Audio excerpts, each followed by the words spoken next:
where the truth once stood. A kingdom of confusion carved out of falsehood. But he walks through the ruins like a prophet reborn. A voice once in fire, a mind on this door. The chaos watches with an all-seeing glare. Guardian of reason in a world unaware. When the overlord stalls at the edge of the frame, the faithful rise up, they already know his name. I'm here to resurrect the second coming of common sin. I come to wake the sleeping, the church will bring the fed. Immortals, no illusions, no hollow incompetence. Here to resurrect the second coming of common sense.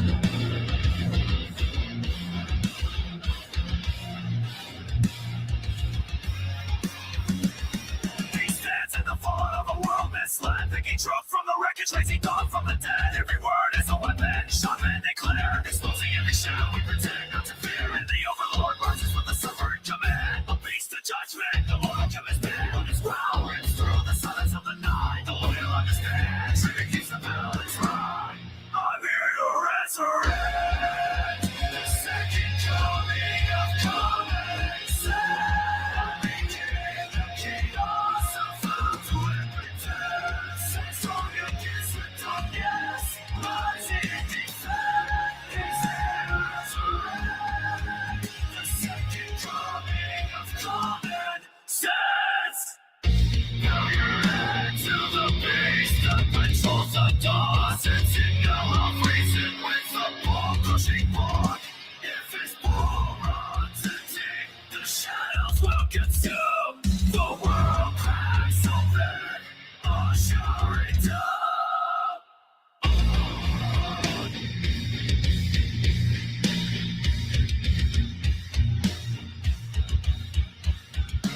So with the command, don't deploy a core. If you know what's good, feed more the overlord.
Welcome back to the party, everybody. This is Morty, and I am your host, Lutch, aka the Indian Jesus, here to resurrect the second coming of common sense. Everybody hit that like and subscribe. You know how we do it for you, and let's party. Welcome, welcome, welcome.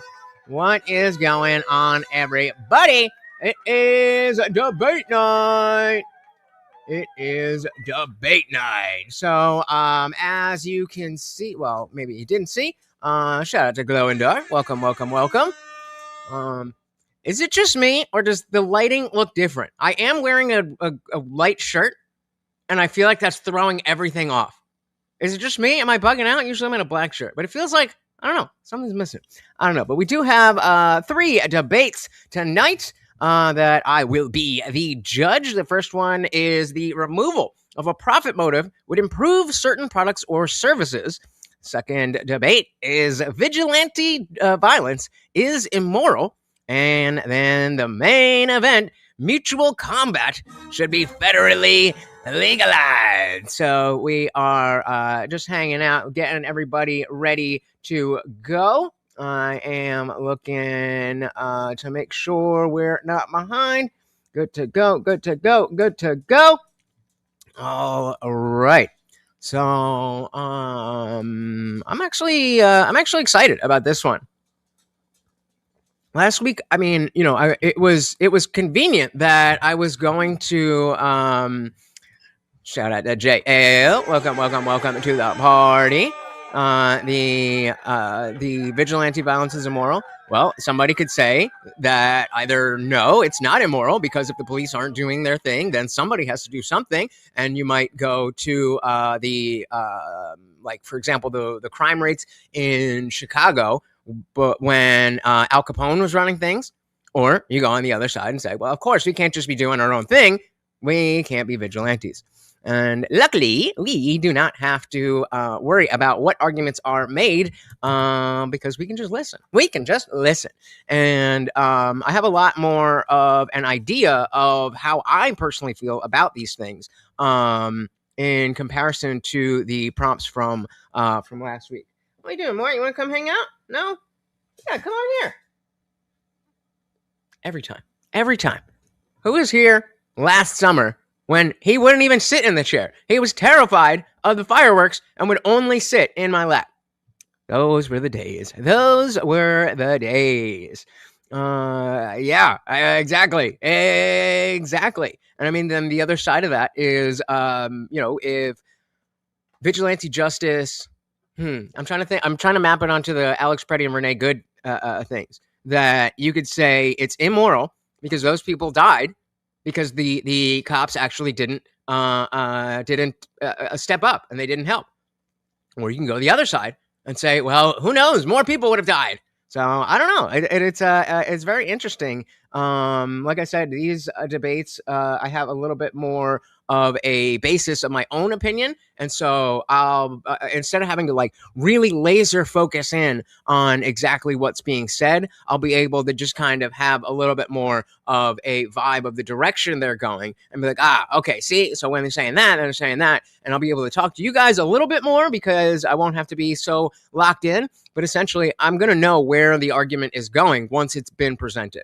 And so, because I, again, have my own, like, before or last time they were talking about like housing prices and what this and that and just stuff that was like just over my head. So I was like, I'm going strictly on the debates themselves.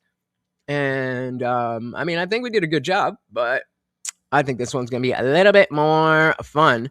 And so we have the first prompt up in a poll. The removal of profit motive would improve certain products or services. And so this is an interesting prompt. Here, I'll pull this up here. An interesting prompt because you only need to find one product or service that is improved by removing the profit motive. You only need to find one. I don't know what that would be, but you only need to find one. Because, yeah, one would be certain ones, right? We got Liberty Plus TV. Welcome. It is different, right? What is going on? Everything is the same.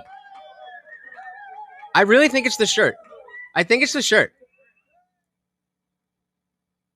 It's so weird. Usually, like when I like the red light here, it's so bright. Like what happened? Okay, let's see if it goes back to normal when I'm gonna get up. I'm gonna get up. See if it changes when I get up because the chair is black. Let's see. See? Am I bugging? Look at the light. Look at the yeah. Look at the light. And then as soon as I come into the frame, boom! That shit's super red. I knew it. I knew I wasn't bugging out. No, I felt like I didn't, because I'm always wearing my TIJ shirts, and I didn't feel like it. And so I've never been in a light colored shirt in front of you guys before. I mean, upstairs I have, but not down here. That bugged me out. Anyway, so yeah, that's always there. Everything is all the same. And yeah, you can tell Morty's much darker. Weird, bro. Let's turn this that way. Did that do anything? No. All right. Well, at least we understand. Dark colors. All right. Dark colors. I'm not going to change. I ain't going to change. Fuck that shit. But welcome to the party. Yeah. So the profit motive thing. You really only need to find one example, and you win. The second one again is vigilante violence is immoral. I'm really interested to see where this one goes, because I obviously believe that vigilante violence is immoral, but that doesn't mean that there aren't certain circumstances where I would find, that it would be justified. And so are we looking to be like, okay, it's immoral, but it's acceptable, or like, how is that going to play out? We got Jager. Welcome, welcome, welcome. It's that Dilly. Fucking Dilly. Dilly did it to you, sir. Let's fucking go. Welcome, welcome, welcome. Yeah, I am very interested to see how, because the thing is, unless you think about the fact that somebody is, again, just prompt cucking themselves, you have to assume that somebody's going to take the debate thinking that they have an argument. So, like, if you're just going to come in and be like, well, we have police for a reason, I highly doubt that's going to be the depth of the other person. Be like, oh, I didn't think about that. I highly doubt, that that's how it's going to play out. So that one will be interesting. And then the main event, mutual combat should be federally legalized. I think it should. See, we had Jay saying, how is vigilante violence even a debate? And Liberty saying, why would it be immoral? I don't know if, Jay, you were asking because how would it be not immoral? But that's exactly what we are here to find out.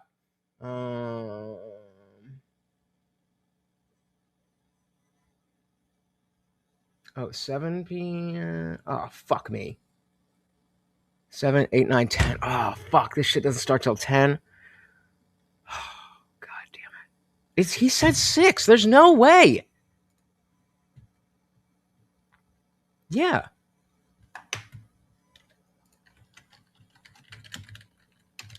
Hold on.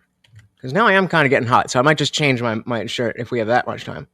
The DM says 6 p.m. But the...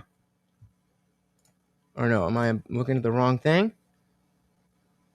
To 28. Okay, that was okay, never mind. Okay, we're good. No, it does say that. No, I'm looking at the wrong thing. 6 p.m. Okay, we're good. It's like, Jesus fucking Christ. We're not starting until 10 p.m., but we're good. Yeah, so when, Jay, what were you saying, when you said, how is it even a debate? Where the fuck is it?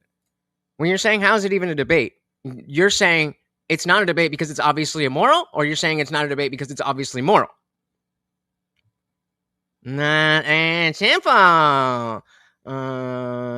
Yep, definitely the Constitution. Yeah, I don't know where you stand. So we've got some time to hang out, and I got some videos for you guys.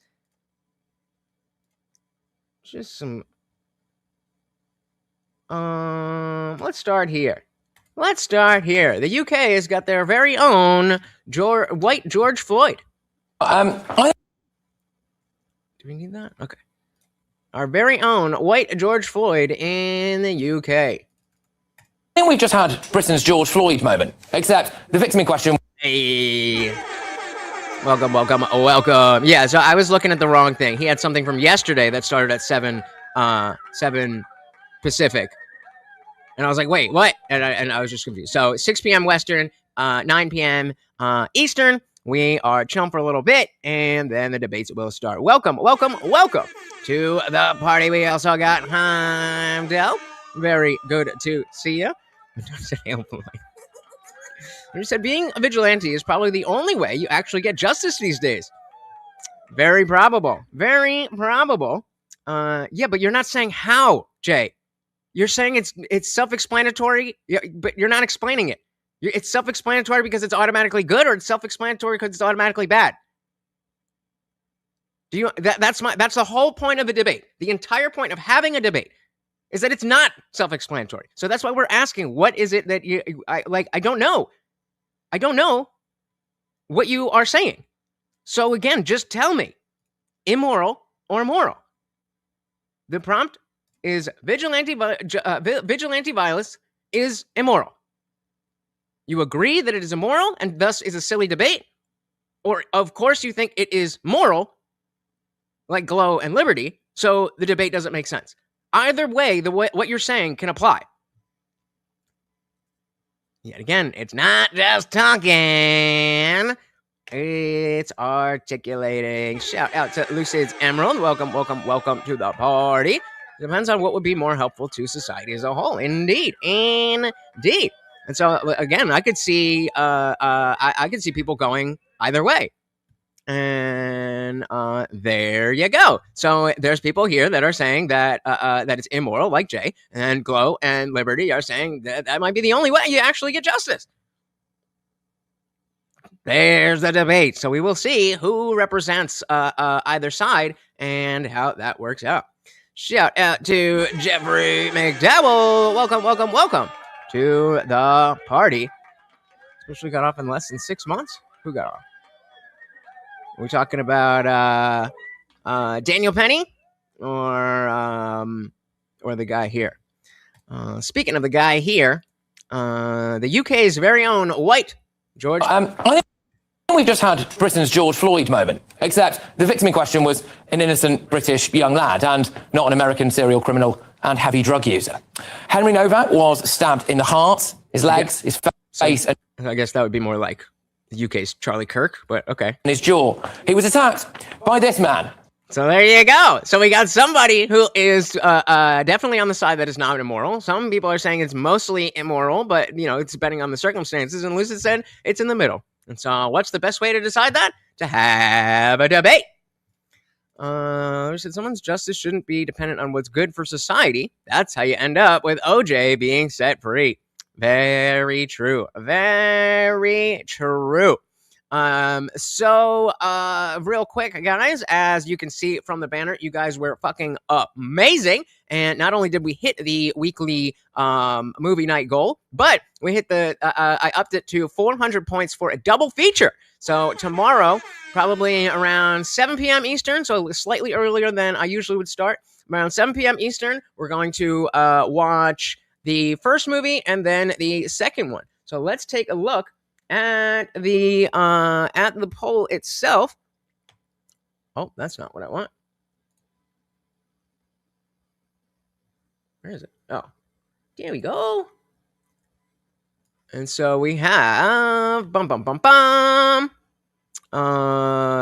of course the double feature. Pick your favorite movie. We got Monty Python, Jurassic Park, Indiana Jones, and Lawnmower Man. So as of now, it looks like we're going to start with Indiana Jones because that's in second place. And then the main event, the headliner, will be Monty Python. So shout out to you guys. I really do appreciate that because, of course, you know, it's interesting enough to, watch movies. But Vikram Digwa, who was yesterday found guilty of...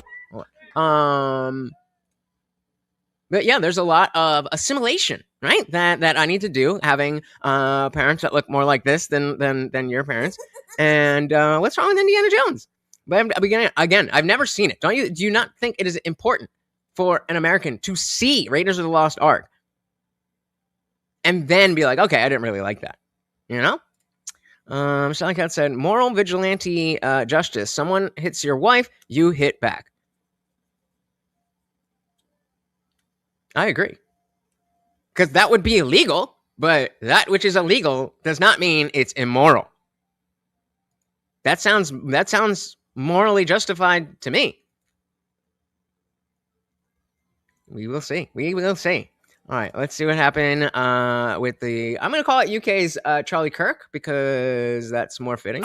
By this man, Vikram Digwa, who was yesterday found guilty of murder. What happened was that Digwa's brother, Gurpreet, called police after the attack and falsely claimed... Okay, but you were never alive when they were in theaters, so it's slightly different. Come on, play. Is this a joke? Henry Novak had been racist towards his brother.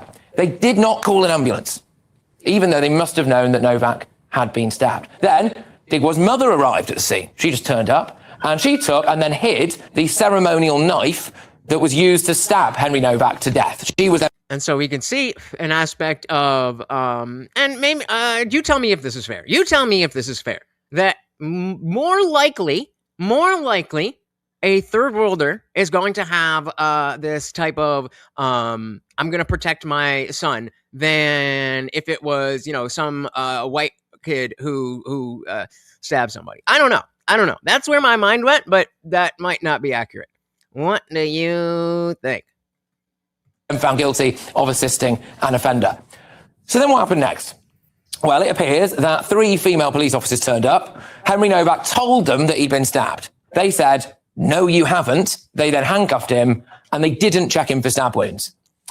He then told them that he couldn't breathe, and he sadly died, handcuffed, accused of being a racist, and what actually happened was that he drowned in his own blood. And tell me if you think that this would have been all over American news if it was a white guy stabbing a Muslim guy. Of course it would. Jeffrey said, I think Vigilante is immoral. That can be justified when the system gives a PDF 6 months or less. I'm not saying murder, but I don't think making them pee straight is completely wrong. Making them pee straight? I don't know what that means.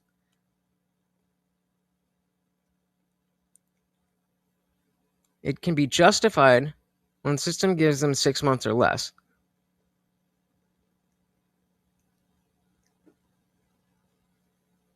Well, so then if it's justified, then it's not immoral. You mean illegal, but justified. Justified in that, yeah, that's what I'm saying. So I think, Jeff, you're saying it's not immoral. It's wrong against the law, but as you're saying, it's justified. So if it's justified, then it's not immoral. If it's not justified, then it could be immoral. It doesn't make it automatically, but we're saying that it's immoral because the state says it's illegal, because that's just making the state your god. Bingo. Slavery was legal. The claims that Henry Novak had said something racist or knocked Digwe's turban off his head were completely blown apart during the trial. Because what actually happened again was that Digwe had stolen Henry Novak's phone, which contained footage of the build-up to the stabbing. And it revealed that Novak had not been racist. He'd asked why Digwe was walking around carrying a sword, which I think is fair enough when you think about it, really. And Digwe had responded by saying, "I'm a bad man," and then stabbed him multiple times. Now, I just want to reiterate that Henry's last words here were, "I can't breathe." And that's important because I'm sure... That's why they're saying the George Floyd thing. Okay. That many people will remember this, what happened to George Floyd, where, of course, he was dying in the street. He died in the street as a police officer had his knee on his neck. And he was saying, wasn't he, "I can't breathe, I can't breathe." Now, I'm not saying that George Floyd deserved to die. Obviously not, he didn't. But what I am saying is that George Floyd had multiple previous criminal convictions, including a 2007 aggravated robbery where he held a gun to a woman's stomach. And he did have multiple different drugs in his system at the time. People tried to burn cities to the ground in the wake of George Floyd's death. It prompted the whole Black Lives Matter movement. His death sparked protests right here in Britain. Black Lives Matter! All Black Lives Matter! Wait, take a new one. Hold on! Yes, yes! Yes, mother! What the? Police officers- Whoa. Britain. All Black Lives Matter! Wait, take a new one. Hold on! Yes, yes! Who was it not just fucking Candace and Experian last night talking about there's no problem with Islam in the UK? I mean, okay, this is a Black Lives Matter thing, but same shit. They treat it the same way. Yes, mother! Police officers literally taking the knee outside Downing Street to the Black Lives Matter crowd. Keir Starmer and Angela Rayner took the knee in solidarity because of George Floyd.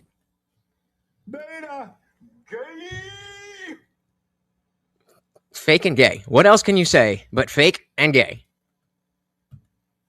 So far, we have had absolutely no remarks from Keir Starmer about Henry Novak, a young boy who drowned in his own blood as British police officers handcuffed him because they thought that the big crime that had been committed that day was that he'd been racist, which was a lie. Silence from the Prime Minister. Silence from British... Shout out to Ty. Welcome to the party said Goy Lives Matter. Welcome. We also got Jennifer. Welcome. That's when Soros paid the black community. Yep. Inauthentic and homosexual. Definitely cuck behavior. Welcome, welcome, welcome. I think that was all that we have here. Let's see. There's one other thing that much all the politicians who stood up for BLM. The PM tweeted about a mosque attack in San Diego, California. Nothing about a white British lad left to bleed to death as police watched on. The local MP where the attack took place has proudly posted about attending BLM events. I mean, here's what I think needs to happen now. Number one, release the body cam footage of what really happened. Name and shame the police officers. Hold the police officers accountable. Deport the murderer's mum. She was born abroad. She helped him hide the sword. Why is she still here? Get rid of her. And ban these ceremonial knives. I just can't get my head around. Ben, come on, brother. It is crazy to me that banning knives is a real talking point over there. And it's not just like, as we're seeing, this is the base deal. Oh, we got to get rid of that bitch and we can't, and ban the knives. What is that going to do? What is that going to do? Going to get some real shady forks. The reaction to George Floyd's death versus the reaction to Henry Novak's murder. Black lives do matter, absolutely, obviously, 100% that is true. But I think in Britain, the message is that white lives don't matter. We saw it with the Pakistani rape gang victims, and we're seeing it again now with Henry Novak. Right. If the police have... Right, and then we can just scroll through as we're waiting, but I wanted to show this one, and it's a little sad. Come on. Did she delete it? There's no way. There's no way. It was this girl that. Hold on. Let's see. Democrats do this thing. If you're still using, it's just. This is the best. I've been doing. It's still here. 12 years. And if anyone's Let's see if we can go to my history. Let's go to my profile and my reposts. Damn, it's just gone. It's just gone. All right. Well, it was a video of this girl. Well, actually, it's just her talking. So let's just listen. I've been doing OF for like 12 years. And if anyone's thinking about doing it, don't. I've completely lost my personality. I was looking at old videos of me, and I had so much life in my eyes, and I just seemed like I was so at ease and at peace, and now I just feel dead inside. I lost my worth. I don't know what I feel anymore. I don't know if anything I feel is even true. I don't know how to do anything else. If I even take a break from doing it, I feel miserable. I go down a crazy spiral. I just don't know what to do with myself. I could do my other hobbies like make music, but I don't feel like I'm not very good at it, so I don't really focus on it that much. And yes, I could focus on it and get better, but even when I try to do that, I just get irritated and angry. My moods are all over the place. Yes, I'm in therapy. Also, no, OF is not my main job. I know a lot of people tell me, oh, just go get a 9-to-5, go get a real job, blah, blah, blah, blah, blah. Yeah, I have that. I'm still doing OF, okay? Job or not. At one point, I did only survive off of it, and it did actually reel in a lot of money. But now that money's gone because rent is expensive, and food, and I pay for therapy, and yada, yada. But it's so oversaturated that now I have the issue of I can't even sell anything, and at the same time, I'm already in a spiral as it is when I'm making money while I'm doing it, but I can't stop doing it. But now it's getting worse because I don't really make anything. And yeah, it's just me complaining. I stream also, and all I hear all the time. It's just some random girl. But the point that she's going to get to something more specific. Just let me cook. Is that I'm boring, and all I do is complain and bitch. And yes, that is probably true. But underneath it all, I'm a freaking human being who's trying to get out of it and also trying to get better.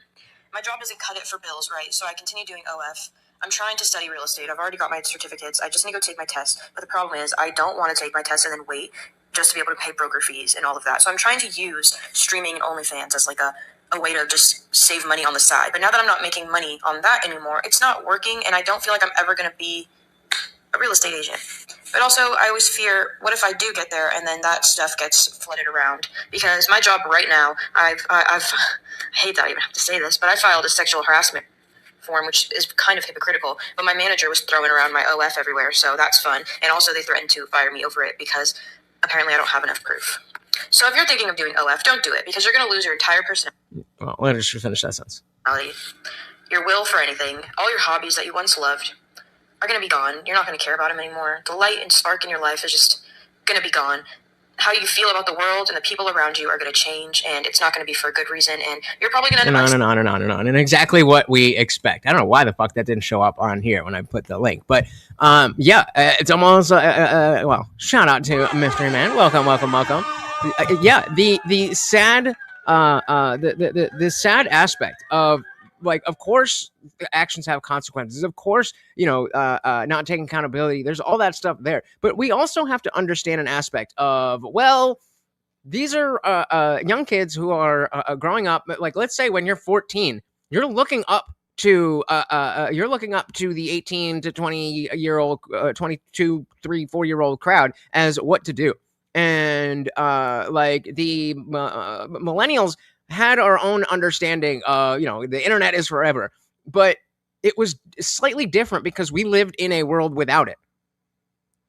And so that's why the millennial generation is unique in the sense that we have a foot in both camps, where we had a completely analog childhood, but we grew up with the technology, whereas Gen Z, it was already obviously there, and Gen X, you were already essentially adults before, like, social media and stuff. Like, obviously technology and the internet you had when you were younger, but I mean the way that it is completely consumed our world, you were grown by then, and so you're like, oh, okay, doing that. And yeah, she says she's gonna keep going because she can't get a normal job because of that, and so she's gonna keep going. But she's telling others, hey, if you want to do it, don't. Looking over here, I don't see anybody congregating in the waiting room, but they be fucking with shit. So yeah, I mean, it's obviously, this is something we talk about all the time, but to see it from somebody who is actually doing it, it's interesting. What else did I?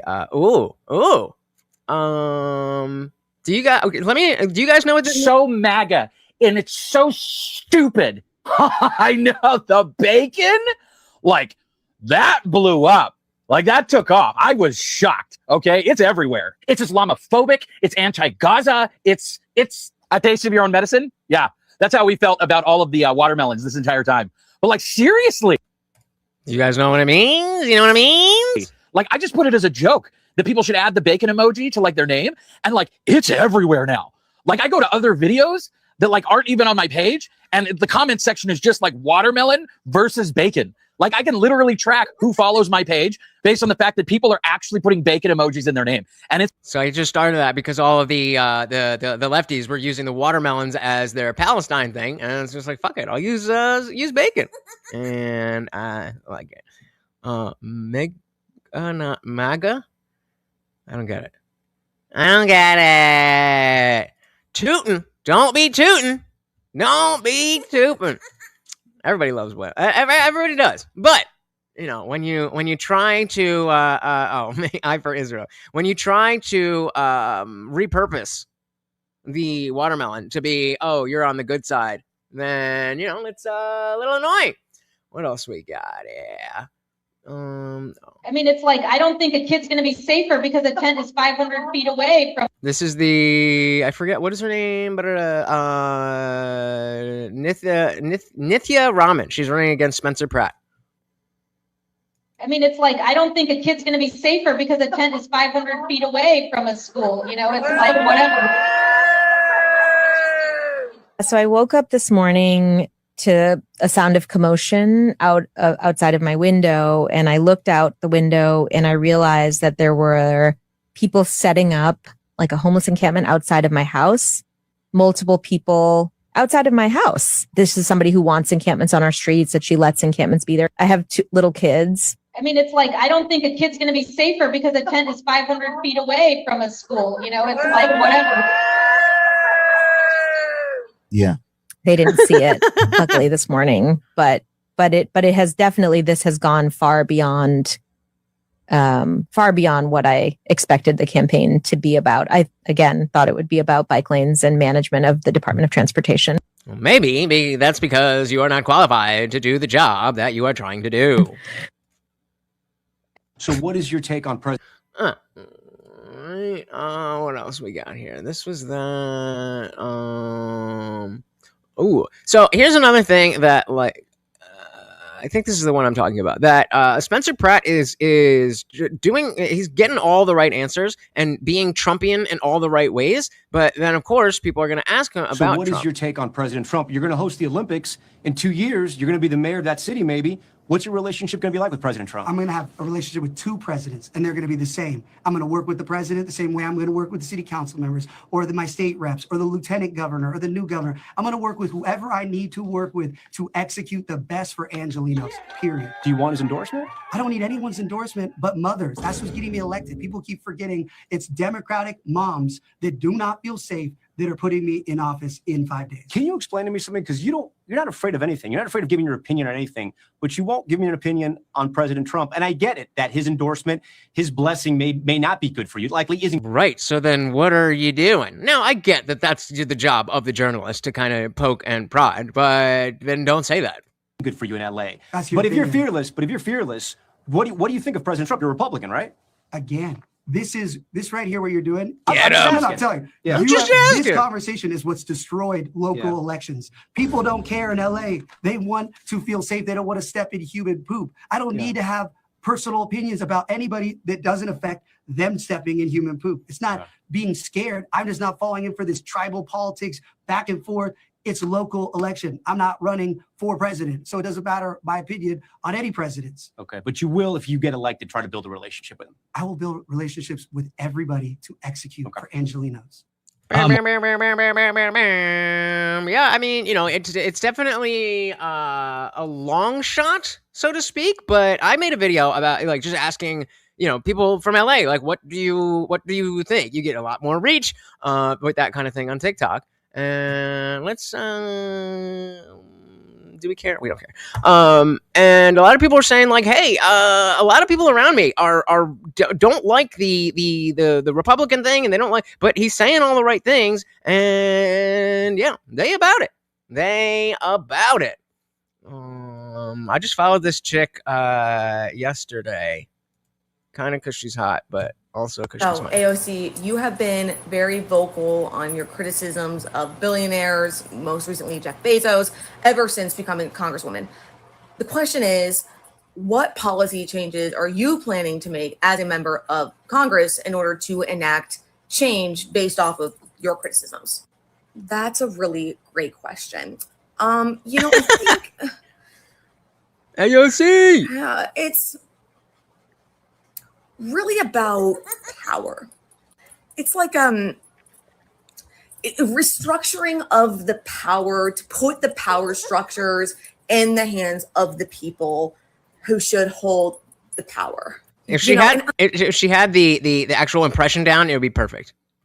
I don't think that is an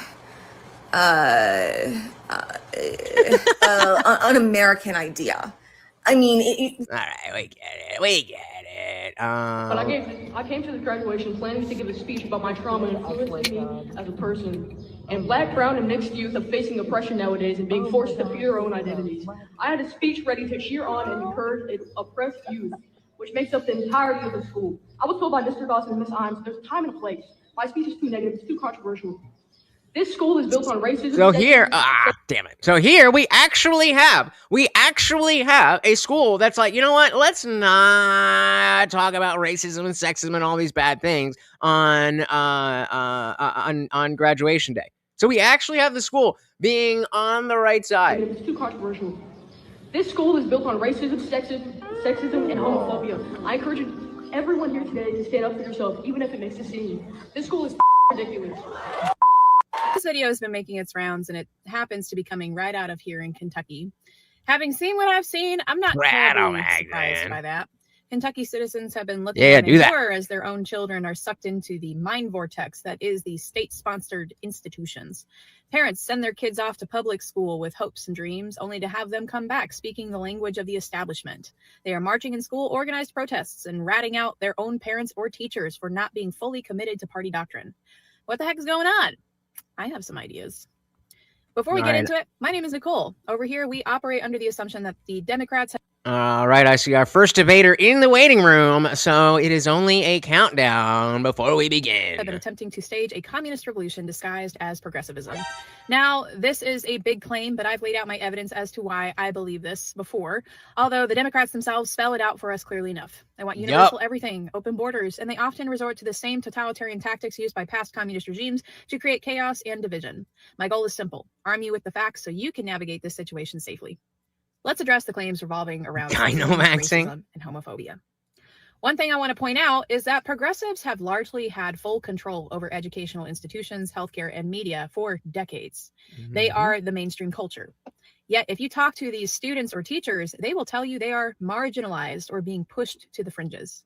A song I shared this morning got me thinking about this. Do you remember Good Charlotte and their song, The Anthem, from the early 2000s? This is the anthem, throw all your hands up. And I actually hated that song because the lyrics don't make any sense. But it was so popular. This was at the time when like real punk was like raging against the machine.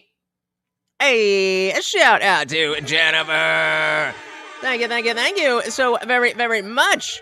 Is Madeline your daughter? Or who is that? We got a treat for Morty. Of course, every donation gets a treat for the Overlord. Thank you, thank you, thank you so very, very much. Shout out to Madeline. And, of course, that makes you the new sponsor of the stream. So, yeah, remember, guys, of course, you know, we did already win not just the movie night, but a double feature. But obviously, we still got the stream goal, and Morty loves your treats. Shout out! Let me play this while we're doing that. Learning institutions feel like jails. Today, these people classify themselves as counterculture outcasts, but they simultaneously mock anyone. Thank you. And yeah, so I mean, the more you guys are like Jennifer when the debates start, the more likely I am to want to do something other than let's just watch a video. So thank you so very, very much, making you the new sponsor of the stream. Mr. Man said communists in Russia didn't open the borders, didn't become woke, and that's an entire new thing. Oh, yeah? Oh, yeah? Crazy. Internationalists in Germany did believe in all this shit. Oh, yeah. And Chihuahua power! Chihuahua power!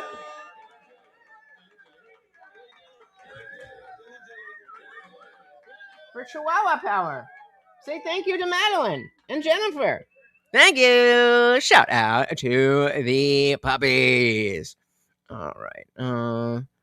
I could jump with the Hollywood ghost slap. Well, I mean, I would love to, but a lot of you guys aren't into that, so not about Today, it. These people classify themselves as counterculture outcasts, but they simultaneously... Well, of course, we are the counterculture, but as so many of you grew up as lifelong Republicans and you were the mainstream, it's a little different for you to figure out being the counterculture. Mock anyone who chooses not to go to college or who doesn't conform to their ideals. It makes me mad. The whole punk look was about being anti-establishment. Now it's been completely hijacked by establishment puppets who make fun of others for thinking differently. In an interview, this Kentucky student said his theme was acceptance, and that that's where we can expect that, or expect, I don't know, but the fact that the school was like, let's not talk about all this racism. Kentucky makes sense. He was just explaining that people are going through trauma and depression today. But it's hard to know what he even means because those words have also been hijacked. Today, oppression and trauma seem to be just being told the word no. No, you can't continue to have an unfair advantage over other voters. No, you can't invade women's privacy and misrepresent your biological sex on government IDs. No, you can't enter our country illegally without consequences. It's frustrating because genuine prejudice does exist, but it's hard to address it when people like this call anyone who doesn't endlessly validate them a hater. Yup. What else we got here?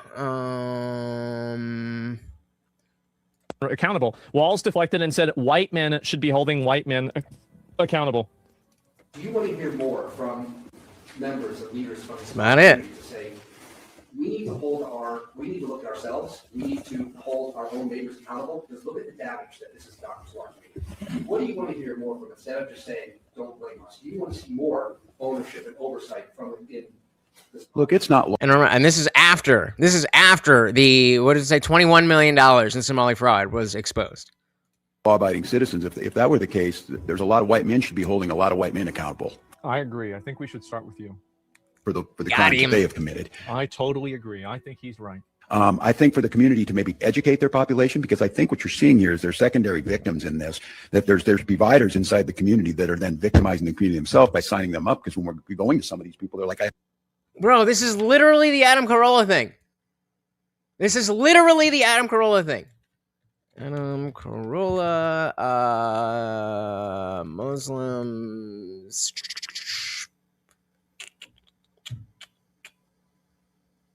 Come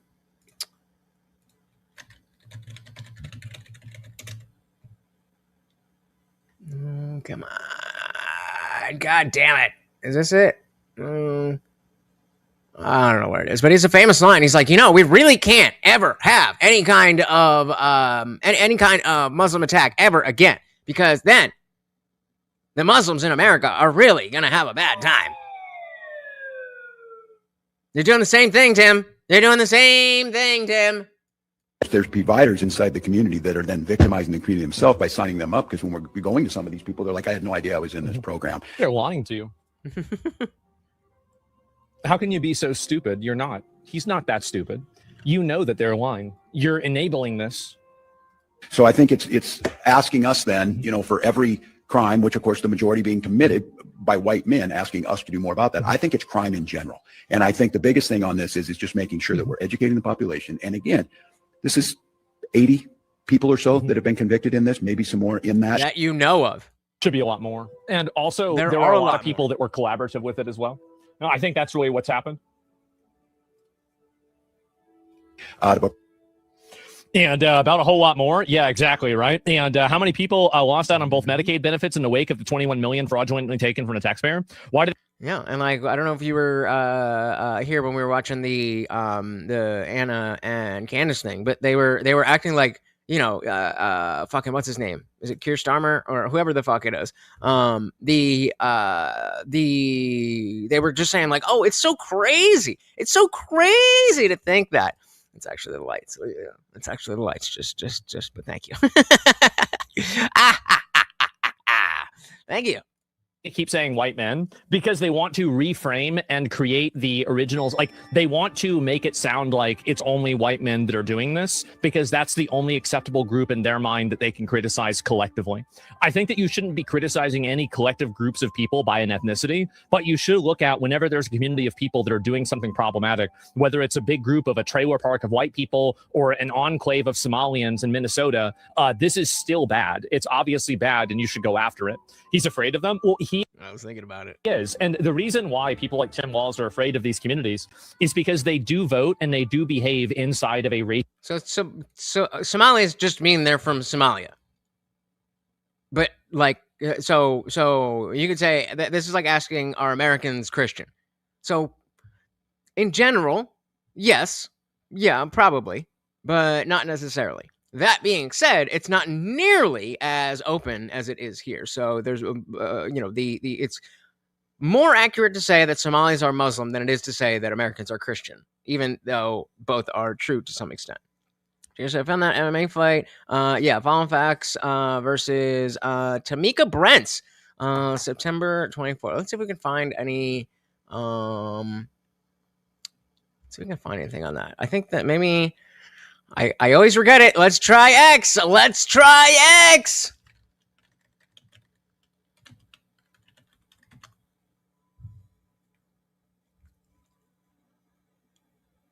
Yep. All right. This is from the fight. And, of course.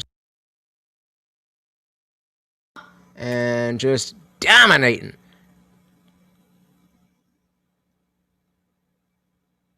This is literally a man beating up a woman.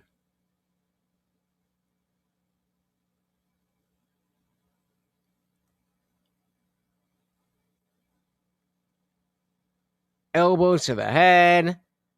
And she's turtled up. Stop the fight already. Yeah, once you're turtled up, that's not once you're not actively trying to do something. That's essentially like, okay, I give up. And then especially if you know that that's a man. I'll say he broke her skull. Yeah, I mean, I on it there. Finally, I'm not surprised. If not for the fight itself and the fact that it's a man, the fucking rap let it go on for so long. Jesus Christ. Everyone else get creeped out by the fact that what the first what well yep yeah, that's Islam for you. Yes. Who commissioned it? I don't remember. That was I don't remember which exact thing, but yeah. It's bad. It's bad, baby. Block. And in the process of behaving and acting inside of a racial demographic block, they do so and they weaponize their votes in order so they can continue getting more fraud. Did some chick beat Fallon? I'll watch that. All right, we get the point here. What are we doing here? All right, still just, I see one debater and one judge in the waiting room. So we'll keep hanging out. See if there's anything.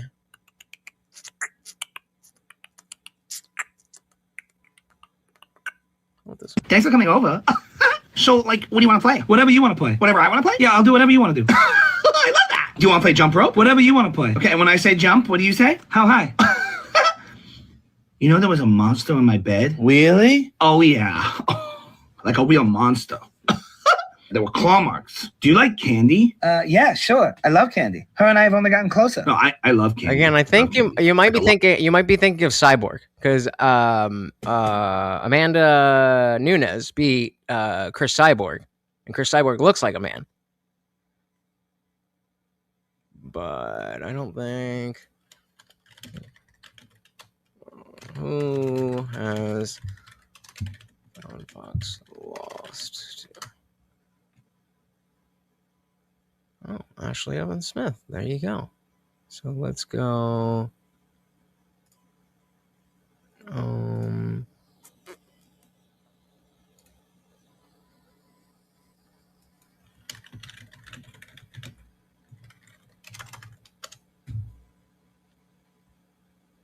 Not a nothing.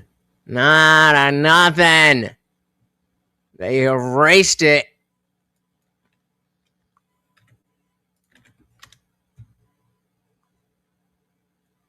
All right, so we obviously are not going to be able to watch it. When I think of Ashley Evans. So we got the tail of the tape. Tail of the tape here. Let's see what we got. So the man here is 5'6". Oh, she's actually taller. There you go. And so we move in and doing all their things. This is the man. This is the woman, obviously. Let's watch it just speed it up a little bit. Bang, bang, bang. Oh, shit. Damn, there you go. And so that this fight was years later. And so you could tell that, yeah, the skill, because of now the fact that even though it's a man, she is bigger, she is better. And you find that I'm going to do this just to, obscure it a little bit more. The fact that it's a man being able to win for so long allows Fallon Fox not to have to develop other skills.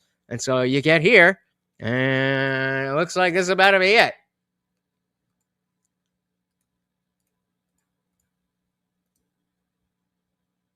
Cranking it. Nope, out.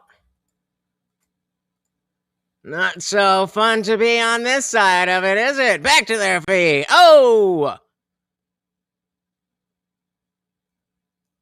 And you can tell, like, look the way that he is throwing these punches. You're already, like, I mean, this is not good technique. Yeah. Shout out to Ashley Evans Smith. Shout out to athlete Ashley Evans Smith. There you go. And so the idea, like a lot of trans activist types are going to be like, well, see, this proves it. There's no problem. But one, yes, she took a hell of a beating. But it's also just the fucking principle. Exactly. And I mean, you know, speaking of mixing up Fallon Fox and Cyborg kind of did the same thing where, you know, just was always just able to just swing wide and knock bitches out. And then Amanda Nunes is there and just think, like, uh-oh, now I got to actually fight. Yeah. It's not, the argument was never, it can only be that a woman will lose to a man. That was never the argument. It's on principle. The principle is that most of the time, that's not going to be the case. Most of the time, that's not going to be the case. All right, back to Tucker and Megyn Kelly. Like a lot. Actually, I hate candy. Me too. Do you want to do a fun game called Flip Flop? Yeah, I'll play whatever you want to play. You decide, and I'll do that. You know what? I don't want to play that anymore. Oh, you don't want to play that anymore? Yeah, I changed my mind. Yeah, oh, okay. I changed my mind too. Now you're getting it. Fun. We're going to be friends forever. You'll do what I say. People aren't going to like this one. Digital artist named Schlams posted an AI-generated version of Claude Monet's famous Lilies painting. The post got millions of views. Thousands of people responded, calling the work. Wait, I feel like I know where this is going to go. Don't say anything. Put a how do we do this? Type out the answer and don't hit enter until I say something. If I see it right away, then I'll know. But I know where this is going. I feel like I know where this is going. Somebody posted here, I'll just start over. People aren't going to like this one. Digital artist named Schlams posted an AI-generated version of Claude Monet's famous Lilies painting. The post got millions of views. Thousands of people responded, calling the work soulless, saying the composition lacked intention, the brushstrokes felt synthetic, called it slop. All forms of people weighed in on the subject to talk about how the AI piece of art was clearly inferior to Claude Monet's work. The problem is that it was a real Monet painting. It was a social. Yep. I knew it. Hit enter. Tell everybody that you also knew it. I knew exactly where that was going. As soon as he said that someone posted an AI and it got millions of likes, I knew it. To talk about how the AI piece of art was clearly inferior to Claude Monet's work. The problem is that it was a real Monet painting. It was a social experiment. Schlams rage baited the entire internet and exposed a real problem with discourse surrounding AI. So I want to challenge you. Is your opinion of art about the work, or is it about how the work was created? Do we like art because of the way it looks or the way it sounds? Or do we like what it represents as a form of human expression? Is it the art, or is it the author? Art is more than the finished product, but I knew it. All right, guys, it is debate time. So I'm going to drop this here. If the mods want to pick this up, then that would be smart. But don't forget. All right, let's see. Where we at? So let's do this first. Let's do Video Ninja. Okay, we want that over here. Join room with camera. Boom, boom, boom, boom, boom. Can we flip it? Testing. You guys should be here.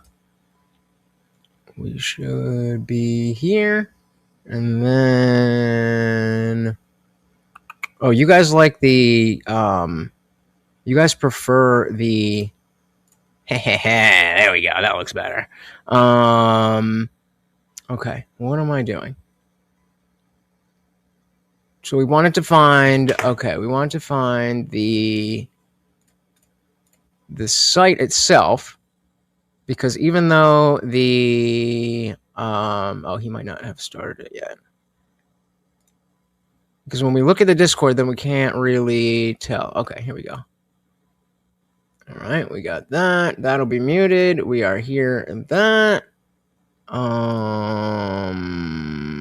Okay, I'll stay here for now. Then we'll do that. And we will join the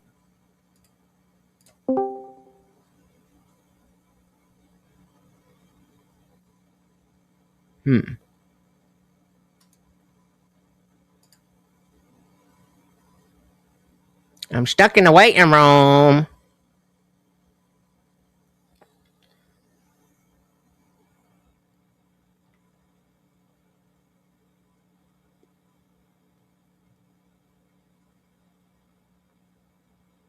Are they going to let me in?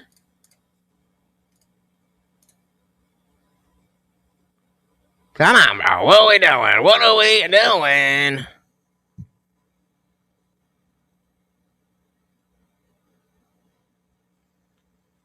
I don't... Okay, so we're on air there. But we are... What do all these mean? Let me in!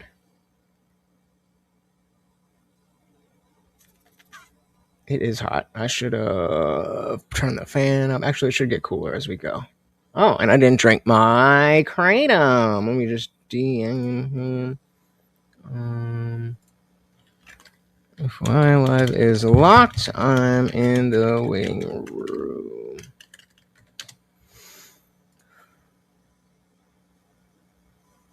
All right. So that should be good. And then when so this will be like a few seconds behind, but you know, the way that he sets it up, if we look at the Discord, then you know, we're not gonna see anything. So shout out to Ty who joined the Discord server. I'm really dependent on you guys to bring it back. I know it's my fault that I fucked it up when I let the trolls run wild, but come on back and make sure we get that shit popping.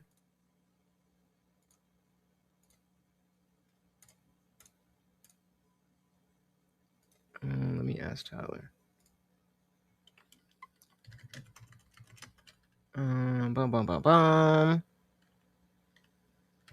Do I have to be let in the live room? Or should I be able to join? Because it's locked. Oh, there we go. Howdy.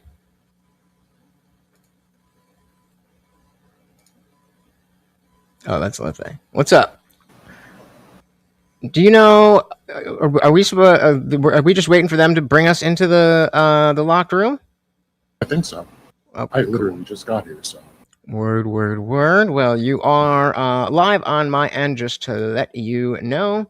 Slur. Okay, Tyler just said Horse is doing a last minute thing. He will pull you up. Word up. So, all right, I'm actually gonna still joining the video ninja thing. There we go. Come and they're always late, you know. It's just shitty people. Yo, we got Indians. We were talking about how you were running from us. Hello. Running from the debate. Hey, Wild Baby called me, so I had to take his phone call. So I, we're for just one, waiting don't on... talk to minors. Well, Kinda wait, weird. hold on. We're just waiting on Energies or whatever his face is, freaking Panda's opponent, right? So remember, that sound Who is is going to Panda's mean opponent? that I'm muted, Lucy Hayes. and I'm talking directly to you. What the fuck is that? I don't know. Apparently, she's new around here, so Muted. Jew coded. Yowza! How dare we? I'm pretty Okay, sure. Radish I'm can pretty hear us sure though. on We have to be Twitch. careful. Yeah. Shout out to That's King alright. Nirvana. Welcome. Yeah, like you actually might get to the party. I guess you guys don't need to. Nobody's going after you for We're saying not Jew that coded. Yeah, we're not that kind of anti-Semitic. We're casual anti-Semites, not competitive anti-Semites. Yeah, like the old school kind. Yeah, the good kind. Oh, I'm muted. I I was am like, why didn't curious, anybody Scorp, laugh at my joke? what kind of law do you do? I work in contract law. So does that ever intersect with like the philosophy of language? All right, we'll just I'm not getting into fuck them. We'll let them. Yeah, we got James Dylan. Welcome to the party. We are waiting on the debates to begin. Is this a I mean, I guess you could say that. Yeah, a little bit, kind of. All right, just stick with me. I'm gonna make sure they're, they can, I can hear them. Everything's good. No, I do read books. Yeah, I Isn't know. it still early? Yes, it's not early. We're 5 minutes late. You're late. We're always late here. Yeah, I'm never late. What time is it? What time is it? You guys know. If anything, I'm early. I'm never late. What? Yeah. No time. 4 minutes late.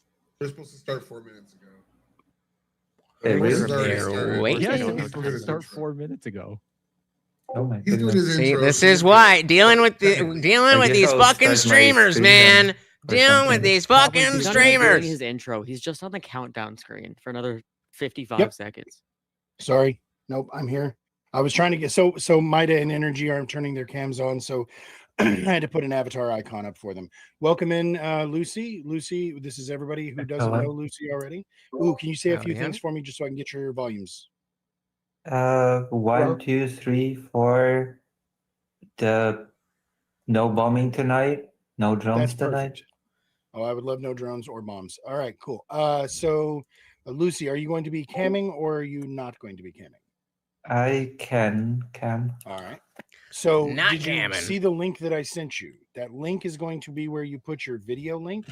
And we can kind of walk you through it. Once they get going, we get going. But it does, it's a newer platform, Okay, in the DMs, and they're figuring in the out DMs, it's a newer platform I in sent general. you And then they used to just do it straight from Discord, and now they're trying this video ninja thing. Should I turn the camera on right now? Appreciate you. Well, no, hold on. So you are a hanging streamer, out. correct? Do you use OBS? I am. I do Are use you- OBS. Are you live right now? I am going live. Okay, fantastic. So on OBS, if you do a virtual cam and then you click the link that I sent you in the DMs, This is it'll the take you stuff to a that website. needs to be. You just tell it to How is that your, live? or to What? use your virtual cam. There is going to be a password. I put the password Are you- above the message. Are you live right now? And just type or copy paste whatever that's. So you can see that's going to be a few seconds and then we'll be behind. able to see you in. The Maybe main we'll listen screen. to the debates I've through never the used a virtual through the camera. YouTube, and then when I have to talk, super easy. It's then we'll super go easy. over. Oh, but it's if you're not because you you're probably not set up to. I don't know if it's woke in the sense that like Facebook and stuff like that. They have So algorithms. I'm sorry that we were but that there was some confusion. I it's thought kind of that just I how said you was use it, 6 you know. p.m. Pacific Standard Time. I'm not sure which coast you're on, but we. I am on the Kiev coast. Okay. Oh, you're on the other Hughes side. Coast. The other side Yeah. of the world. Got This it. is I'm why, in man. Kiev. You gotta have your shit ready. You gotta have your shit All right, ready. well, then that means I got a it's bunch like of you here. Old Now we're all Artillery just for you, fucking so. sitting around with our dicks in our How'd you hands. pronounce We Kiev? gotta get this. It's pronounced You Kiev. gotta get it ready to go, It's Kiev. and then You're gonna go. tell her how he's- I he's don't a troll. understand Forgive me, why Lucy. so many Most of the people here are trolls, so do not take anybody here at face value. They're probably being smart so ass against people. StreamYard is Except specifically when for we're this. debating. When we're debating, we're all good faith and we all take it seriously. God. And damn you it. could Are do we good it faith may when not debating? look Yes, 100%. it may not look All right. as good as that, Well, that's why he's a judge. So, but even if you have a okay. background, especially if you're using OBS, well, then it's going to look the same, and you don't need to pay for it to just have 2 or 3 people on the screen. well, no, I was saying Mida. Mida's a judge, and he's You're not. not, good faith, but, and Libertarians figured Tyler's out always debate, good faith. and like you're All one right, of so- YouTube. All right, here we go. I mean, hey, my shit's ready to you able go. To click that link. Speakeasy's got it ready to go. 1 second. Where is the link? There's also somebody else. It's I was like, in why am I the- still Send me the sweating? link? Oh, okay. Discord, yeah. Yes, in Discord. I appreciate So you guys no, hanging wait. out Oh, with this. me and Okay, yeah. giving me your Copy link. patience. And to the browser, yeah. Mm-hmm. Boom. And then the other thing too. Okay, I'm in the. Please enter the password. I below. do actually Yep, prefer the password is- using password's the right there. Video Ninja thing Did you because send then it we're to not me? stuck yes. on It's at screen the top whole of that time. message. So like when they're Okay, debating, I'm gonna And then, copy. when they're debating, then like they can't see me, so I can pull up your chats and talk and be giving Morty treats and stuff like that. Oh no, that's Lethy. Okay, so we're missing one person still. Me? No, it's not you. Who is that? All right, I Waiting mean, for camera to load. Yep, that's fine. Gorps, we're waiting on Camera Gorps. as access well. requests. Wait, Timed Gorps is in out. there. What are you talking Nope, about? yeah, but it's just got the OBS swirl for your. you got plenty of time. You got plenty of time. Run out now. Go now and get it. There you go. 'Cause, I Could mean, not start we're video. here. Sorry, typically this means But we're the still camera is waiting. Who already is being the- used elsewhere. Yeah, So they're waiting okay, for who?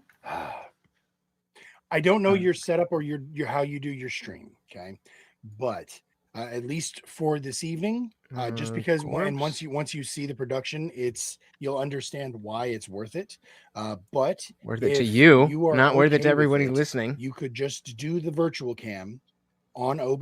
Mm-hmm. It's going to be in the bottom right hand corner. It should be anyway, where you have your streaming button, your start live button or whatever. If you click the start virtual cam. Yeah. Lear. And then it's going to, there's, God damn. You gotta always have backup. Earlier. Fuck. Is it possible for somebody who do we have here? Doomer, you're going last, aren't you? Yes, you are. Doomer, Switch would the you order. be able to explain to Lucy how this works? Or actually, better yet, Vigi is down there. I was gonna say Vigi, I'm gonna drop you down real quick, Lucy. Vigilante is going to explain it to you for me, okay? And then I will bring you back up once he's got you all squared away. Why are we explaining things while we're live online? Why are we explaining things while we're live online? Where are you? There you are. Come on, man. I don't think I could do this again. I don't think I could do this again. Like for real. So energy. Can I call you the K word I can't say? Well, either K word, either the one for my religion or for my name. You can call me my name, but Oh my god, I don't care. So like the thing is I'm stuck here because I can't see anything, so I have to hear to make sure that they're okay. So we're just stuck. So I don't know. Why would you? Like if you're starting at 9, it's 9 on their time. Then you should okay. I need everybody to show up at 8:30. Then at least I know. Okay, then we have some time, and I wouldn't go live until everything is set. I assumed by now that he would have this figured out. I'm not gonna throw a fit, It just look. I mean, he's obviously trying to do whatever he can do, but we're here now. And everybody's going to show up as they can. Okay. As you can see, we have a few people who are afraid of cameras or who don't have the technology, depending on which one you're talking about. But welcome in, everybody. We have everybody here, and we are ready to get started.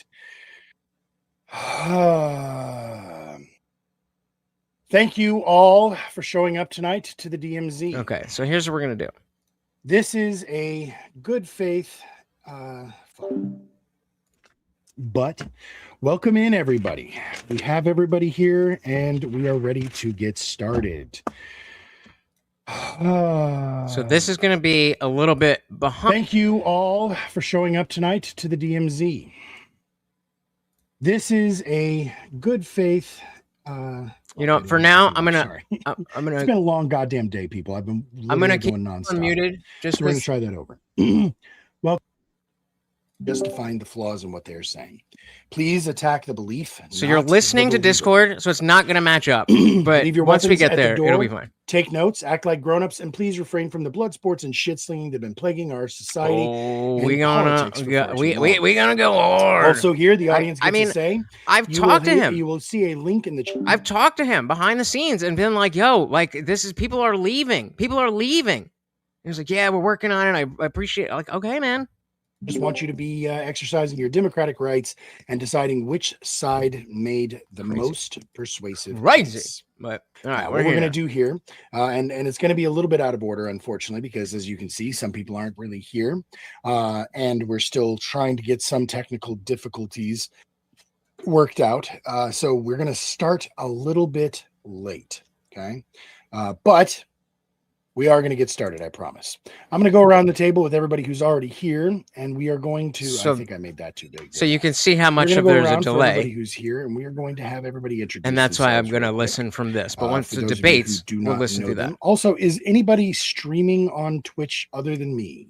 I know Lucy said that she was going to be, but you're not. You're not streaming on Twitch, Letha. I'm sorry, buddy. I didn't. I know that's still a sore subject. I didn't mean to. I'm not trying to be mean. What happened? I am Nope. on Twitch. Jesus is. Yeah, Jesus is User? 100%. Okay. Yeah, Give if me you could one set that second, up. let me I get just that set I don't know up. how to do that. The thing. Nope, no worries. I don't mind doing the thing. Thank you, my love. You are my angel. The things are important. The things are Yes, important.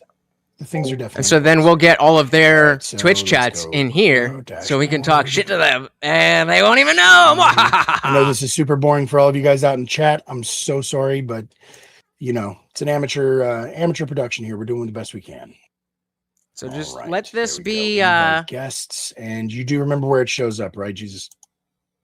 Yes, sir. Notifications. And it has been sent. Collaborate. Share chat is on. Bang boom. Yeah, no, Lucy has not debated with us before. Lucy is apparently in Ukraine. So she is welcome staying to way the past bedtimes to be able to be our first debater of the night. And so, yeah, we're all going to be rooting for her. Other than her, everybody else here is old hat. I guess I can go around. I can introduce everybody, although you probably already fucking know them all. All right. But that's okay. All right. We'll do it anyway. Shout out to Testicle Johnson. Energy. Welcome to the party. God damn it, I didn't put the fucking thing there. See how Nah, don't feel bad. This is what I was trying to do, right? You give me all that same shit, right? You give me all that same give me shit. 1 second, Energy. We got Bisky. Boom. There's always something that goes wrong. There we go. Energy, please tell everybody who you are, what you're about, and where they can't find you. So, hey, I'm Energy. I am new to the debate sphere. I am a political conservative with Orthodox Jewish religious values. I'm interested in things like philosophy, economics, physics, and other deep subjects, and I do not have any social medias. Oh, so he's got the thing up here already. Perfect. Very cool. And Lethy Waterkai, one of our faves. Will you please tell the folks who you are, what you're about, and where they can't find you? What's good, y'all? It's your boy Lethy Waterkai, chilling here in the DMZ. Gonna and that's gonna be put behind boots a to little work bit, tonight. It's gonna be great. Can't wait. Long time coming, and here it is. Gorps, you were called out a while ago, and I finally found a little the bit behind, but opportunity to that's all make right. this shit happen. Gorps, please tell everybody who you are and where they can find you. Again, when the debates start, we are going to be watching it from that, so it'll be all lined up. Going to mop the floor with Lethy's pussy ass goatee thing he has. I don't stream anymore, but if you want to see my pictures, I do protest photography. Corpse Inc. is my Instagram. Ooh, thank you. Protest. You send me the link to your Instagram so I can definitely I'll start dropping that into the chat. Yeah, you look like you're fucking Tyler, who's paying attention to his wife and not us. Tyler, tell us who you are, what you're about, and where we can find you. Oh, average debate enjoyer. I'm also new to debating, just like Energy. My first time. Thanks for having me, guys. Average debate enjoyer on YouTube, average debate enjoyer on X, and I think I'm here to smack Doomer around tonight. Let's go. You are. Average debate enjoyer. I was totally just having everybody fucking introduce themselves, and I had this shit muted. I'm sorry. Is that your moniker on Twitter? Average on debate Twitch? enjoyer? So Twitter. hang on, Take Lucy. two. Welcome in. Did you get everything set up then?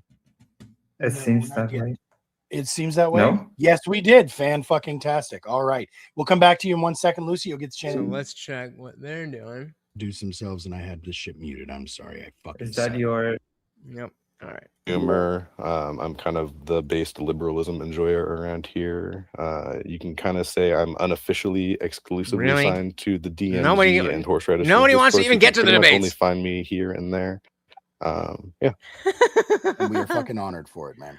All right, now back to you, Lucy. Shout out Lucy, to Gore. please tell everybody a little bit about Yes. yourself, who you are, what you're about, and where they can find you. Well, I am Luciana. I am the biggest Polish trans streamer.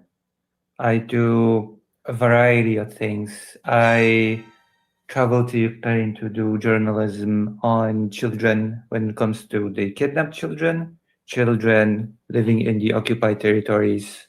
What the by fuck the is Russian that? Federation, and What the fuck children is that have that? to go through the horrors of war on the daily basis.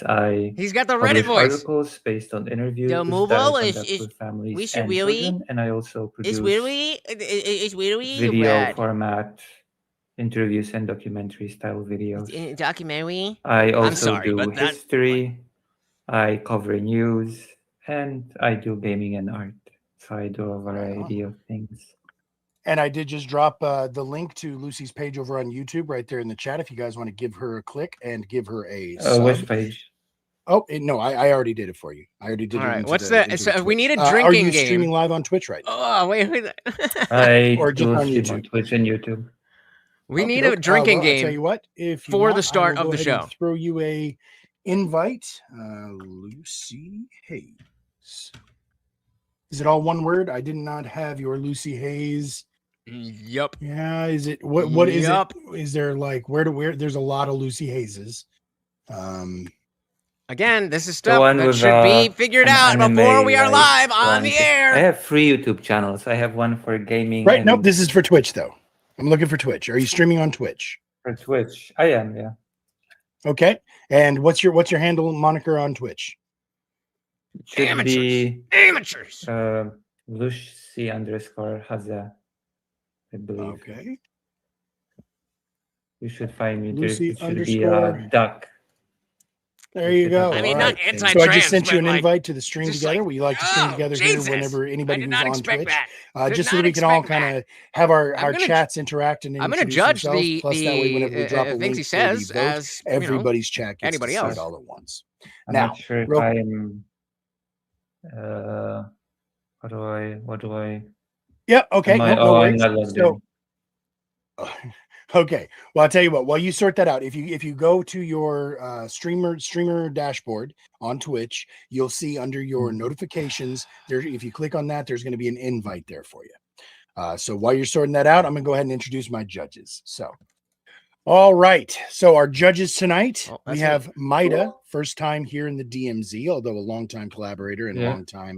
longtime co-streamer. Maida, please tell the folks a little bit about yourself and where they can't find you. Yep. My name's Maida. If you've been around for any reasonable amount of time or done anything in any space anywhere on Twitch, basically involved in politics, you've probably heard my name at Always one clear point or your another. throat first. Love me or hate me, don't really care. Don't really have any socials or anything going on. I've just got better things to do at this point. Former debater turned into coach, 5 for 5 currently on DMZ coaching, and I decided to jump in and do judging tonight because I got upset with how it's been going. Love to hear it. And Lutch, the Indian Jesus, is our other returning judge tonight and former debater. Lutch, please tell everybody where you at, where they can find you, and what you're about. Glad to be back. I am the Indian Jesus, here to resurrect the second coming of common sense. I am live every Monday, Wednesday, Friday, 8 p.m. Eastern, and sometimes whenever I feel like it. So you guys should come on through. And you know that the YouTube and Twitch notifications suck. So if there is a bell to ring, definitely ring it so you never miss an Indian Jesus live party. Very excited to get into the debates tonight. What he said. All right, fantastic. So, real quick, for most of you guys know how this works, but Lucy, since you're new, I'm going to go through the format. Just with want to you. make sure I that I'm also not on sent that screen. in the messages as well. You might notice. Oh, wait, why don't I have my timer above my head? Where is my timer above my head? Oh, there's my timer above my head. Okay, so you may notice a timer above my head right, in there the we go. Discord Ring channel my right now. If you do, that is the clock. So we are going to go back. This is sort of a semi-structured Lincoln Douglas style debate where we're going to have a 3-minute opening. You're going to speak for 3 minutes. Then after that, your opponent, which is Energy, is going to have 3 minutes to either cross-examine I shouldn't or do that because rebut then as it's they going to see show up fit. late on the fucking thing. After that, Energy is going to be able to speak. And then when Energy is done, you will have the chance to cross-examine or rebut for that 3 minutes. After that, we're going to go into a 15-minute open forum conversation where the two of y'all just get to hash it out, figure out the answers. Okay. After that, we're going to have one question from each of the two judges and from myself for each of the two debaters. Also, throughout the course of this, our audience gets to throw some money in the tip jar and ask questions as well. So any questions that they pose is going to go to you at that time as well. What? After that, you're going to get 3 minutes back on the clock. We For completely closing depend on the arguments, just individual. to put a If button you're on old, then top. someone And then we're going to go to our who- judges someone you and care to our about. audience for their votes. Who cares about The you vote and your works in a property? 10-point scale. Help you maintain where it. They have a total of 10 points to distribute across the two debaters. So a total of 10 points, not 10 and 10. And after that, we move on to the next debate. We get done. Just so everybody knows also, when we are done with all three debates, we put 30 minutes on the clock for each of the prompts, and we get to discuss it as a whole group. Because I promise you that that every single one of us is chewing on our microphones while we're not allowed to talk. And so that's the other thing too, that these prompts are going to be things that I can speak to a lot more. So when we get to the panel, then I'll have something to say and not just not just like waiting. Okay, no worries. So like I said, do you know where your Twitch streamer dashboard is? I'm in it now.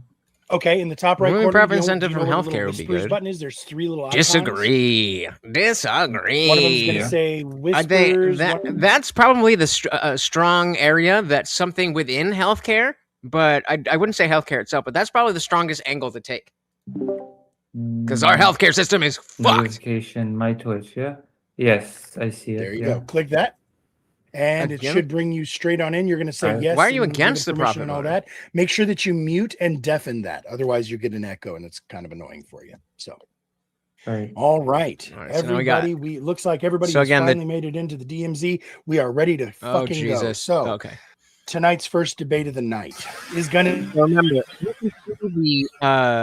the Twitch stuff, but they won't be able to see your chats. of a profit motive would improve certain products or services. And on the clock first is going to be Lucy. That's Lucy's. So Lucy, you're going to have 3 minutes uninterrupted. Please go ahead and start us off. Give us your opening arguments. I'll start the clock. Lucy when you start to Hayes talk. versus Energy the Hamster. Our prompt is. All right, so now we can watch. I'm not sure I'm going to use my whole 3 certain minutes. products or services. And All right, on the clock so first is gonna basically, be Lucy. So Lucy, my 3 minutes argument uninterrupted. is Please go ahead. because there are different incentives in countries like Hold on. Poland, where I come from, and the United States. There we go. Okay. Go ahead. All right. So basically, They left their fucking thing on.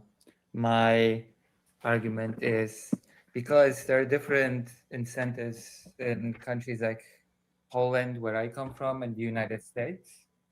For example, Is this as I loud enough? understand it, things like the prison system, things like the healthcare system have a profit motive attached to it. And my argument, I guess, would be that certain services should prioritize people's good, because we're not making the argument on the entirety of the profit motive. We're making the argument that certain services and goods would benefit from the lack Right. of it. There And only I would needs to make be an one. argument that services and goods that should prioritize the good of people that profit from it, interesting word choice, would be better without the profit motive. That would be the prison system, that would be the healthcare system, that would be the public transport, education. Those are the things that would benefit from the lack of profit motive, the lack of incentivizing efficiency and cost over maximizing the quality of the service provided to the people, no matter how big the cost becomes. So he's saying there is a lane. And I guess with that, I cede my time. For Okay, now. so there is a lane. good It's stuff. not inherent Well, now, that it's going to be energy. bad. You know the drill. You know the drill. 3 to minutes have is on the Robin. clock. Feel free to ask questions or rebut as you see fit. It's your time to control Okay. energy. So go ahead and So start now it up this when is you're ready. energy going Okay. at. So Lucy, my first question to you is, do you subscribe to any macroeconomic school of thought in particular? For example, the Keynesian, Austrian, Chicago school, etc. schools of thought? No. Okay. So then, are you familiar with like econometrics, economic philosophy, Ain't gonna help any ya. sort of economics as a whole? I am not formally trained in any school of economics. I know, but have you read any books? Have you read any articles? Are you familiar with the basic concepts, the economic data, etc.? Very basic concepts. Okay, so what concepts of economics are you familiar with?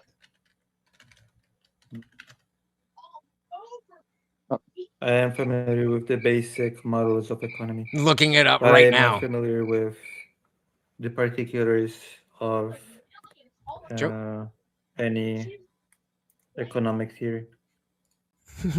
Okay, and I understand that, but I'm just basically asking if you are familiar with the concept of like supply and demand curves and Yes, and yes. comparative advantage. Okay. Yeah. So, Mike, are you familiar with the concept of the economic calculation problem? They can't do it on their own. I believe so. So it's like, Okay, so in your own words, could you explain what it is? I'm not sure if I could explain it because I know some of these concepts in Polish. So if you could. What are we doing? Okay, so the economic calculation problem is a criticism of economic planning for the allocation of the factors of production. So it's basically an advocation for the pricing mechanism, because basically the idea is that in capitalism, if you have a pricing mechanism, the subjective values of what consumers want will be signified to producers so they can allocate resources to produce those commodities and goods and services given the information transmitted by the pricing mechanism. And without a pricing mechanism, then you get mismanagement of the allocation of resources. All right. Okay, so if you don't have a pricing mechanism, how do you not get the misallocation of resources? Having a pricing mechanism does not entail a profit motive, though. Well, the premise of a pricing mechanism is that you are incentivized to allocate resources in a certain way, so that way you can increase your profit because you can sell your goods or services to consumers. That's not true for many services. That is not true for public transport, for example. Okay. You ask people to pay a price for a ticket, but the government subsidizes most of the cost of that ticket, which means that people buying a ticket for a bus or a tram pay only a fraction of the total cost of the transportation, which means that the pricing mechanism does not actually function as a profit motive structure in this case. All right. Perfect. So, yep, we're out of time. I'm going to go ahead and put 3 minutes on the clock now for you, Energy. Go ahead and start it up. That was rough. Just so you know, Lucy, like I said, after this, you're going to get the same chance to ask Energy questions, et cetera, et cetera. So uninterrupted, go ahead and start yourself off. To prison. Oh, is okay. So I subscribe to the school of economic thought known as the Austrian School of Economics, which is a school of economic thought which emphasizes that the government should not intervene in the production of goods or services, and there should be a profit motive incentivizing the allocation of resources, because of the idea that if there's not a profit motive, then there's not information being signaled from consumers of goods and services to producers of goods and services. For example, in the Soviet Union, when they nationalized things like farm production, they couldn't allocate resources to people for where they should give basically the food that was being grown in the farms, because of the fact that it was owned by the government, and there was no profit incentive for the government to know where to allocate resources. And so, what, in my view, the pricing and profit motive does is gives information from the consumer to the producer, so they can know where they can invest and allocate resources. For example, if I run a business and I notice my business is failing, then I'll look at the data that the marketing and data analysts will look at and see, well, consumers prefer these goods and services to other goods and services, so I'll allocate those resources to producing more of the goods and services that the consumers want, according to the marketing data analysis. Down this line. In my view, this is akin to the idea that scientific knowledge is fallible and constantly being revised, because of the fact that basically it's like you have a conjecture of what you should allocate resources to make. And that's akin to a scientific theory. And the way to test a scientific theory is not to dogmatically accept it. You test it against reality by seeing, hey, do consumers actually want to buy this good or service? And if they do, then you continue producing that good or service. And if you don't, test it against reality, then you don't know whether you should continue to produce that good or service, because you have no way to know of the individual examples. The economist Milton Friedman used the example of a pencil. A pencil manufacturer knows how to make a pencil because they know one man can't make a pencil. Where they can utilize the labor of some people who are good at manufacturing lead or refining lead, and then cutting down wood and then turning it into a pencil. And they know that they should produce pencils because of the fact that consumers want pencils. But if you have an economy where you don't know whether consumers want pencils or not, you might either make too many pencils, which is excessive and a waste of resources, or you might not make enough pencils because you don't have the information from the pricing mechanism, and you don't have the profit incentive to know whether. And so the question is Lucy going to be able to find that lane? To profit production. Lucy has established, and the profit motive gives there is a lane for but Lucy has to say what that is, and it allows for a division of labor where people who are skilled at making wood or cutting down wood will cut down wood. I talk faster than that. Refining lead will do that, etc. And so basically, in my view, the pricing mechanism, the profit incentive, gives people this reason to allocate resources more effectively. I'm going to switch back over. All right. And now, after that, Lucy, 3 minutes is on the clock. This is your opportunity to question energy about what you just said, what they just said, or to rebut as you see fit. I'll start the clock when you start to talk. You control the time. Using that against Gorp for his... I guess I have a few... Just kidding. ...responses to what was just being said. The one is that is kind of true when we were talking about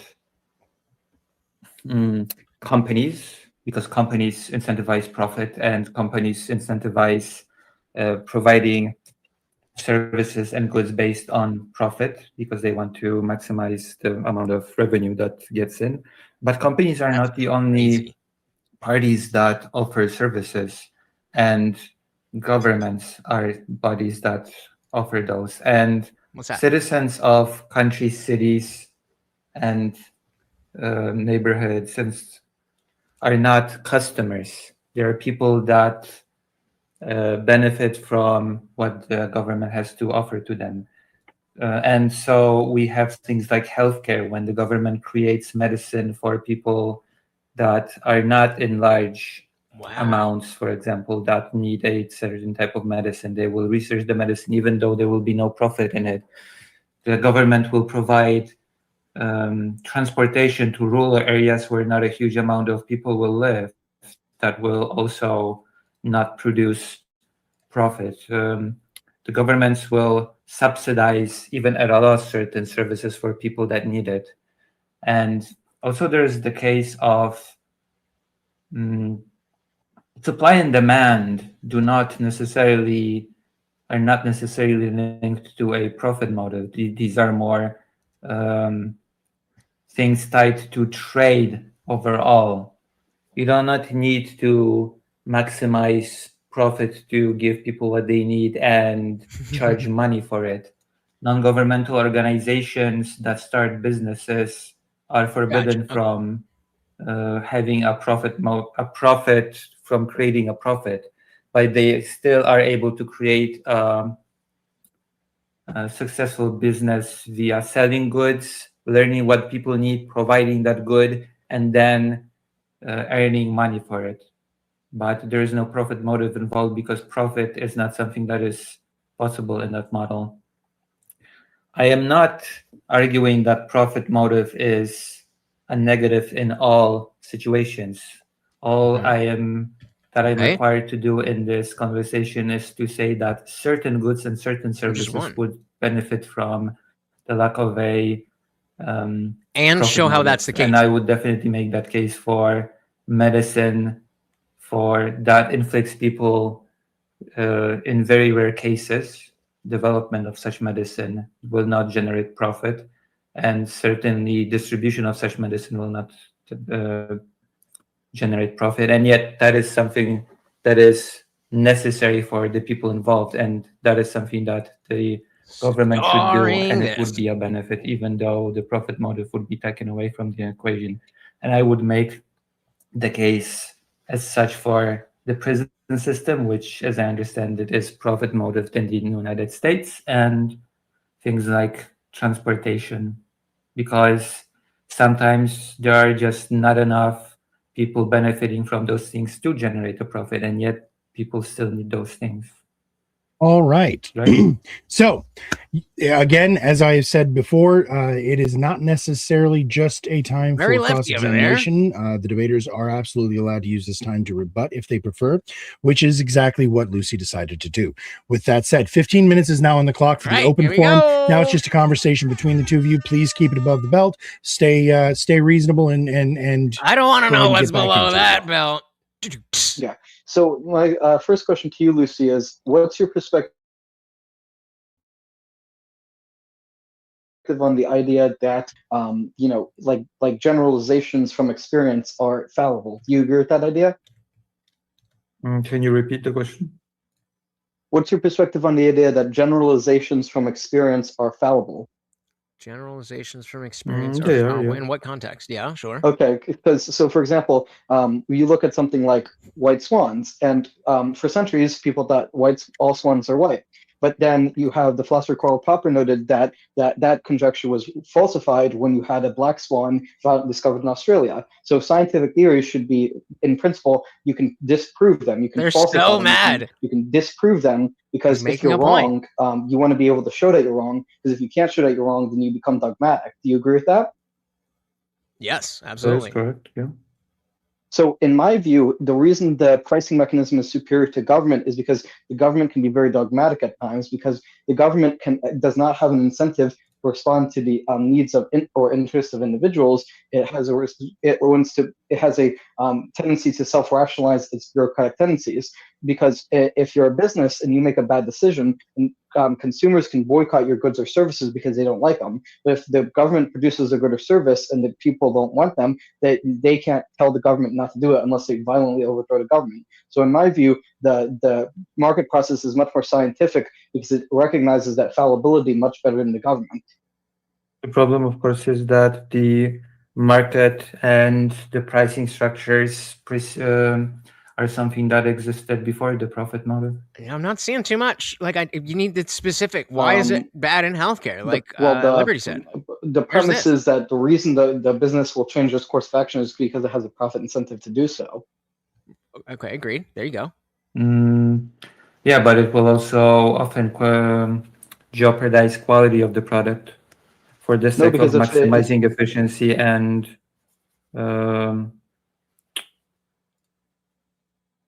and cost.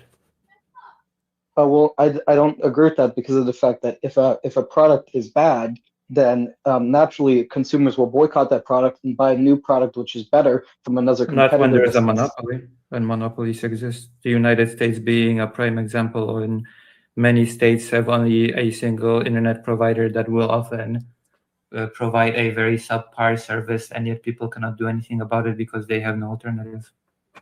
Can you guys see our chat? Are you familiar with the distinction between a natural and artificial monopoly? Well, is that better? I don't see the relevance to our discussion.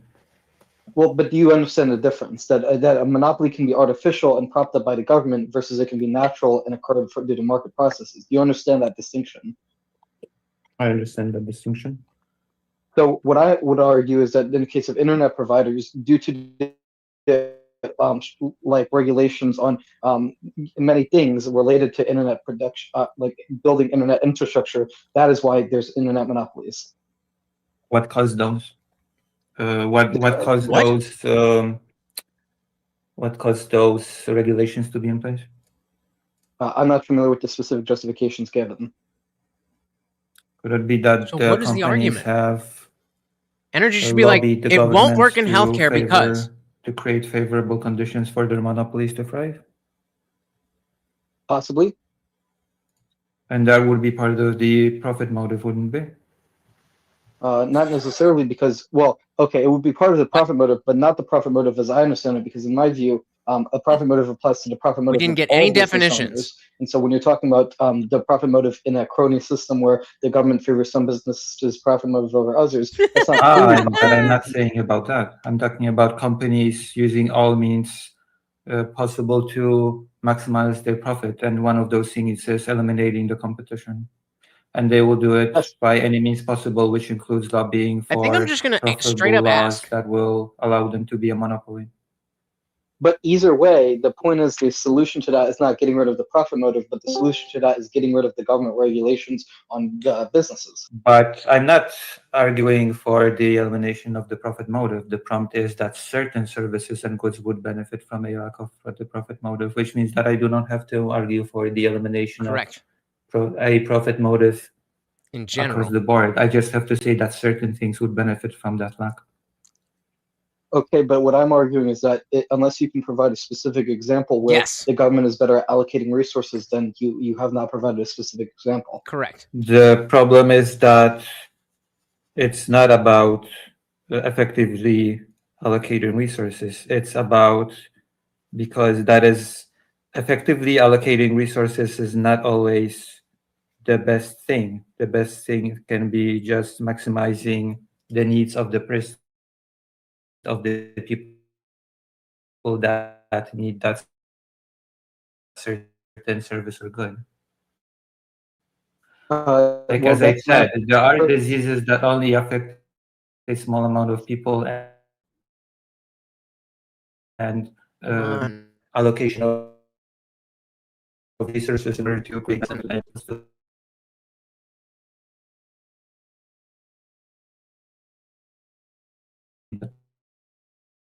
medicine. So, fundamental philosophy disagreement. So it has So I nothing switched to do over with the evaluation audio when it comes to what is the best course of action. Well, there's billions of dollars, like there's charities with billions of dollars. So I would say that if someone has one of these rare diseases where there couldn't be a profit incentive to cure them, they should go to a charity, because in my view, if they can't be of profit, they can't be of value to anyone else. And by definition, they're not valuable and they don't deserve resources allocated to them. Well, that's just a fundamental philosophy disagreement. So it has nothing to do with the viability or inviability of the profit motive, because I do not believe that people need to be always useful or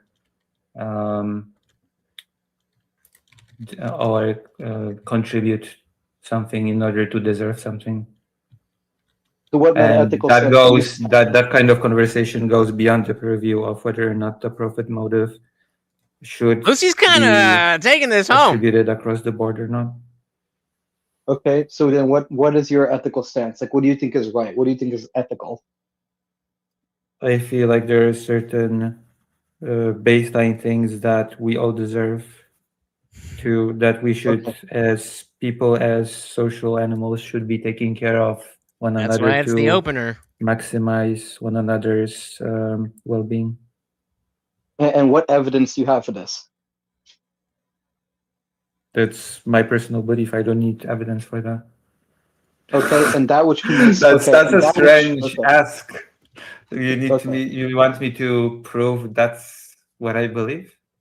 No. What I'm saying is, if it's just your belief, then it's not objectively true. It's not objectively true. I don't really believe in objective truth, so. That's, well, if you don't believe in objective truth, there will be another. So now you have to go on that. Kind of okay. So is disagreement that we have. Is Einstein's special relativity an objective truth? Is Einstein's fields equations, are those, basically, as far as we can tell, like proven physics concepts, are those objective truth? Is 2 + 2 = 4 an objective truth? It is, as far as we can observe it. Okay, so then you do fair believe answer. that there are things which are objectively true as far as we can observe them. As far as we can observe them. Exactly. So there is objective truth, and so you've made a claim without evidence that it's good for us to take care of other people, and a claim without evidence can be dismissed without evidence. Do you have evidence that it's not good for us to Doesn't take need care it. of each other? I don't need evidence to prove a negative. You need evidence It's to not a support negative. positive. It is a positive claim. We don't need to take care of each other. Do you think we should not take care of each other? Are you We making don't need is a negative claim. It's a claim that does not ascend to the proposition that we should take care of each other. It's not a negative claim. It is a negative claim because it's saying I don't believe you. What do you believe? So my own Good ethical question. stance is something like divine command theory. I believe that what is good is what God wills. How do you know what God wills? There you go. Because it's revealed There you in the Hebrew go. Bible.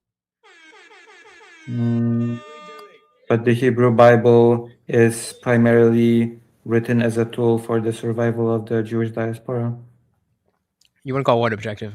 I believe the Hebrew Bible was written by God and revealed to Moses. Oh on Mount my Sinai. God, The this evidence is that I so would provide bad. for that claim is the fact that the Jewish people have survived thousands of years throughout history in the face of anti-Semitic persecution. Thus, Yes, Bro, what are you and talking the about? Torah was written as a tool for that survival. Well, I believe the reason My we survive is evidence because for of divine that, providence. my evidence for that is the Polish translation of the Torah written by one of the more famous Jewish rabbis, in which he wrote a whole introduction laying this out. Okay, but take it either way. Even if my metaethical, it doesn't matter what my metaethical belief is, you still have not justified your metaethical belief. So okay. Yes, in this case, we're at an impasse because there is no real, there is no proving one's beliefs with empirical evidence. Okay, so I would say we can still pragmatically argue that a country like America has the highest GDP, and it is relatively speaking, the freest market in general. So therefore, it has That's a, you know, maybe true, but it also does. The highest GDP does not translate into the biggest well-being for most of its citizens. Okay, Which I would so, argue is the most important metric. So is the standard of living higher in America relative to most countries? Yep. Depends for whom. After all, America also has the biggest incarceration rate per capita in the world, doesn't it? Get up there, Ellie. The prison system in America has the I wouldn't profit say motive. a pro. Well, first of all, I don't necessarily support the profit motive for the prison system because I think that in the context of the So prison you do system, agree with the prompt then? Well, the prompt is that basically we should decrease. We should get rid of the profit incentive for industries that don't have them. No. The prompt is certain goods and services would benefit from the lack of a profit motive. You just said that you don't necessarily agree with the profit motive when it comes to the prison systems, which means that you agree with the prompt. Got him. Well, the connotation of the prompt is the idea that we should generally decrease the amount of industries that have a profit incentive. No. It just means that there are certain goods and services that would benefit from not having that. It does not mean that we should decrease profit motive-based services across the board. It just means that there's certain cases in which would benefit from the lack of such a motive. And you just gave the example of the prison system, which means that you agree with the prompt. So do you acknowledge that the same phrase can have multiple senses? No, I'm going to go 9. I do, but still it remains the fact that you kind of agree I'm going with to the go prompt 9-1 now. because they both did bad In one terms of sense of the setting this prompt, up. if you take it literally at face value, yes, but not in the I do take it literally at face value, yeah. Okay, well, then I guess we're also at an impasse. So then my third question is, given the fact that you admit yourself you're not very knowledgeable economics, Why are you arguing against someone who has read books related to both economics and philosophy of economics, who probably knows more than you, that you're so confident in your beliefs? Yup.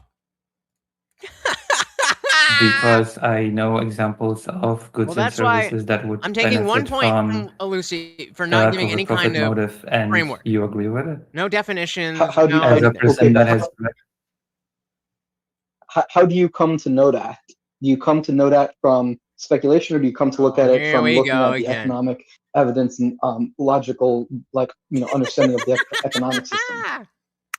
I guess I come to that conclusion by comparing different prison systems across the world, ones that have a profit system as well as those that do not have the profit system, and looking at outcomes of those systems. Okay, so how about healthcare? So America has the highest research and development for pharmaceutical drugs. Okay. Now this is Per appropriate. capita. Now this is appropriate to say relevant. Do you want to source for that claim? No. Nope, I believe you. What does that have But, to do like, with anything? So you were claiming that healthcare, we should get rid of the profit incentive in healthcare, despite the fact that in America, where there is a profit incentive for healthcare, they're the true. highest level of research and development for new pharmaceuticals. Okay. Now provide me with the data of how many American citizens benefit from that research.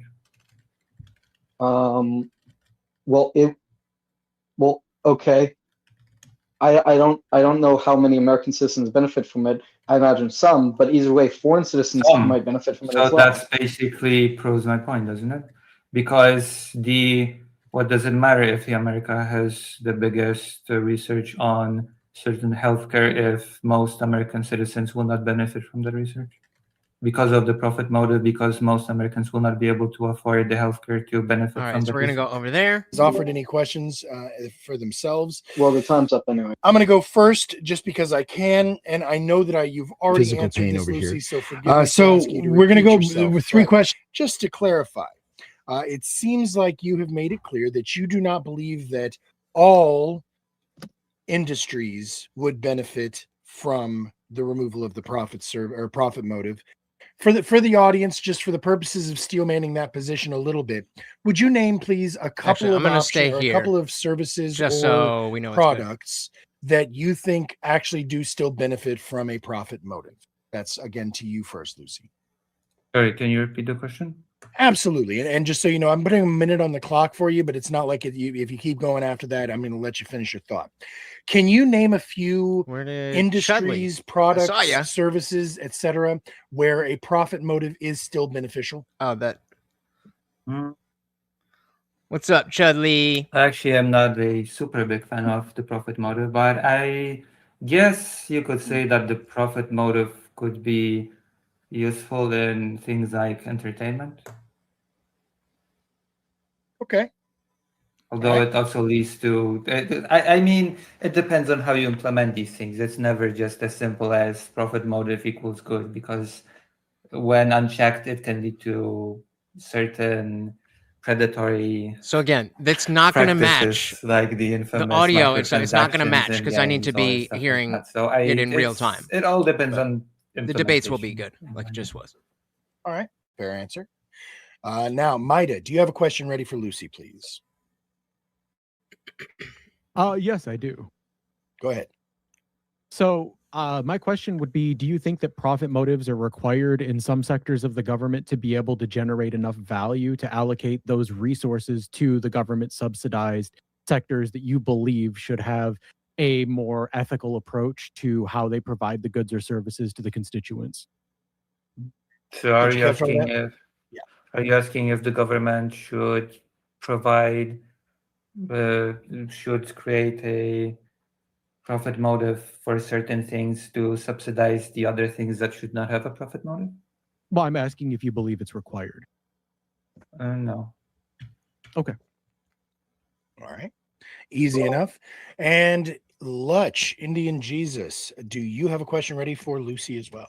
Yeah, just as a small question, maybe a bigger answer. I heard a lot of the idea of what you call it with healthcare specifically I'm curious, and it seems like you presented a good argument that there are places in healthcare that would not necessarily improve with the profit motive.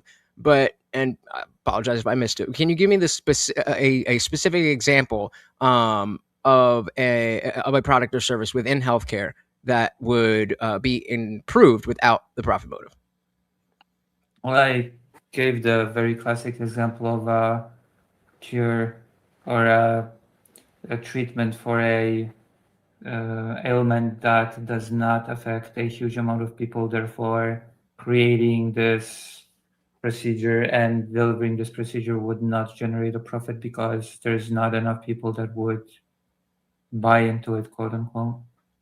Word up. Sounds good to me. Okay. All right. Good stuff. Now, questions for energy. I got a lot of them. Which one do I choose from? I forgot to ask for a definition. So, and you actually did sort of say something to this, and I want to circle back to it, not to hold you down on it, but because I would like to hear you articulate it a little bit better. Every time he switches to me, I'm drinking. Tell me about how the profit motives benefit the prison system specifically. So, I'm sorry. Go ahead. I do not believe the profit motive benefits the prison system, and I do not believe there should be private prisons. Okay. All right. Okay. I misunderstood the prompt. I thought this was about decreasing profit motive in general. So then maybe I misunderstood the prompt. Sorry. Gotcha. Well, that's all right. Prompt cock. Go ahead and hit energy with a question. Shit, I didn't mean to say that out loud. If we rely on profiteering to determine the necessary consumer interest of a product or service, wouldn't this destroy or disenfranchise millions or potentially billions of people from niche sectors which are required but do not generate profits to keep a society running? Can you give an example? Healthcare. In healthcare, if there is a disease that affects a significant portion of the population, there will certainly be a profit that could be gained from investing in research and development for it. Okay. And Lutch, question for energy, please. Am I muted? Okay. Yeah, I just was curious. I should have asked this to both of you, but a definition of profit motive. Okay. So in my view, the definition of profit motive that I use would be something like the ability to earn more than you put in, invest in something in the context of a private business, basically earning more than invest to create a good or service. So I create a good or service for $100, and then I earn $120 for that good or service that I create. Does that make sense? Yeah. Okay. All right. So then, we're going to go ahead and go back to our first debater here, since it looks like we don't have any questions on this debate coming in from the chat. I'm going to kick this back over to you now, Lucy. So you're going to get 3 minutes on the clock here for you to be able to spend as you see fit, uninterrupted, closing thoughts, closing arguments. I'll start the clock whenever you start to talk. All right. So I guess I would say that I would start by saying that answering the thing. Again, I'm just going to leave it here for this. The main debate will be. It's written. You can just type in profit motive, the fundamental drive for individuals and businesses to maximize financial gain. It is the core principle of capitalist economies, incentivizing innovation, efficiency, and risk-taking by rewarding organizations of producing goods and services that people value, which has its ups and downs. And I would say that the profit motive means that if it is deemed that a service and good will not bring in more revenue than needs to be expended in order to do that thing, then that thing will not be done, which means that, for example, in the case of transportation, there are certain rural areas where you do not have a huge amount of people living that would not have that public transportation just because. Shout out to Jennifer, the only one who has donated so far. Of course, a tree. certain for the Overlord. profit would not be made. Thank you. And when So it comes to very, the prison very system, much it out would mean sponsoring that your goddamn self. certain Very, very, very quotas much of arrested appreciated. people have to be met in order to rake in the profit. And I feel like that is not the best motivator for providing certain goods and services. I feel like there are certain goods and services that benefit from looking at the problem not from the perspective of how much additional revenue can be brought from that thing, but how can we in the best way provide that service or good to the people that need it without necessarily thinking of whether or not it will bring in revenue or not. All right. Sort of sounds like you're landing it there, so we'll go ahead and close it off. Energy, 3 minutes is on the clock now for you, uninterrupted. Please give us your closing arguments. So, in my view, the benefit of capitalism relative to other economic systems, for example, fascism, socialism, communism, etc., is that capitalism allows individuals to vote with their dollar. In a socialist, fascist, or communist economy, the government can, either the government or other people control the means of production in such a way that you can't falsify their economic decisions. In capitalism, you can. If a business makes a bad decision, for example, they make a low quality product, you can always vote with your dollar to boycott them. In a socialist, communist, or fascist country economy, you can't. What the profit incentive under capitalism does, in my view, is gives reason for businesses to invest in the more effective ways to allocate resources in the context of big areas where there can't be a significant profit incentive to invest, like in a rural area or in a very niche disease. Then I would say those people should turn to private charities, and they are not significant enough of a population size that the government ought to allocate resources towards them, because by definition, if they aren't able to create a profit incentive for others, then they're not valuable to others, and therefore they cannot be of enough economic value to justify allocating resources to them. My opponent claimed she does not have a specific ethical justification for her beliefs, and that's fine. But if she's going to argue from the ethical side that we ought to take care of each other, in my view, she should back that up with some sort of argumentation or evidence. I could argue for my metaphysical position, I believe, but I don't have the time to now. So I'll just say this. On a pragmatic level, we all agree that we should have a system which benefits more people's well-being, right? So if that's the case, I believe it's obvious that capitalism has increased people's well-being relative to socialism and communism, because under capitalism in countries like America and Europe, the poverty rate and standards of living are, standards of living are much higher, and the poverty rate is much lower relative to other socialist and communist countries. For example, Sadly, Russia though, during the Soviet Union, we didn't get that argument. Or fascist economies like Mussolini's Italy or Hitler's Germany, or modern-day communist countries like Cuba or China.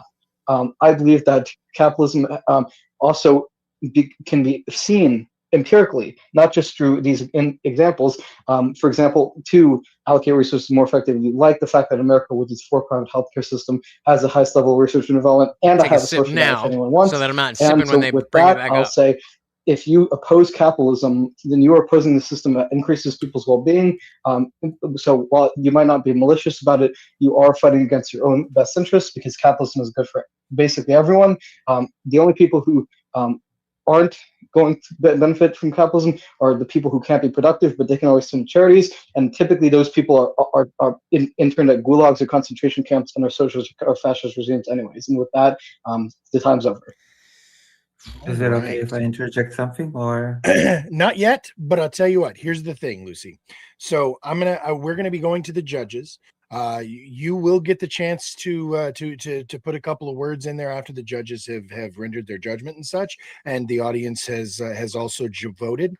But primarily, the after party is where we're all going to have a lot to say about that conversation.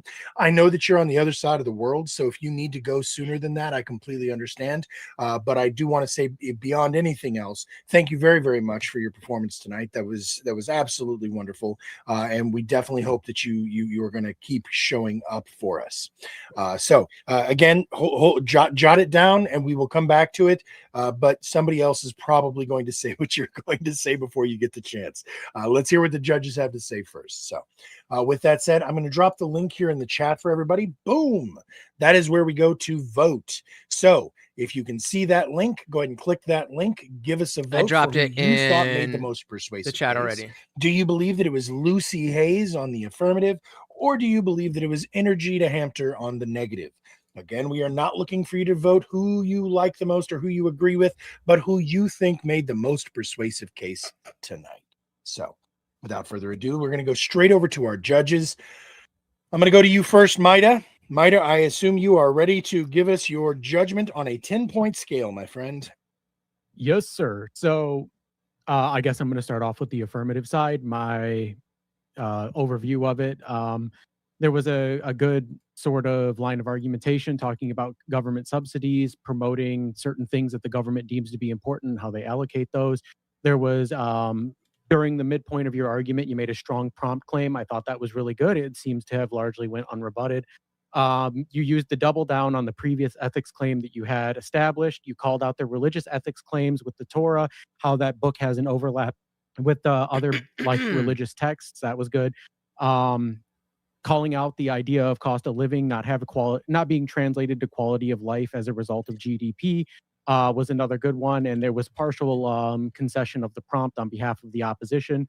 The only negative argument that I really had against you was that there was a seemingly broken clock fallacy at some point in there where you just got morally lucky and happened to arrive at the correct position without having the knowledge to be able to back it up in the argumentation that he was providing, which I gave you a negative point, but you're still up on that regard. As for the negative side, talking about the Austrian model was something that I thought was very strong. Making appeals to the literature that you've read and have established were largely done, I would argue, poorly for the most part as a result of the fact it just seemed like an appeal to authority and not engaging with the argumentation that was being provided, even if it was more simplistic in nature by the oppositional side.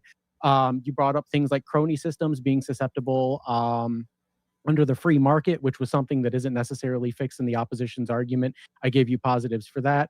However, when you brought up private charity being an alternative to a government subsidization system, it seems that this is just an alternative that is being created for a lack of availability in your system, which I thought is something that was problematic. There was a slight prompt concession towards the end and an appeal to authority, which continued to come up throughout the debate, which I don't think is an intrinsically bad thing. But I think that you had some good rebuttals as to the claims of quality of living in the United States compared to lower GDP countries. And with that, I will move on to my final score. I give it 7-3 to Lucy. 7-3 to Lucy on the affirmative. All right, very cool. Go ahead and give us your judgment, Mr. Lutch. I assume you are ready as well. Yes, sir. Well, Maida, you said all of the things. I agree with basically everything that Maida said. I do think that structurally both sides made maybe mistakes is even a strong way to put it, but in terms of, you know, like setting up the frame, giving definitions, and, you know, as Maida said, throughout the debate, then appeals to authority, and really bringing, you know, trying to, I respect it, trying to bring it into the objective morality debate, but I think that was a signal to at least me that, this guy's reaching. And I'm definitely against communism and for capitalism, but I think maybe you got prompt cucked here, thinking that the prompt itself would be a little bit more specific to what you were saying. And at the end of the day, I don't really see how we can go any other way than giving Lucy the win because you conceded. So I was looking hard to try to give a point somewhere. And I think in general, you did a really good job, but with multiple concessions, I got to go 10-0 for Lucy. All right, 10-0 for the affirmative. So audience chat, guys, it's already been decided, but I still want to see where you guys landed on this. Please give that link a click.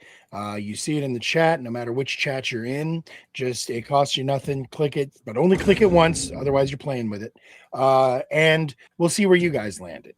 That said, we're still waiting on the answers, but Lucy, if you wanted to, maybe what you said is still relevant. So I would definitely Yes, it love is. to hear your thoughts. All right, go ahead. Yes, because I mean, maybe we will have a debate in the future about capitalism. Oh, we're going to talk about it in the after party. I promise. So go ahead and we'll write it down and we'll come back to it in the afters. What you got? Okay. Should I enter my? Yes. Let me hear it. Like I said, I'll bring it back up and yes. respond in the after. Yeah.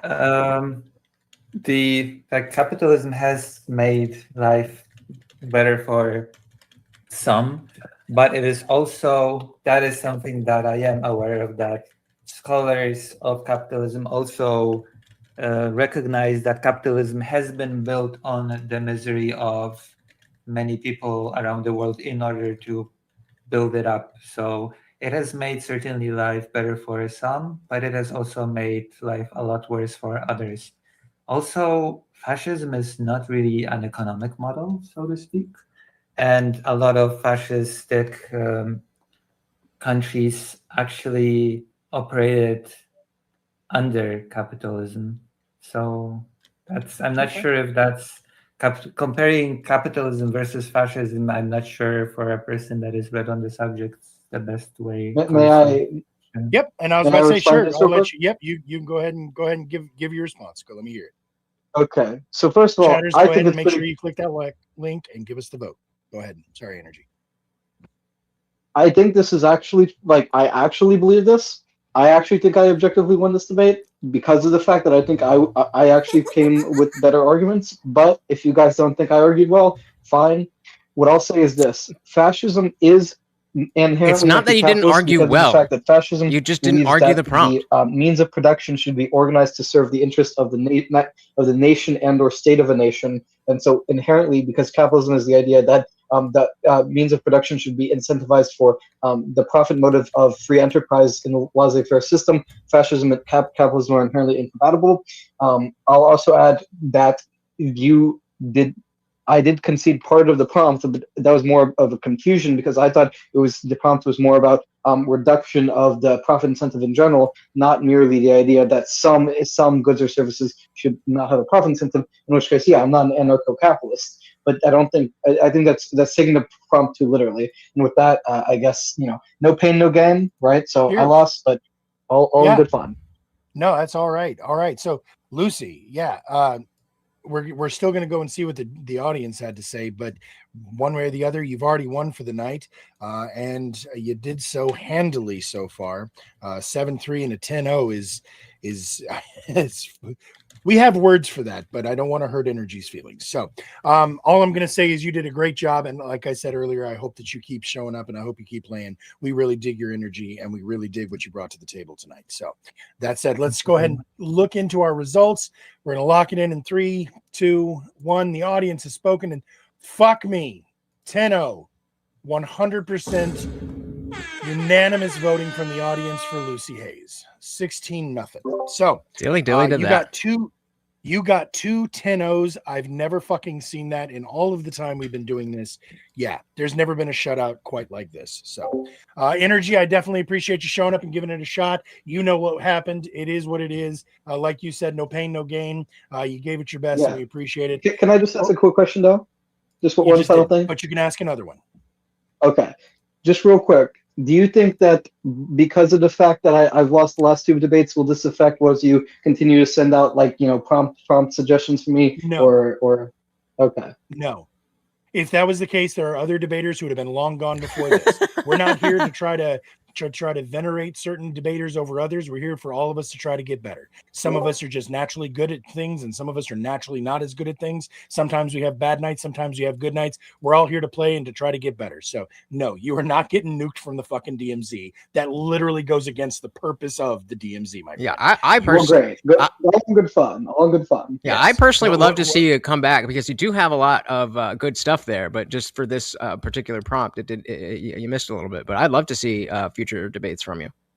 It's okay. And for what it's worth, this debate is, we could call it a Jewish or Jewish violence. There you go. I didn't know Lucy was Jewish.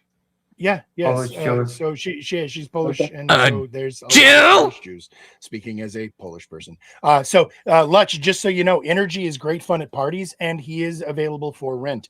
So if you're interested, for those of you who do not know, Lutch also hosts streams, and Energy is really, really, really good at being a guest. So y'all should hook up later after this. So I don't know. Come on through. All right.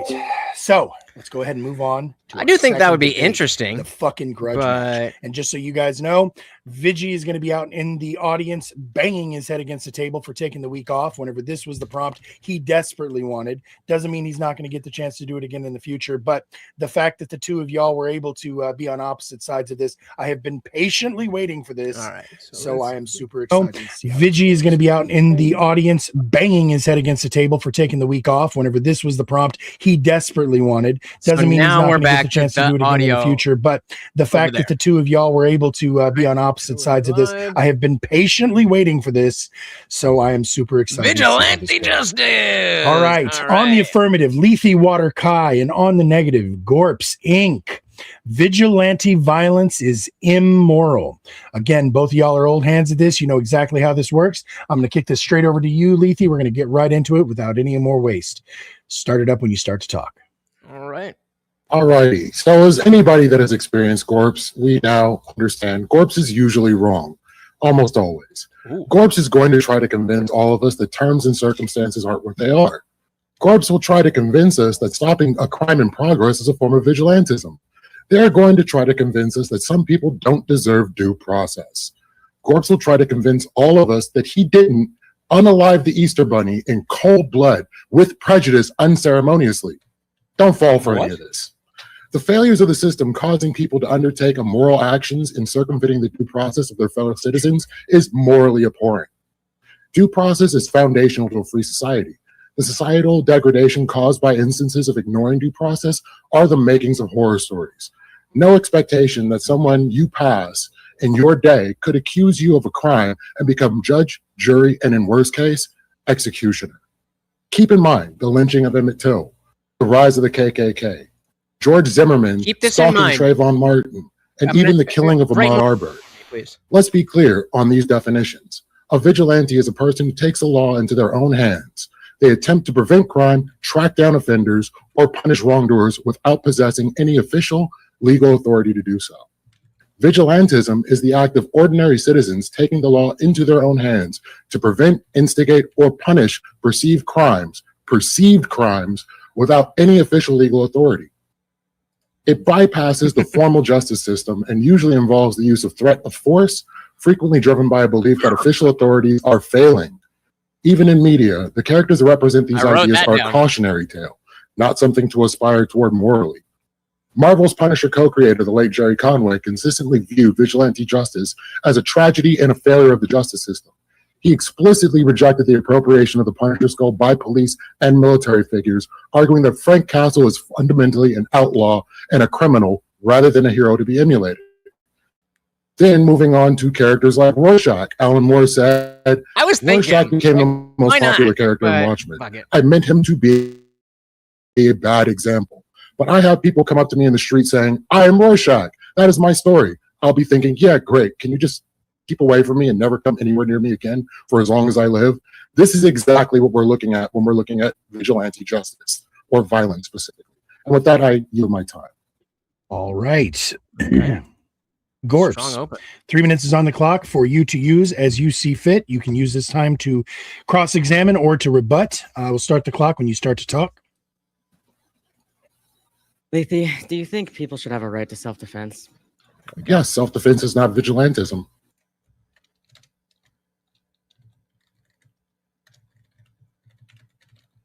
Oh, fuck. Here. Okay. So you agree that violence can be used to stop crime, and that would be moral? Would you agree with that? No, not necessarily. You don't think it's moral to use self-defense? You think people should have a right to I self-defense? think it's moral to use self-defense. Yes, self-defense is not vigilantism. A little behind, but we got it. Oh, it's the stream itself. It's down. Okay, the stream itself is down. Struggle streaming. He said, hold please. He knows his crotch. He knows his crotch. He said, hold on a moment. Okay. So I'm guessing our time has been paused. Yeah, he just So said why? the chat, whole PC. What did the Easter Bunny do to you? Like, why would you commit that kind of mayhem? I knew this was because of Gorps. Wait, Like, when we the kicked Easter out of Bunny the thing, what literally happened? just This DDoSed is my why grandma's it's life worth support it and my to fucking girlfriend's pay for IUD. StreamYard. Y'all want to If know you what's want crazy? to do this, Y'all want to know So something we were crazy? there are kicked out of the costs. thing. What I happened? prepared for the wrong prompt. Did you prepare for mine? Oh no! I prepared for the mutual combat one. Oh no! Wait, is the stream Bingo. over or what? I've already No, given he's restarting PC it. 16 points, Gorps. This is just not looking good for you. Fuck. Give me 1 second, please. Hold on, everybody. My whole fucking PC See, just like, decided this to is shit fair. the bed for no good reason. Like shit happens. You know, like shit happens. We be struggle assume streaming all the that our time. time Sometimes is I gotta paused, fucking so- restart the computer yep, and all exactly. that. Is on hold. The clock Yep, is well, actually, running. we'll start it all They the know. way over, as a matter of fact. The whole So look, debate or it's just the running. cross-ex? No, just the cross. Just the cross. Okay. A lot of people Wait, what is comment. the He prompt said for Luigi this was a one? ooh, so we have No, to be why did careful. Gorp It's in kill the the eye of the Easter Bunny? beholder. I am going Vigilante to violence is immoral, write that down. and, Actually, I'm just going to start this. This is a Lethality very is good point. saying Saying the that the affirmative. Punisher is in the wrong. Yeah, even the creator of the Punisher says that the Punisher is a criminal. That was in my opening statement. But being a criminal's Yeah, base. but the creator, you know, it's like there's the argument of the. Well, wait, are we saving this for the characters debate or is the living their time own going? life outside of the. Yeah, no, creator. we're not debating everybody yet. shut Yep, the nope. Hold on. Yep, hold on. Hold your horses. Hold your horses. I'm almost back on. But First yeah, one, my debate. anyway. Costco. No, but you will get to Okay. weigh in. Yeah, You at will the get end, to so weigh Lucy, in. at the end, once every debater is done with their debates, we do an open thing where everybody's allowed to comment on the debate prompts as they were displayed. So you Also, will get a I'm chance to drawing, debate the debaters, and the other debaters will also get to debate you, and maybe even the You guys- judges will debate you. Keep If talking for a anyone's while, guys. interested in trying to animation, you find can my watch me opening. make an animation on stream. And just real There quick, you go. while we're paused, guys, I'm watching the debates themselves from the YouTube stream, and so if if that ends and like I'm on top of it, but just in case I'm not talking when I'm supposed to be talking, just like spam the chat and be like let's, and then I'll be back over here. But Roger that. Yep, I had Handled it last sort of time. sorted that out. So, all right. So, fuck. I think yeah, that's so weird. Why did it reset to back to all of that shit? Whatever. Fuck it. We're good. Are we back live, everybody? Is it back on over there? Okay. So I'm going to give it a second to let everybody kind of funnel back in real quick. I don't want anybody to miss any of this. Yeah, that's again, so weird. Sorry Why about did that. it My fucking reset? computer has never done that to me before. It literally, shared chat is gone. Okay, on it. Let me fix it.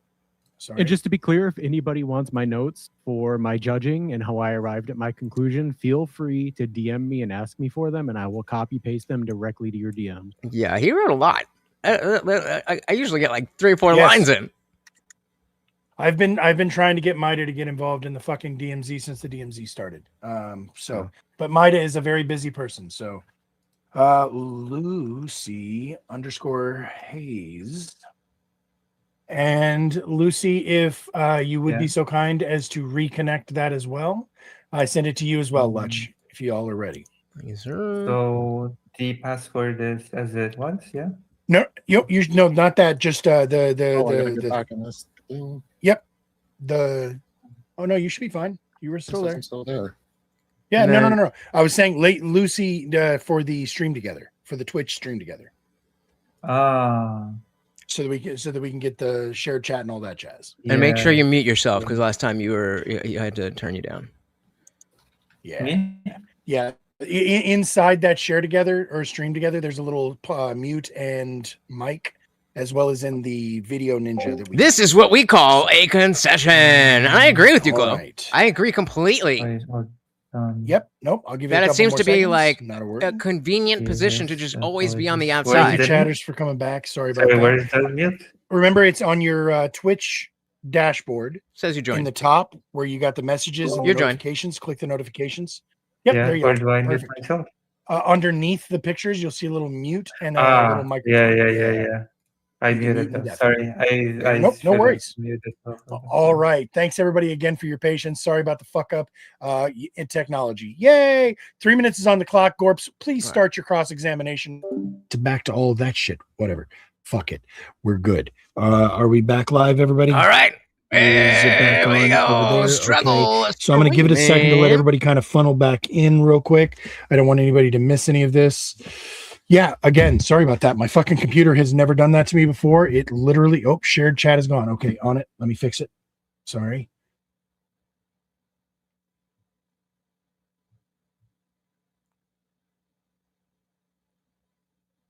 Vigilante Chat violence. saying muted again. I got it. I would Yes. not agree with you based on the definitions. I've been trying to get Mida to get involved in the except when we fucking talk about the DMZ real since the DMZ definition started. of vigilante violence. What But we're Mida talking is a about very is busy non-state person. So, actors, right, acting to Lucy, enforce laws that they are not entitled to enforce. So that's vigilante violence. Chat saying muted again. I got it. I would not agree with you based on the definitions I provided. Yeah, except when we talk about the real definition of vigilante violence, what we're talking about is non-state actors, right, acting to enforce laws that they are not entitled to enforce. Right? The law against assault, vigilante justice would be self-defense or defense of others.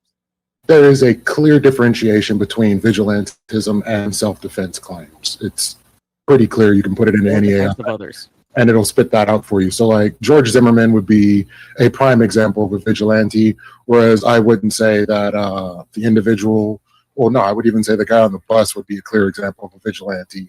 A prime But example of a vigilante would be the Guardian Angels on the New York City subway station, who intervened regularly, right, when there was rampant crime, rampant robberies and assaults, and NYPD was doing nothing to step in. Would you agree that that is vigilantism? that is absolutely vigilantism. And do you think it's immoral for them to have stepped in to stop people who were being assaulted? Yes. That is immoral. Why is that immoral? But you agreed that if I were to step in, if somebody was violently attacking my wife, that would be moral. Right. Why? What's the difference between these two scenarios? So your wife is an extension of you, which I would say makes it a self-defense issue in itself. You're protecting your homestead, That's your not how possessions, self-defense works. your own things. You're not out there looking for something to prevent or something I to stop. own my wife? You're No, making absolutely it sound like I own my wife. That's a little fucked I up. said an extension of you. It's a little fucked up. You and your wife become one.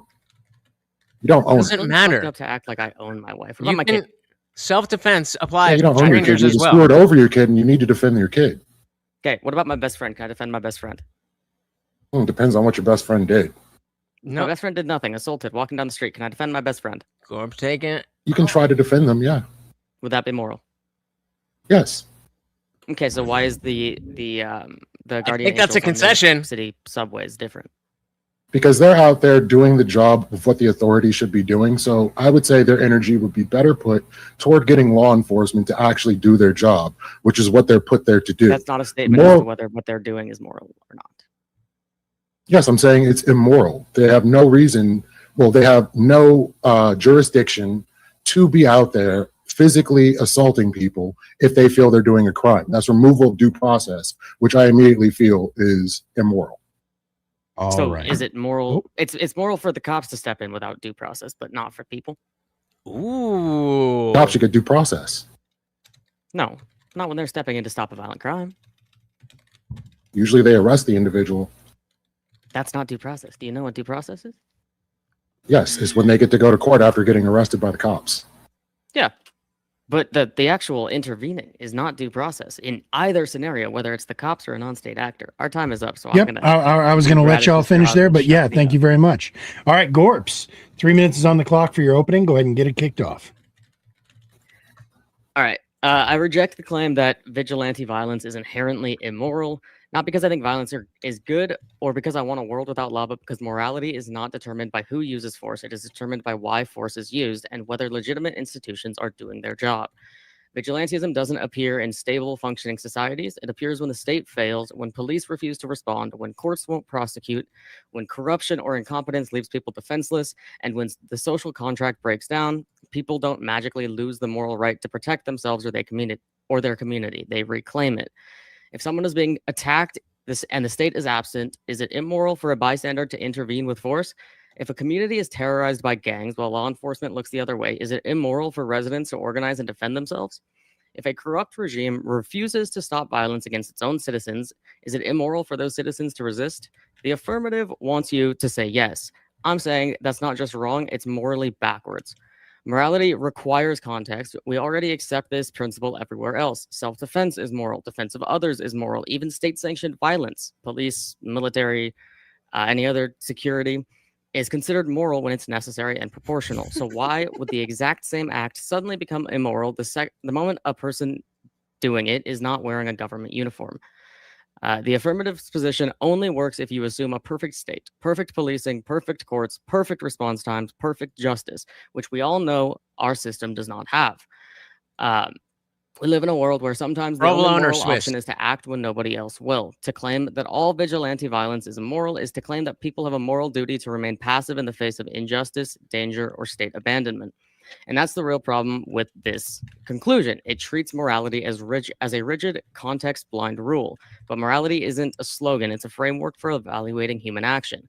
Vigilante violence can be immoral, absolutely, but it can also be necessary, proportional, and morally justified when institutions fail.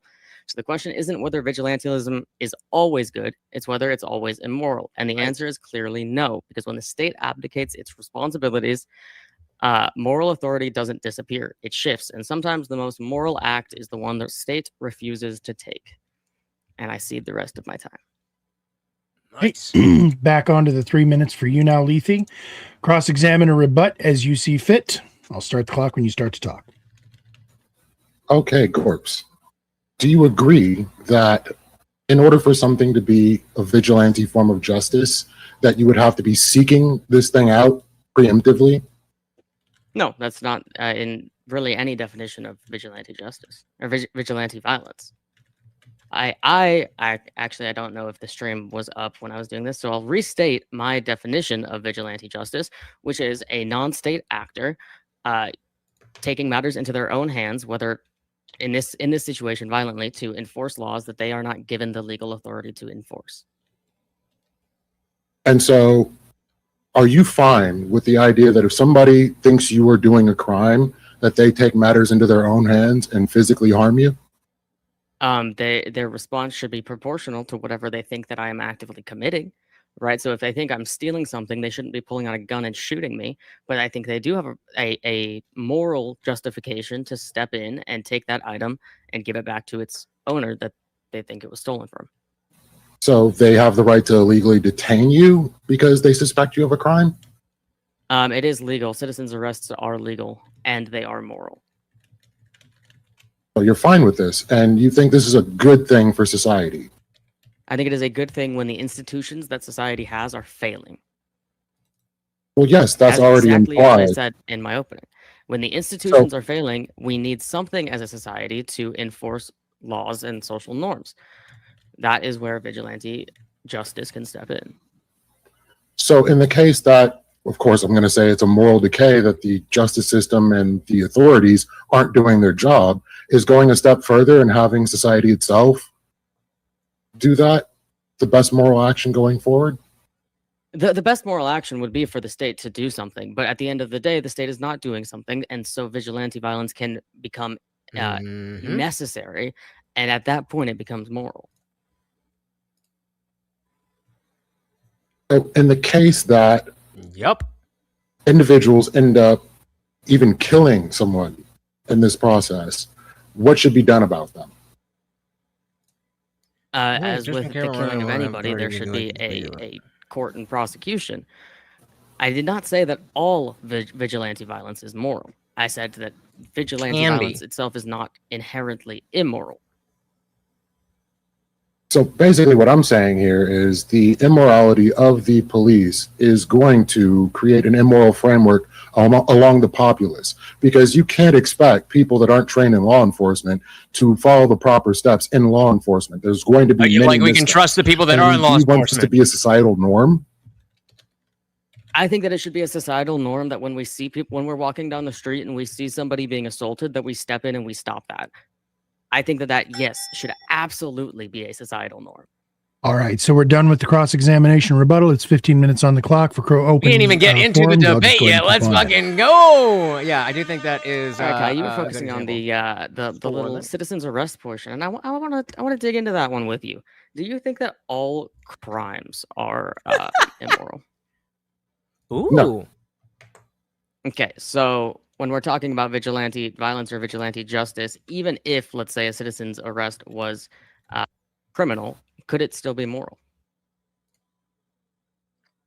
No, I don't think it would be, because you don't understand the situation of the individual that you think may or may not be committing a At least crime. one guy This only. brings to mind There was little other Tasha, shit, the but thing still that bullshit. pretty much started off the riots in LA. No, let's bring to when mind a goddamn school shooter. Do you think it would be immoral for somebody to force down and citizens arrest a school shooter? that would be technically self-defense and defense of others. Okay. Weren't shooting at you. Well, all of this is in defense They of others. eventually want to shoot you if they get you in their sights. They're a school Maybe shooter. you're their They're friend. not Maybe they being- don't want to shoot They're you. not being discriminate. Oh, I don't even know how you get there. Hey, you seem like somebody who would be friends with a school shooter, but that's a separate issue. Oh shit! At the end of the I am day, friends with you, so here we are. At the end of the day, most vigilante violence is in direct defense of others or of yourself, if we're including self-defense, which I would. But this is all defense of others. This is the inherent reason it is moral. So is because it's defense Corpse of others. needs an Do example. You disagree with defending that is others. not going to fall I legally. don't disagree with under defending others. I disagree with people taking actions into their own hands without knowing the full context of a situation. So for them to do so, it can cause undue harm to many people within the populace. And this becomes something that is normal and status quo, then more people will begin doing it, and we will have a moral societal decay. Allowing rampant crime, allowing rampant I am specifically judging violent the debate. crime also leads to societal and Hey, moral we got decay when the state is refusing to act on these things. Somebody needs to step in to do such a thing. Take actually a great example. Fucking Renee Good and Alex Preddy were both doing moral acts. The state killed them for it, which shows that the state is not stepping in for morality. But these were acts that, especially Alex Preddy, that were moral and in defense of others, and they were the correct thing to do. Would you do you think that Alex Preddy did the correct thing? Nope. I don't think Alex Preddy did anything wrong. I don't think he was acting as a vigilante either. He was protesting, which is exactly what I would suggest He was people do with law specifically enforcement. helping pick up a protester that was No, he shoved to the wasn't. ground, assaulted Right. by a federal agent. He was helping end the situation of assault, putting himself between this person and the assaulter, being the federal agent. He was doing a moral act of vigilantism. I don't agree that that was vigilantism. Why not? He was stepping in on a situation without the proper legal authority to do so. And Trying to stopping pick someone up and getting in the way of harm of someone without assaulting anybody is not looking to prevent a crime or anything else on that order. This It's is a literally bad just example helping the for person up. courts. No, it wasn't. Because it's debatable. I mean, literally, it escalated to more crime, just being real. Yeah, that's because the federal But agent's fucking insane. But But that's definitely not vigilantism. it is. It is. It very clearly is. I already gave my definition. I mean, I said at the beginning of this that you were going to warp everything to mean something that you wanted to mean, and I already said what you were going to do it for. And I Very keep clear. trying to A clear this up. non-state actor taking law enforcement into their own hands. This seems like a very clear definition, bro. The attempt to prevent crime, track down offenders, or punish wrongdoers without possessing any official legal authority to do so. So this, I would say more clearly, like the best example I could give would be George Zimmerman. He was literally patrolling the neighborhood looking to prevent crimes. Same thing with Kyle Rittenhouse. He showed up to try to prevent things and took matters into his own hands. And look at what happened. Kyle Rittenhouse showed up to prevent things. Let's be perfectly fucking honest here. But let's take a look back at the New York City subway systems, right? Where in the 80s and the 90s we had the guardian angels R.I.P. that were Daniel Penny. actively protecting people. They were patrolling these stations. They were actively stopping violent crimes from taking place. Their existence, their presence itself was a deterrence to crime in a way that the state refused to do. Were they immoral? Yes, I think so. I think the moral act would have been to protest the removal of the police chief or anybody that is allowing for law enforcement not to do their job. That would have been the that correct would just be moral removing the entire NYPD. But would it be moral to just sit by and let your neighbors and your community members get robbed, assaulted, sometimes murdered? I'm While going you to say, sit there holding up a sign that said, "I don't like the police chief." Is that truly the moral act for you to do? I don't think they should go around beating people up, or like in the case, maybe a citizen's arrest is reasonable if somebody is committing a crime that can harm people, but to actually be looking to prevent crime is not the job of your everyday citizen. So they should not be taking this on their hands. They should be applying to the police force. And what if the police This force is works tough. them because the police force This is corrupt? tough. We're talking about vigilante violence coming to place when a system is corrupt, when a system is failing. That system is the problem, and while you work on fixing that It system, used to. something needs to happen to protect the community. But now they just fucking bullshit. And what I'm Unless you saying think is, that we should just have assaults and violence running rampant within society because one system fails and we have no backup. what you're basically saying is two wrongs make a right in this instance, and I can't agree No, with that. what I'm saying is we should protect people. We should defend our community members. And sometimes that means using a bit of violence to stop something like an assault from happening. Right? Realistically, in most instances, to stop this assault, you would need to use violence. You would need to step in and physically stop what is happening. That is the moral thing to do. Do you want your grandma getting beat up and nobody stepping in? I mean, I wish someone would have stepped in for the Easter Bunny, but no one could hear him scream. I'm just saying. Yeah, because that, I'm just smart about my crime. Come on. I'm just saying that ultimately the police are going to be able to stop more crime, handle things, de-escalate, at least the way they're supposed to function, a lot better than your everyday citizen.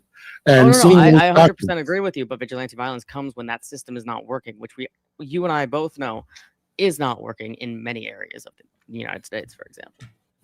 Yeah, I'm saying it is a sign of moral decay, and the next step of vigilante violence is the next step in moral decay. We're going to continue eroding society by I agree with Gorps for very different reasons than what Gorps thinks. The lack of a impetus to step in when your neighbors are being literally like attacked is a sign of moral decay in and of itself. The fact that you can't see this and like truly recognize this for what it is, which is a form of vigilante violence that is incredibly moral, is crazy. I'm thinking you wouldn't have stepped in for the Easter Bunny either. I would have definitely shouted from the rooftops, videotaped, and made sure you were brought to justice for your crimes against that poor bunny. Right, but you could have stepped in and maybe that bunny would be alive today. Rather than Well, you would have had two bodies, from and the that would have been rooftop terrible. video about it. We could have the Easter Bunny alive and me in jail, but instead you did neither, and I'm here debating it. I think you more than likely would have got both of us, and I think stepping in puts people in danger they should not be in. Well, I think people should be smart about how they step in. I think people should know how to defend themselves if they are in a situation where they are going to carry out vigilante justice. I think that is a very smart thing. I encourage people to not put themselves in situations that they don't know how to handle themselves in. This is a very simple concept. I'm not saying every single person should walk around doing vigilante justice, but for those that have the ability and that have the skill set to do so, I think they should. And I think that would be the moral thing for them to do when a system is failing the people. Do you think what Daniel Penny did was moral? Ooh, good question. Which one is he? He's the guy that choked out the homeless man on the bus. No, he went too far. He went too far to the point where it wasn't like just vigilante justice, right? At the point in which he had subdued the guy, he should have chilled out and stopped. It wasn't the vigilante justice or vigilante violence that was the problem there. It was the fact that he wanted to choke the dude out and not stop. I don't think that was the case. I think he felt that somebody near him's life was in danger, and he was restraining this person, and he used too much force for both sides. in Let's fucking restraining go. this individual. And what we got was a dead, innocent individual who had committed no crime up to that point. Yeah, and I don't think people should step in for that. Again, like I've said before, vigilante violence is when people are stepping in when a crime is being committed, stepping in to stop these crimes, or having a presence that is a deterrence to crime. These are aspects of vigilante justice and vigilante violence for some of it that should be followed. What he did was not actually following that. I think a lot of people aren't understanding like where this whole idea of vigilante comes from. If you look at the root of vigilante is vigilant. You are on watch for X or Y. You are actively trying to be involved in these situations. And any, like, even in media, disagree. you wouldn't call like Superman a vigilante. Yes, would you call him a literally hero would. because he comes in- Of No, I course wouldn't you say would. Superman is a vigilante. He I would say Batman is a vigilante. Punisher is a flies around vigilante. the sky, stepping in on actions, some of which criminal, to protect the community. That is a vigilante. You just have a negative connotation because you're retarded. Oh, Good retort. Good retort. Yeah. I wish you understood words properly and stopped twisting this around to be something that it's not. But all the same, How so? you have to understand the difference between when people are trying to defend against a situation that they are in Batman's vigilante, versus Superman people has to that be are vigilante, actively no? looking to get involved in situations because of an expectation, which is why I mentioned Kyle Rittenhouse or George Zimmerman. Like, it's just the way it is. Which is why I mentioned community patrols for ICE, right? At the end of the day, these patrols are not immoral. The stepping in Christ, that when scared the shit crimes out of me. are taking place is not immoral. It can be immoral if you choke somebody out for what, like 5 minutes or whatever the fuck, right? That action is immoral. The vigilante aspect of this was not the immoral aspect. It was the fact that some people go too far. So what if he hadn't killed him on the subway? What if he just, permanently injured him? Oh, Lethe. Okay, I thought you were saying Gorp. Does that make it better? I mean, then take it to court. After that point, take it to court. In Oh, fact, now we what I can do actually process. think- What I actually think should have happened in that New York case is that somebody else should have stepped in to stop the person from continuing to strangle that. I thought you were that- saying that Gorps, guy. yeah. So you're saying actually that we would have needed been the more best vigilantes. outcome. The We best needed outcome more. of that situation, because at that point, the gotta guy who pee. murdered him was committing a crime, Actually, right, wait. going far beyond anything else. At that point, somebody should have stepped in, and it was a perfect example of where the state cannot step in to help. The state is not going to respond fast enough to a moving Yeah, I'm gonna subway pee. to be able to step in, and the community is the only source that can stop that, and that is vigilante justice. Vigilante violence can be used to carry out the justice. You're telling me there aren't police on subways? No, I'm saying when it's actively moving, that train car had no police in it. There was no way for the police to respond faster than a community member could respond. We don't know if there were any police on there because this dude decided to take actions into his own hands rather than looking for an authority. did that? There was no police on the subway car. We do know this. I wish you could know this for a fact. Like, I would like some proof of that. Because Just because one didn't show up doesn't mean there weren't any. I mean, everything That's indicates literally what it means. That's literally what it means. We're asking if a cop was there. You're saying just because a cop wasn't there. And in fact, a cop wasn't there. if the police officer was doing their job adequately, they would have stepped in there. And that is yet another example of a failure in the system where the people need to step in to take matters into their own hands effectively, right? Wouldn't that show that if there was a cop there, that there's a problem with the system that causes the community to need to protect themselves? Yes, the rot of society does spread. And I'm saying we need to stop the spread of that and not try to elicit responses of this nature. Right. Stopping What you're the spread of that doing is rot, spreading the rot. Like, stopping- basically, like in stopping that your situation, grandma from being beaten in a subway station. yeah, that's my grandma. I'm going to step in and try to stop that, of course. Would you want me to as well? Would you want me to step in and stop that? Not necessarily. Why? Really? You don't think it would? Do you think it would be moral if I were to do so? I think it would be good if you try to stop it, but to actually take actions into your own hands, but try to find some way of non-violently stopping the situation or calling attention to it so some level of authority can get involved, I think would be good. And if the person does not stop beating your grandmother and no authority like a cop comes to help, what should my next move be? You can get in the way of the situation because you weren't looking for this situation. You just happened to be there. All right, So you maybe I weren't was just looking for the vigilantly. subway to see if any crimes happened. So what? That doesn't make a difference into what my response should be to this situation. So why wouldn't you have some way, if this is what you're doing, So I'm gonna why switch wouldn't over you now. have like a hotline to some authority Well, we're about to- or let it I'll be give it- known that, hey, I'm on Great, watch it's called here. 911. I I'm can gonna call look them up. 911. Maybe they don't respond for 20 minutes. At that point, your grandma is getting beaten for 20 minutes. I think that the action, if they are not responding, right, and if non-violent methods are not working would be to use force to stop that person from beating your grandmother.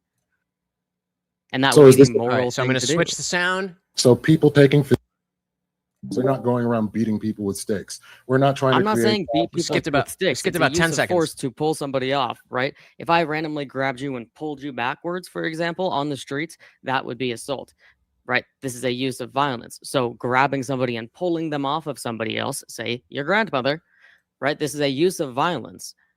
I would hope that any community watch would do the same exact thing. Yeah, I don't have a big issue with that. Again, if you were looking for this to happen, I think that's not a good thing, and there's something wrong If with I'm the hanging out individual in my park that's to make not sure, looking. if I'm hanging out in my neighborhood park or my neighborhood subway station, right, just to see if anything happens, and I'm just sitting on a bench and I see this shit go down, that does not change the calculus for what is moral in this situation in terms of what my response is. The response should be nonviolent action, and when that doesn't work, you get into physical action and you step in. The scenario in which I happened across this crime does not change I what is moral for me to mean, do. he'll in give you a response nice to this. roundhouse too. What you're saying, for the most part, go ahead. No, go ahead. I'll go ahead and finish your thought, and then we're going to go to our Q&A. Okay, quick thought. It was that this individual is actively looking to get into a physical altercation, and that's the immoral portion of it. If you're just looking to bring awareness or make sure people don't get hurt and call out these things, perfectly fine. But if you're looking to get into physical altercations, that's where the immorality comes in. Yeah, but that's not necessarily so. There's some versions Good stuff that are So okay, we're going to go and ahead and some go to our versions Q&A that are not, section. which means that it's great not back and inherently forth there, immoral. gentlemen. Enjoyed the hell out of it. Definitely exactly what I knew it was going to be. We do have at least one question in from the chat, but we're going to save that one for the after. And again, chatters, remember, you can always throw. Oh, don't worry. Yeah, your question comes last. Don't worry. But go ahead and throw any questions in the tip jar that you guys have out there in the audience, and we will put them at the end of the Q&A. So, Lethy, Damn, my drink's I empty. actually had like several tiers of questions because I wanted to clarify, but I think that you did just clarify that you do not believe that an individual should interfere to defend a stranger. That's not the question. I just wanted to clarify that. Is that correct? That's what you're saying?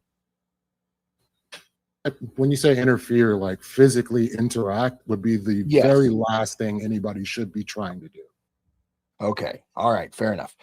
So you had said something about somebody being like a neighborhood watch and making sure to wear something that indicates to everybody around them what they are doing, letting everybody around them know that they are on watch.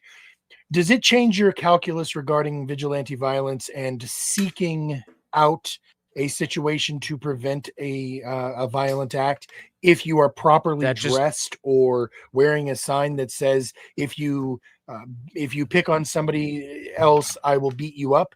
Does that change, like, me notifying people?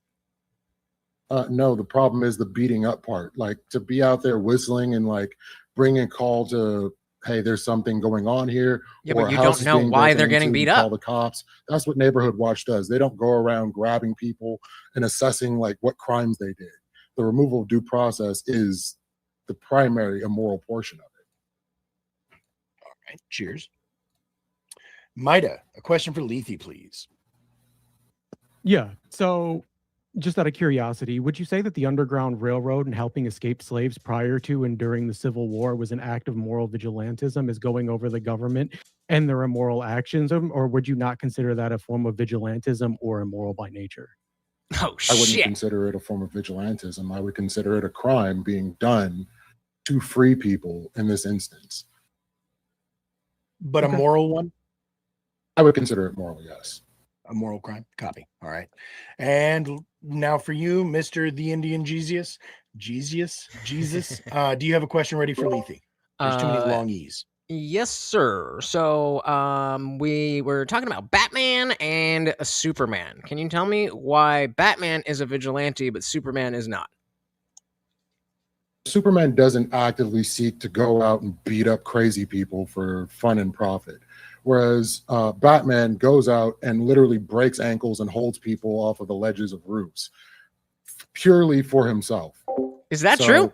And he's not even necessarily equipped to do so. And he brings in child soldiers while he's at it to further patrol and beat up crazy people. whereas Superman is actively trying to help the communities, getting cats out of trees. He's stopping trains from derailing. He doesn't tend to stop street level crime or even get involved. He'll just stand there while people shoot at him. He's not going to beat the crap out of them. Can I follow up on that or no?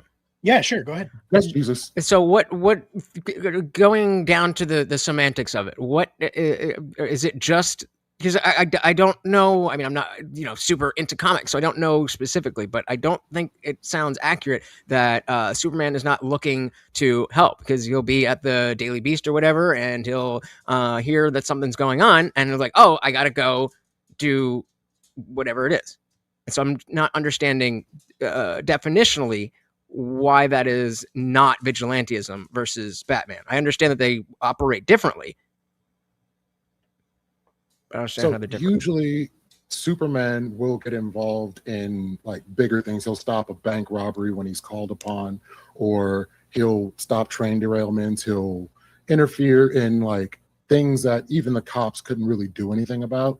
Whereas he's not going out and beating up street criminals or getting involved in minor altercations. Superman doesn't show up if your house is getting broken into. Like, these just aren't things Superman does. Whereas Batman definitely goes out to put the hurt on people, just on general principle. Okay. Right. Now for you, Gorps. So I'm going to lay out a scenario for you. I know that you were saying that you believe vigilante violence is a moral act. However, would you agree, and how do you account for we do have movie night people tomorrow, having a different idea of what is and is not an intervenable crime? So the scenario I'm going to put out for you. But I don't see how categorically that makes him not a vigilante. We would just say he's a better or nicer vigilante. And has interacted with a person of a minority ideology, whether that's a communist, LGBTQ person, or whatever, and feels that it is their moral duty to interfere with that person because that person is having a negative impact on society as they see it. Do you agree that in situations where we have the person, the average citizen, deciding what is and is not an acceptable thing for them to interfere with, that's going to lead to a overall net negative? I don't think it's an overall net negative. As I said during the debate, I don't think that every form of vigilantism is moral. There are immoral things you can do within vigilantism.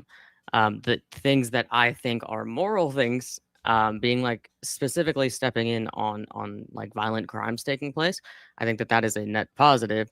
If a bunch of people go around doing vigilantism by harassing minorities, that's first of all not really vigilantism. They're going to do it with or without that justification. They're just fucking racists or whatever. But I do think that a bunch of people going around being racist and calling it vigilantism would be bad. I guess it doesn't fit into my moral framework of vigilantism. Perfect. Maida, question for Gorps, please. Yeah. So you talked a little bit about vigilantism being done by people who do it properly. And in your own words, you called it smart.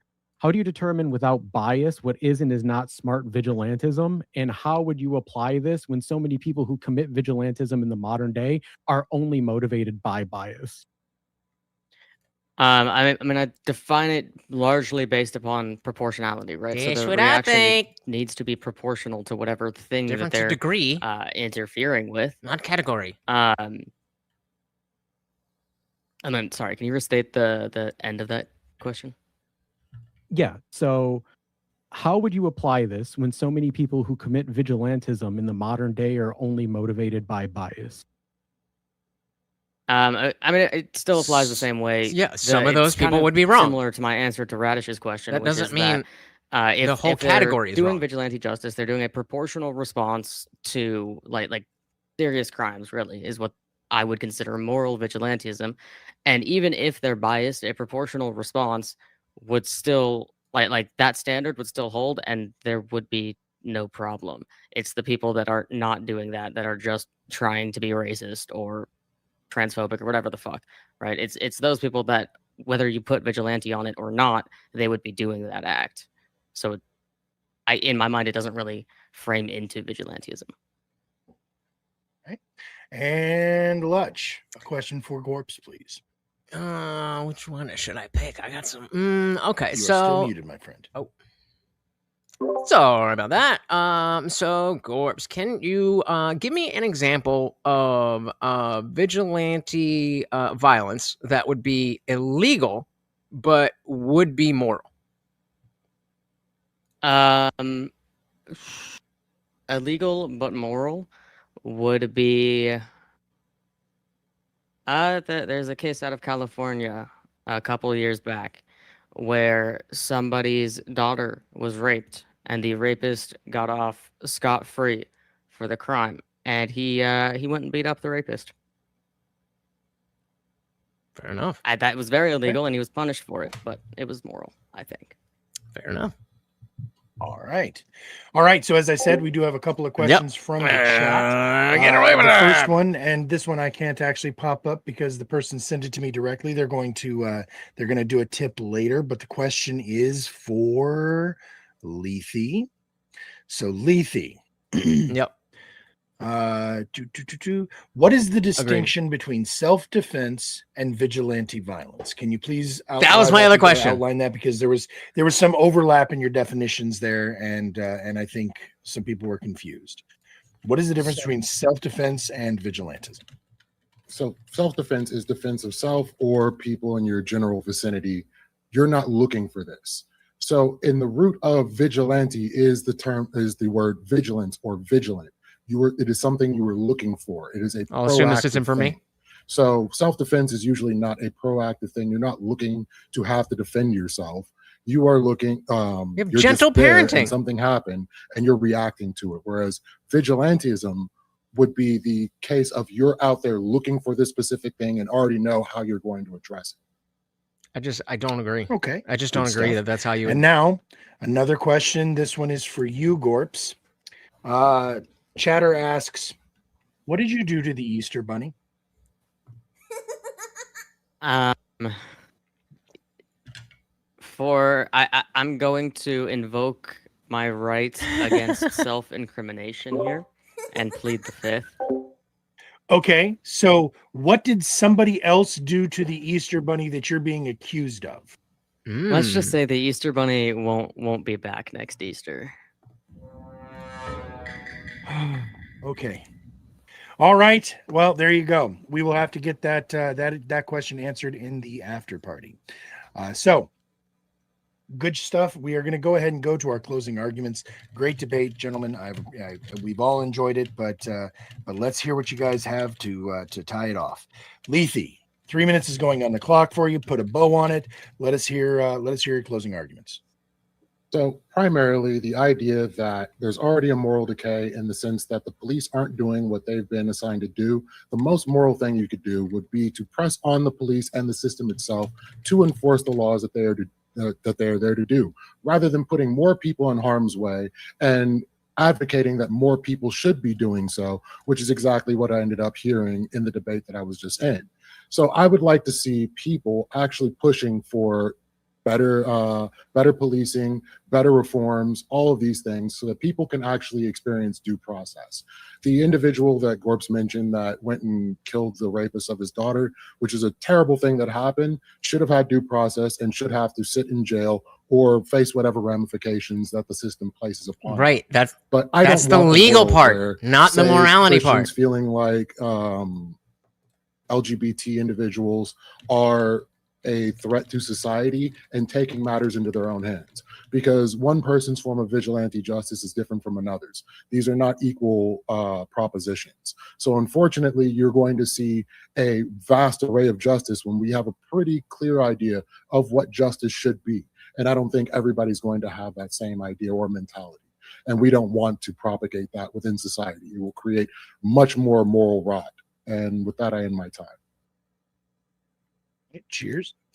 And Gorps, your turn now, my friend. 3 minutes is on the clock. Put a cherry on top. We'll start it when you start to talk. All right. The affirmative walked into this debate defending an absolutist claim that all vigilante violence is immoral. Not sometimes, not usually, always. And the moment you apply that standard to the real world or even stories we culturally use to understand morality, it collapses because by their logic, or by his logic, Superman is immoral. Superman fuck is are you textbook guys talking definition of about? Vigilante. He's a non-state actor with no legal authority that uses force to stop crimes when the state can't or won't stop it. Oh. He acts based on his I was like, own what is a judgment, koi not cat? government orders. That is the definition of vigilantism. If the affirmative is consistent, they must say Superman is immoral for stopping a mugging, immoral for stopping a bank robbery, immoral for saving a child from a burning building if he breaks a door to do it. And they won't say that. If they won't say that, then they've conceded the resolution is false. This is the core problem with their position. It treats morality like an on or off switch, or rather than something it's not that even the can be time defined anyway, given the so. context. The context, intent, and proportionality of an action is what can determine its morality. If someone uses minimal force to stop an imminent harm, that is moral. If the state fails to protect people, that moral authority shifts back to the individuals rather than the state. If a community steps in because institutions won't, that's not chaos. It is the responsibility and the moral duty of that community. According to Mr. Lethe, Superman is immoral. The guardian angels were immoral. Anyone who intervenes to stop harm when the state fails is immoral. That's not a moral framework. It is a refusal to engage with reality. My position is simple and consistent. Vigilante violence can be immoral, absolutely, but it is not inherently immoral. When it is used proportionally to stop imminent harm in the absence of state protection, it is not only moral, it is necessary. The absolutist position of Mr. Lethe forces them to condemn every heroic act that wasn't government approved. My position reflects how morality actually works in the real world and in the stories that we tell to understand right and wrong. If you believe Superman is immoral, vote for Mr. Lethe. If you think Superman is a hero, That's and a good one. That's a good your choice close. is clear. I see the rest of my time. I also have to say to the chat, my cat is innocent. So it was not the cat that killed the Easter Bunny. Got it. No, it was all not. right. That was actually my suspicion, was that you were just taking the blame for the cat. Notice how all right, everybody. He's in the chat, So, but he's not we're gonna responding to go what I ahead said. And he's put like the link in chat here. And I have sent it to those of you who are currently streaming over on YouTube as well. And I'm going to drop it into my own Go YouTube, vote. and I'm going to drop it into my own Kick as well. And please, everybody, go ahead and click that link. I'm not sure that the judges are going to be as universal on this one. I don't know that this one's going to be unanimous. I could be wrong, but I have the strange suspicion there might be some daylight. So please check, get those votes locked in as quickly as possible so that we don't have to twiddle our thumbs and talk in circles until you vote. So with that, judges, Maida, you're up first, my sir. Do you have a decision? Are you ready to render judgment? Yep, I'm ready. So Let us hear. I'll start out with the affirmative, as I always do. I think making the claim to the history of vigilantism and strong claims of social large-scale protests that came from injustice or were stemmed from vigilantism as a result of injustice. You made strong social justice claims. You talked about the claim of perceived crime involvement, not necessarily knowing all the information and how things are going to play out before someone gets involved. Good, strong arguments there. More strong social justice claims I have written down. Appealing to unequal self-defense and undoing harm in the perception or the name of good was another strong line of argumentation. The only negative I have here for you is trying to predict the oppositional argument before it was actually made. You had strong appeals to improper vigilantism and appeals to function and structured systems where vigilantism isn't needed but still happens. As for the negative, strong claims of vigilantism for the structural failures. Your example that you used was the NYPD. That was great. Inherently immoral, not just immoral, which is a strong rhetorical tactic, making an expansion of the original prompt. You also use strong social justice claims to the opposition's, I guess, what you would call discontent. There were good rebuttals about citizens' arrests and failing institutions as a result of that. There were also strong claims of criminality doesn't mean immorality. I think that was another good line of argumentation. You made appeals to recent social justice claims like Renee Good and Preddy. I don't remember his first name, Alex Preddy, I think. Putting yourself in harm way without jurisdiction being a form of vigilantism was another strong line of argumentation. Is this stream down? The negatives that I had for you was making a smart appeal or an appeal to smart vigilantism rather than just general vigilantism. I think Radish effed again. Yeah. Okay. No. Well, I'm just going to explain it to you. No, Well, the keep stream's going. down. I'm not here. Okay. That's Yeah, not what you're talking anyways. about. Well, your stream is Okay. down. It's good on the Yeah, YouTube stream side. went down. Okay. There was a sort of failure to acknowledge vigilantism in the abstract with the Superman Batman example, which I felt like wasn't your strongest line of argumentation. But you did make good, strong claims to disproportionality and vigilantism being done right in certain circumstances and distinguishing vigilante justice versus vigilante violence. But I had it rated 7. We're back. We're on back. your We're back. side, the negative, and 8 to Lethe. So my outcome, since those are not real numbers, I rounded down and I gave. And it over 6 here, for we're listening Lethe. to the Discord side. So even if the stream goes and down, that is you're my good. decision. All right, 6-4 for the affirmative. No, please let me know for sure, but I do not think that the okay. Yeah, I was gonna say the stream is still working just fine on my monitor over here. So Yeah, I it froze think for a we're still second, golden. but we're Yeah, it froze for a second. I don't. The on the internet's just YouTube being side, you're shitty. good. On the YouTube side, you're All right, good. I'm sure it's solar flares. All right, so that is 6-4 for Mida. Jesus, are you ready for judgment, sir? Yeah, this was a tough one. This was a tough one because I feel like I agree with Lethe more than Gorps, but the arguments put forth were very good from both sides. So starting with Lethe talking about the like you can use self-defense for your wife because that's an extension of you. That's just not how self-defense works. You can defend other people even if they're not related to you. This is why you and I would agree that Daniel Penny was a good guy. I found it odd that when the example came up of you protecting your grandma, you would say, okay, yeah, we could definitely do that. But if somebody else were to do that, maybe tied back to your understanding of the legality of self-defense, then you would say, no, I don't really understand why that would make a difference. If it was my grandma, then whether it's me or somebody else, I would not want her harmed. And yeah, the Superman thing, I just don't understand. I saw what you said in chat. I think that I agree with you that Superman and Batman are different. However, they are different in degree, not of kind. So I can't, that really dings you down for that. And then with Gorps,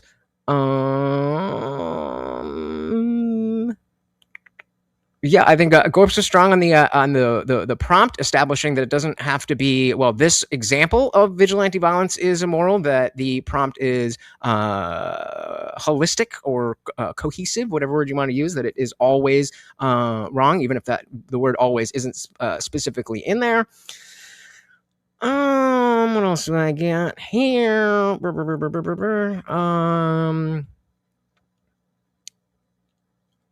And well, I guess you just I think you had a good opening and a good closing. So I will come down the other side with 6 for Gorps and 4 for Lethe, but it was definitely close.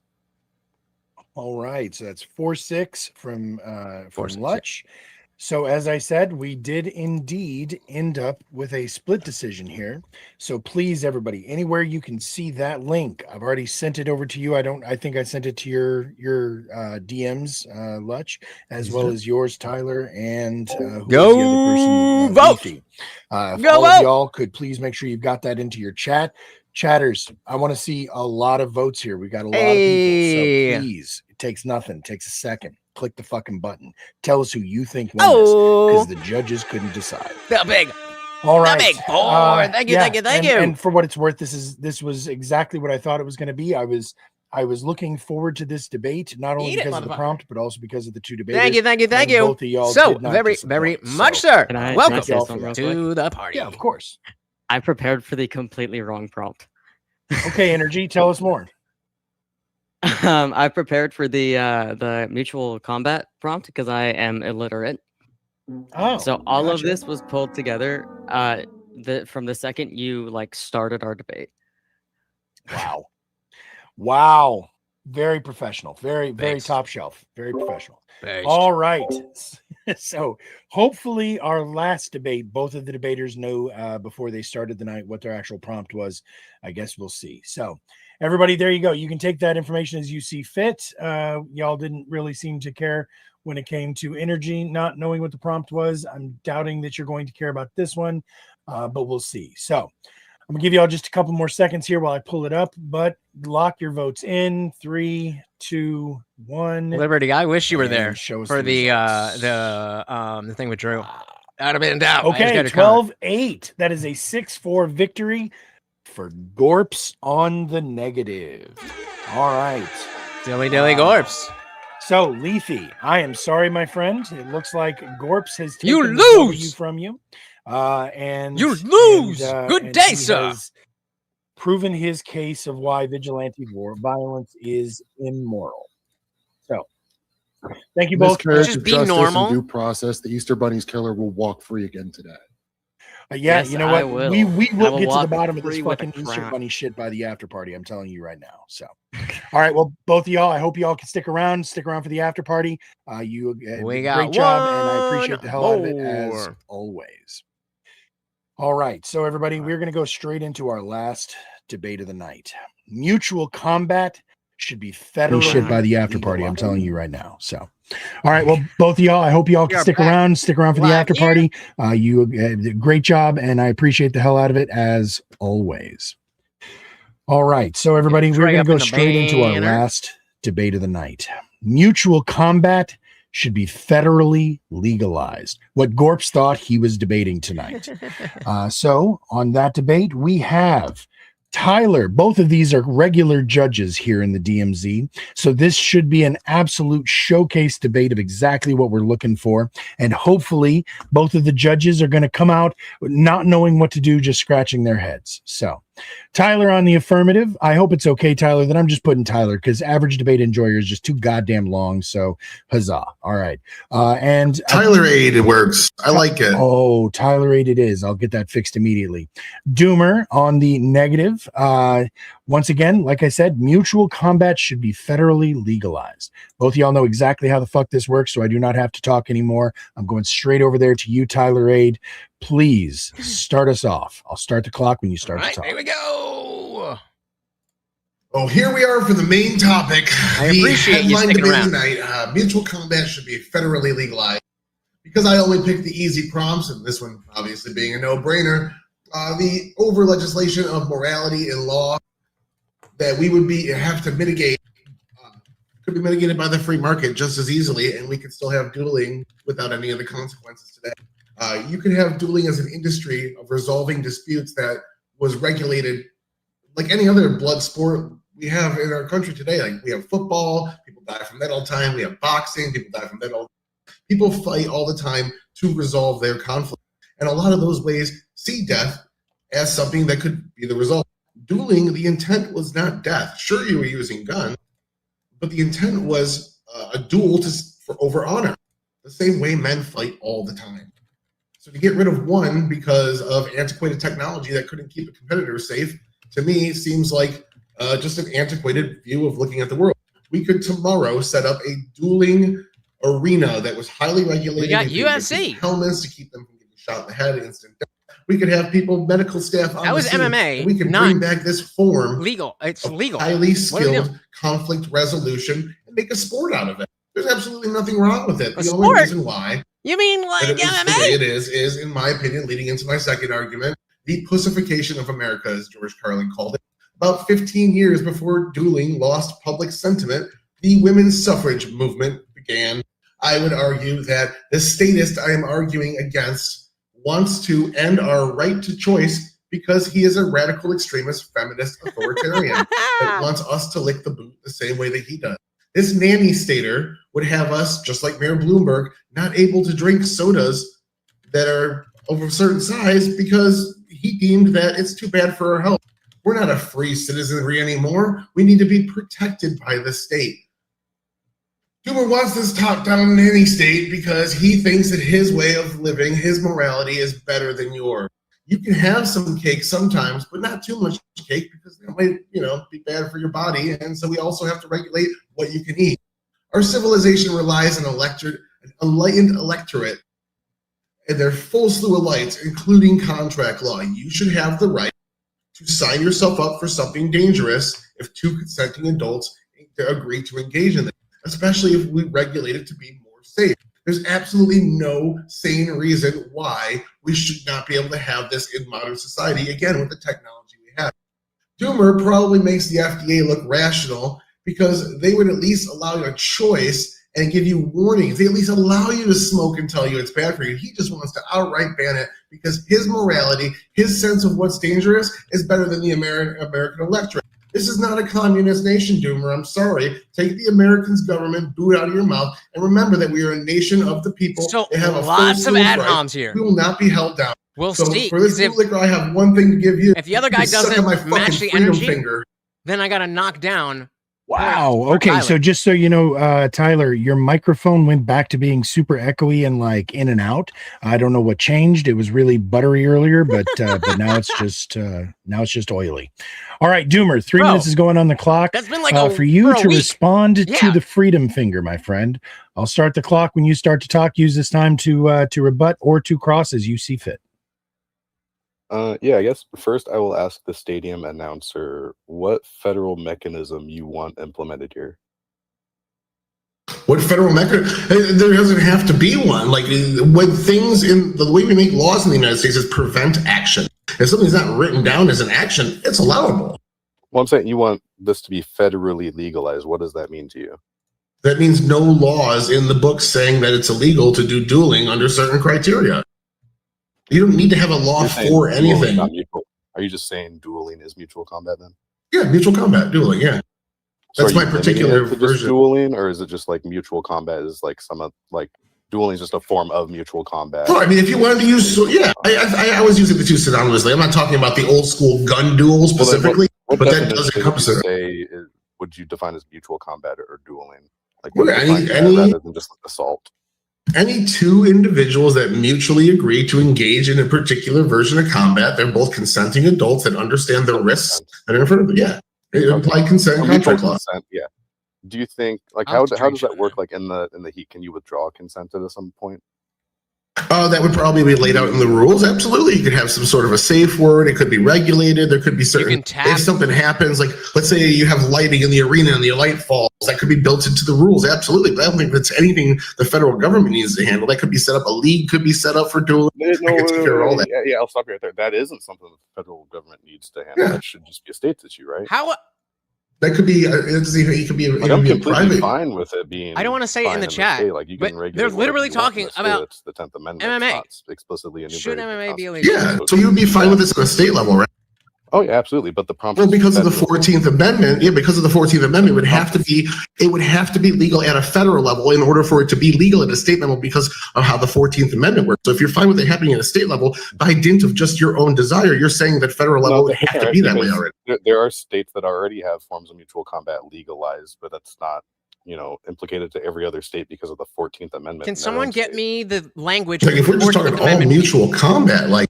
Just Google fighting, UFC should be legalized. Absolutely, I was going more for something more extreme. States can sanction that. I'm saying that there's not really a right to the federal government to legalize it. It's up to the states to be able to do. You're arguing rights. I don't care so much. States You have a good one. Their own police authorities, correct? The state doesn't relegate that to the federal government. The state has their own right to that. So to some degree, there is a federalist state. Like there's a supremacy clause. No. Supremacy clause exists. I disagree with you. Yeah, but you can't make laws pertaining to anything. Otherwise, we'd have gun laws pertaining to it. But before it's been deemed by SCOTUS, just because something is violent doesn't mean it affects things like the Commerce Clause. It's out of relegation of Congress. You can say that, but I can give you tons of examples. The states have the power to control their own elections. We see tons of federal election law that enumerated guardrails for it. So yes, something has to. Where is it enumerated that the federal government has powers over the state's police powers? In order for a state to have something legal, it has to be legal on the federal level. You're asking me what policy I want. I don't need a policy. That's not how laws work. Laws are meant to prevent something. The federal government doesn't have the power to regulate everything on the state level, correct? You understand that? It doesn't. Yes, I understand. Cannabis is not To some federally degree, legal. they do, though. I'm disagreeing with you. Also the town I'm telling you that the supremacy clause powers exists, of and police powers. you misunderstand. I have to be able to answer your question. I'll get to my opening. Yep, I'll tell you what. Yeah, we'll go ahead and go over to the opening. You'll get the chance to cross-examine in a few moments. Doomer, 3 minutes on the clock for you, uninterrupted. Go ahead and start it up. Yeah, I guess I just want to focus on like what exactly the affirmative is asking the federal government to do here. In the United States, we already have many forms of consensual combat. Boxing is legal, MMA is legal, wrestling, jiu-jitsu, kickboxing, countless other combat sports are legal. This debate is not about whether consensual violence can ever be legal. It already is. The question is whether there should be federal expansions to lawful interpersonal violence and override state decisions about assault and public safety. I oppose that for three reasons. First is the constitutional authority I was kind of prefacing there. The federal government does not possess a general police power. States regulate assault, battery, homicide, public order. SCOTUS has repeatedly emphasized in cases like US v. Lopez, US v. Morrison, that ordinary violent conduct is a core area of state authority, not Congress. The affirmative must explain not only why mutual combat should be legal, but why Congress has the authority to impose that. If Washington wants a mutual combat carve-out, it can create one. If Texas wants one, it can create one. But the federal government can't grasp control by creating new limits to state police powers. Secondly is practical enforcement. God damn it. The affirmative relies heavily on consent, but consent to violence is uniquely difficult to verify. What if someone is intoxicated? What if someone's pressured? Did they revoke consent during the fight? Was there some kind of standing agreement before the fight? Did one participant exceed the agreed level of force? These questions become even more difficult when someone's unconscious, hospitalized, or dead. The law already recognizes these problems. That's why combat sports uses things like referees, rules, medical oversight, and other safeguards. Tyler wants the legal benefits of consent without explaining how those safeguards are replaced in these other circumstances. Thirdly is a lack of demonstrated necessity. He's arguing kind of like a vague notion of liberty. No, I said 14 because Tyler said 14, but Ali's like, maybe he means the 9. Because that's why I was like, what does that have to do with it? An expansion of legal violence. The burden is on the affirmative to show a meaningful social benefit to this. Will crime decrease? Will violence decrease? Will disputes be resolved more peacefully? So how does that work with There's little evidence cannabis? for any of these claims. And logically, if you permit acts of public violence, you will see an increase in acts of public violence. The affirmative is arguing that the state should have no right in limiting this potential risk to the public that is logically foreseeable and only for a vague notion of personal liberty. My position is simple. I'm not arguing that all consensual fighting is wrong. I'm not arguing that adults need constant protection from themselves. I'm arguing that the affirmative has failed to show why there should be a new nationalized category of law, lawful interpersonal violence, when states rightfully possess the authority to regulate this area, and existing combat sports already provide legal outlets for consensual combat. Right. 3 minutes is on the clock now for you, Tyler. Go ahead and rebut or cross as you see fit. I'll start up when you're ready. Okay, so again, I'm just going to restate what I was cut off of when I was trying to answer questions, then I'll go into a little bit of cross, but I'm confused here because I just heard his entire argument again saying I'm asking the Fed to do something, to seize some power. But nowhere in my opening statement did I say anything like that. And then when I was directly asked about it, even though I was cut off halfway through my sentence, I said, that's not how laws work. I don't want the federal government to do anything. I don't want them to overrule states. I don't want them to change federalism, as he suggested, even though that was never stated anywhere in my argument. I don't want any of that. I want them to simply not do anything at all. And that would be enough for them allowing this to happen. So his entire argument to me is just making up a straw man and beating that straw man down. So I want to ask, just to be sure, Doomer, where was she charged? Did I suggest the federal government to take any action whatsoever, including, as you said, changing how federalism works, overruling states, or passing any sort of legislation? I would say not your prompt, the prompt. Could you reread it? Mutual combat should be federally legalized. That kind of implies that it's either not, or are you arguing that the current framework that we have for like combat sports is mutual combat, and you're just arguing that. That's what I would argue. Is what you want. That's what I would argue. I'm not making either of those arguments. The argument I'm making is it is legalized because there's no law making it illegal. The fact that it's federal, like you want some kind of federal change. That's why it's federally. No, that's not what I'll explain my argument again because I don't think you're understanding my argument. My argument is it is legal because there's no law preventing it. We don't make laws that allow you to do a thing. Right now. Can you name me a single law that is in the United States? Hold on. This is I'm reclaiming my time. Can you name me a single law in the United States that allows you to do something that you weren't able to do prior to the law being passed? Rephrase the question. Can you name me a single law in the United States, federal, state, or local, that allows you to take an action that you could not prior to the law being passed? A single one. Limits on speed, I guess. Like I don't know. There's specific affirmative defenses written into the law and statutes. Limits on speed, like self-defense, I guess. None of these things, like no, self-defense there. That's written into law as permittable. It's an affirmative defense to assault. Yes, but that would have been illegal for you to do. It would have been legal for you to do if there was no law, correct? No, the assault is the illegal part. The self-defense. If there was no law on the books at all, would you be able to defend yourself? Legally. Self-defense? No, because you would be assaulting a person, they would be assaulting you. I'm saying no laws at all. No assault laws on the books too, not just self-defense law. No, if there's no laws, there's anarchy. Like I don't know. What yeah, exactly. That's the point I'm trying to make. It. There's no law that allows you to do something in the United States. All the laws are there is to prevent you from doing things. Things like affirmative defense. Self-defense is a caveat. You to defend yourself. No. Because those laws are a caveat to a greater law, which is assault laws. You're not allowed to go up and punch somebody. So it is a law. Unless X, Y, and Z. It doesn't matter if it's a caveat. Yes, it is a law, correct? A law is in place to prevent you from assaulting people. And that law is written in a certain way that allows if you were being attacked to defend yourself. You could always defend yourself. I'm reclaiming my time. You could always actually we're past though. Yeah, we're in the open. Try not to talk over each other, gentlemen. I'm sorry, the clock's going. The point that I'm trying to make here to the statute, such as self-defense, that allows you to have a defense to. I've heard it. You've said it 4 times now. Do you know what else? You've said it 4 times now. I'm trying to rebut this, and you're just repeating yourself over. No. I'm trying to rebut your argument. I'll add one more thing. Tyler should have been like, all right, say it again. Say it again, because we all didn't fucking hear. That is actual mutual combat, and it's codified in a way to preclude your accessibility to self-defense as a legal defense.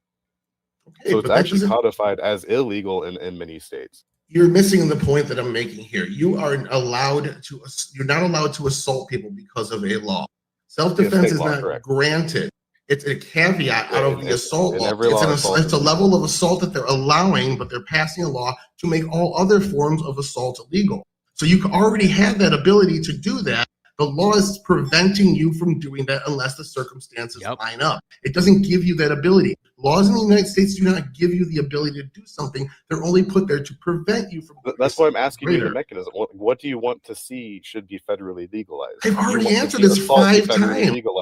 I answered this 5 times. Nothing. Absolutely nothing. So no you don't want law. Anything to be changed. They pass 0 laws. They leave it as it is. That's my argument. Don't pass any new laws to make this illegal. Done. Yeah, so your entire counter argument is completely out the window. Because I'm not asking them to do anything. I'm just asking them not to make it illegal. That's it. Well, right now, what do you define mutual combat as? You just defined it as pretty much consensual assault, correct? Yeah. I mean, whatever we know. You want consensual assault to be federally legalized when right now assault is across every state, regardless of confused, because the only reason we were talking about assault is because you brought up. You're just not arguing the prompt.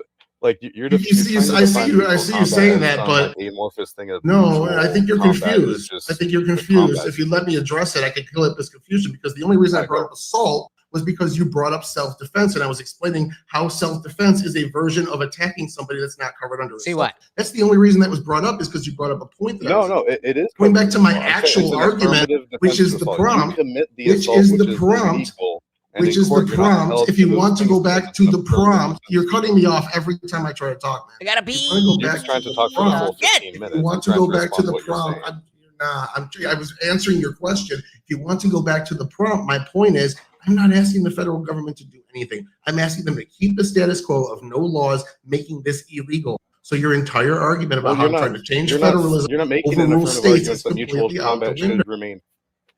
should not remain illegal. You're That's saying that was my it should be contract law. legalized. What do you define legalized as being? Some kind of action? You're not saying mutual combat laws should remain how they are. You're saying mutual combat should be federally legalized. Can you make if you want to argument for that, or just saying it is how it is right now? I have already made the affirmative argument for that it should be legal because of contract law and consenting adults. That's my entire opener. You can't contract to a crime being permitted to you. I can't go sign a contract to let you murder me.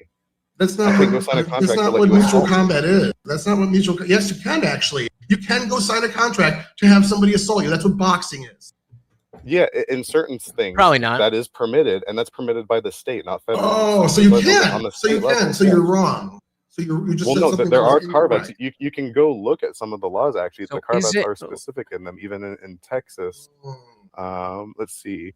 Texas actually has codified mutual combat laws where the victim's effective consent or the actor's reasonable belief that the victim consented to the actor's conduct is a defense to prosecution under assault. This is under the stipulations. The conduct did not threaten or inflict serious bodily injury. And then the second subpart is for things like occupations for like boxing, MMA. So that's written into the law there. That's understood. That's legal. I don't understand why you're bringing it up. Okay, I mean, I'm saying preserve the status quo. So you want it illegal? So I looked at the status quo and said, we have all these things right now. Let's not pass any new law. Where's mutual combat legal? How is it status quo? That's what I'm saying. Like, how has this not been brought up? Encompass mutual combat. That's would be my question. The example that I brought up was two dueling. People fighting for money, like prize fighting. Did you listen to my introduction? Because I gave you a very clear example that I've seen that a lot. But I'm always down. Cross thing. I'm saying you're trying to broaden it open just to combat sports, or saying the status quo is that mutual combat is legal because combat. This is a decision. Yeah, you're having a meta argument. Yeah, my question is going to be what's the difference in MMA fight and what you think Tyler's is sanctioned. If you're not going to address my contract law argument, you want to focus on this silly idea that I'm trying to tell the federal government to do something. I am more than happy to go ahead and argue your silly argument about the federal government doing something because I never made that argument. I never made that claim. That's not how laws. Well, when you start looking that stuff up, could you start? So if you're asking why I'm not answering questions over here, it's because that's where you're arguing your point. Well, I want to go to that other subject. When you bring up the three things that I did talk about in my opening, the constitutionality, we can focus on that if you want to. But yeah, the 10th Amendment, anything not unenumerated like police powers is left up to the state. Things like prosecution for assault is left up to the state. If you're wanting a federal cutout to mutual, what isn't true? Both of the things you said. Can you pass federal regulation? The 10th Amendment isn't true? Unenumerated. No, I'm wondering your interpretation of it is completely false. What you're saying, the absolute statements you're saying as your interpretation of the 10th Amendment is general police powers are left up to the state. General police powers, yes. There are police powers left up to the federal thing. Like if you assault someone on federal property, you can bring up, hey, if you want to say your argument is just in Washington, D.C., we can have mutual combat. That's not what I'm saying. Because there's other examples. The federal government polices hundreds of thousands of violent crimes every year. Most of which don't take place in crimes that they have the power to prosecute. Other things, such as state crimes, they do not. Like state assault charges, they do not. That's not true. You're they wanting can go into states. No, you're wanting a federal system that would bar the states from prosecution of assaults. Correct? That's not true. If two people consent, you can get your venue switched. Federal law barring prosecution, right? No, I did not say that at all. Then what are you arguing? You're just making up my. I already told you this like 6 times. You're incapable of understanding. Yeah. I'm arguing for the status quo, where the federal government does not. The status quo. Right now. Hold on. Right now. If you let me get out more than half a sentence, maybe you'd understand my fucking argument. You would be making shit up. Right now, everything is legalized. Mutual combat is legalized in several instances. Yes. No. Yes, it is. Mutual combat is literally codified in many states as illegal as a preclusion to using self-defense. Many states right now, correct. Texas and Washington. Many states right now allow it. Yes, that's all I'm asking. So yes, I'm correct. So my point is, which of those at a do you want to be the federal level, framework?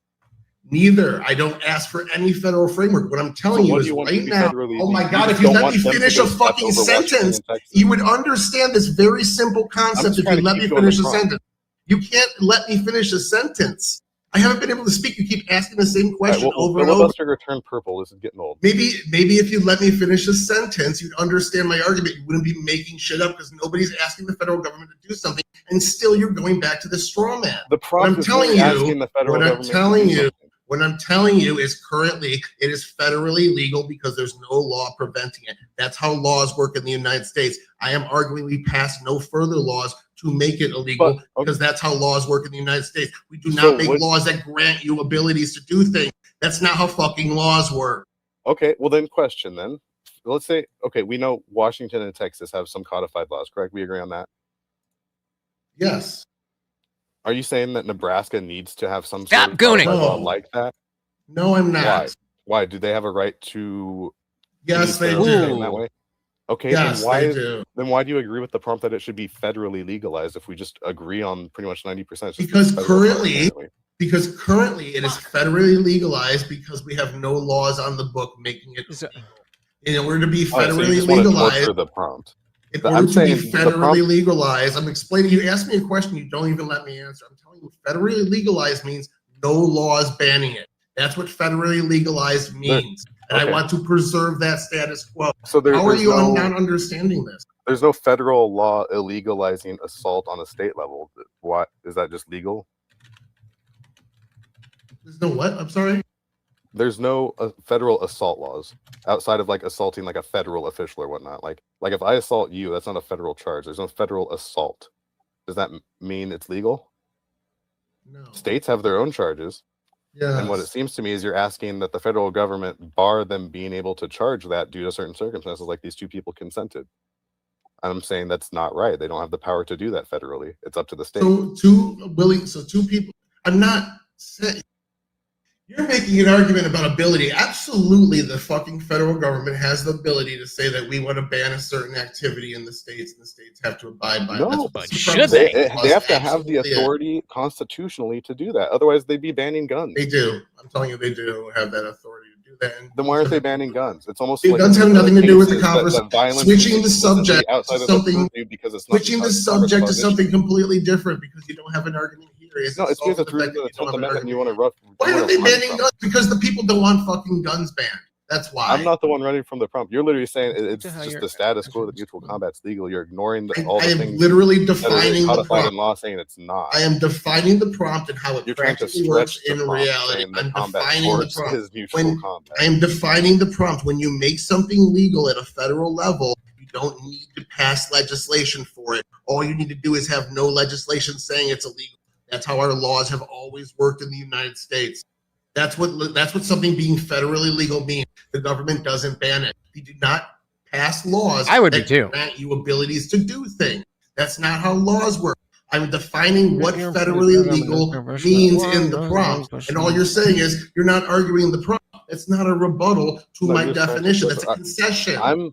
I'm saying mutual combat is generally understood by the public, like in the places it is codified in law, like Texas, Washington, South Carolina, Colorado. These places actually recognize it as something. I'm not trying to. What else is new? The amorphous thing, or trying to say it's combat sports, or try to say that it's a federal issue. Anything that's not specifically barred is legal. It's so funny how we always disagree. On the prompt itself, mutual combat shouldn't be federally legalized because it's not their purview.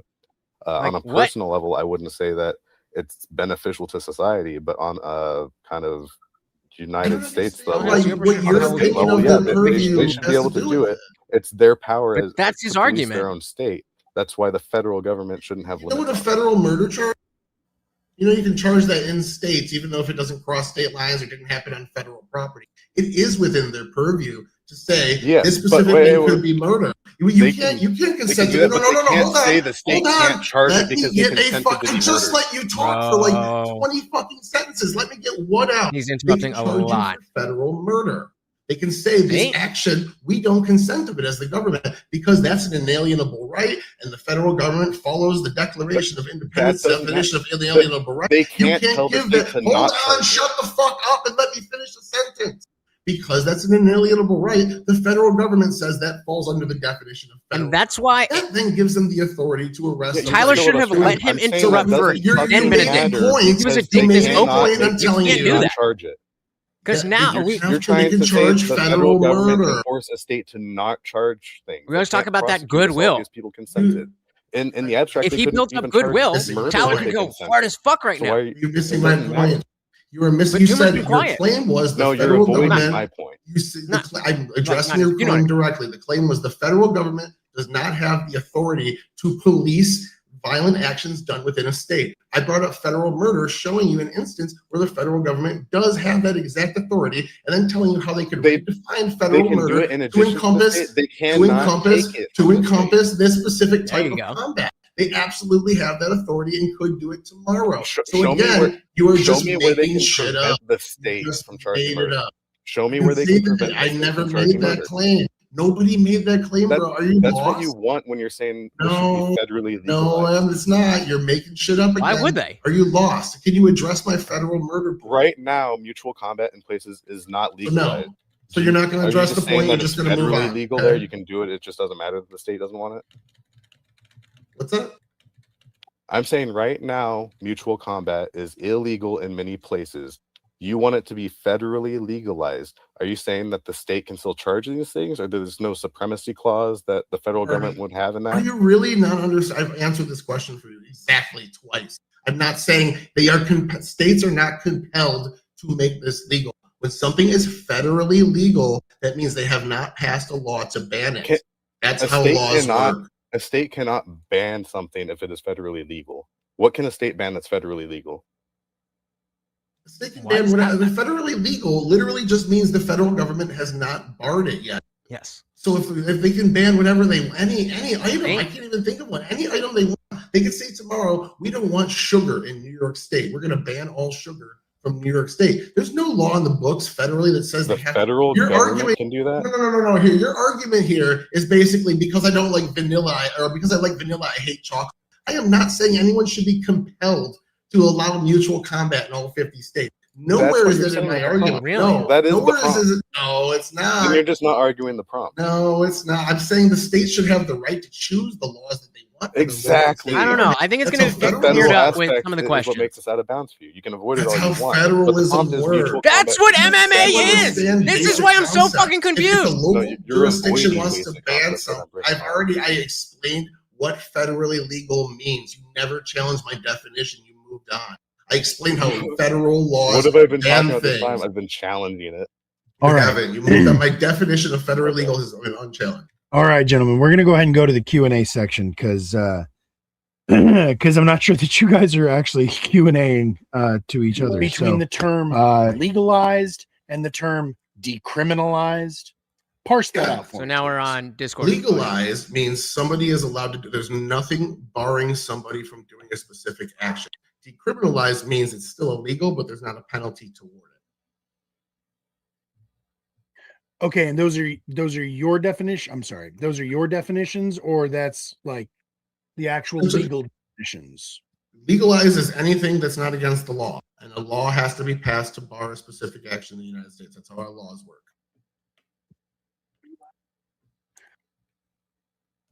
Okie dokie. So Maida, you ready with a question for Tyler? Yes, sir. So my question for Tyler is, should there be an upper limit on combat sports if there is a mutual agreement by all participants in which they incur harm? And would you be in favor of a form of combat sport such as, but not limited to, something like a death race? I'm sure we could regulate it. I'm sure there'd be all sorts of unacceptable versions of combat sports we wouldn't want. I'm not thinking that those particular bad versions are enough to throw the baby out with the bathwater.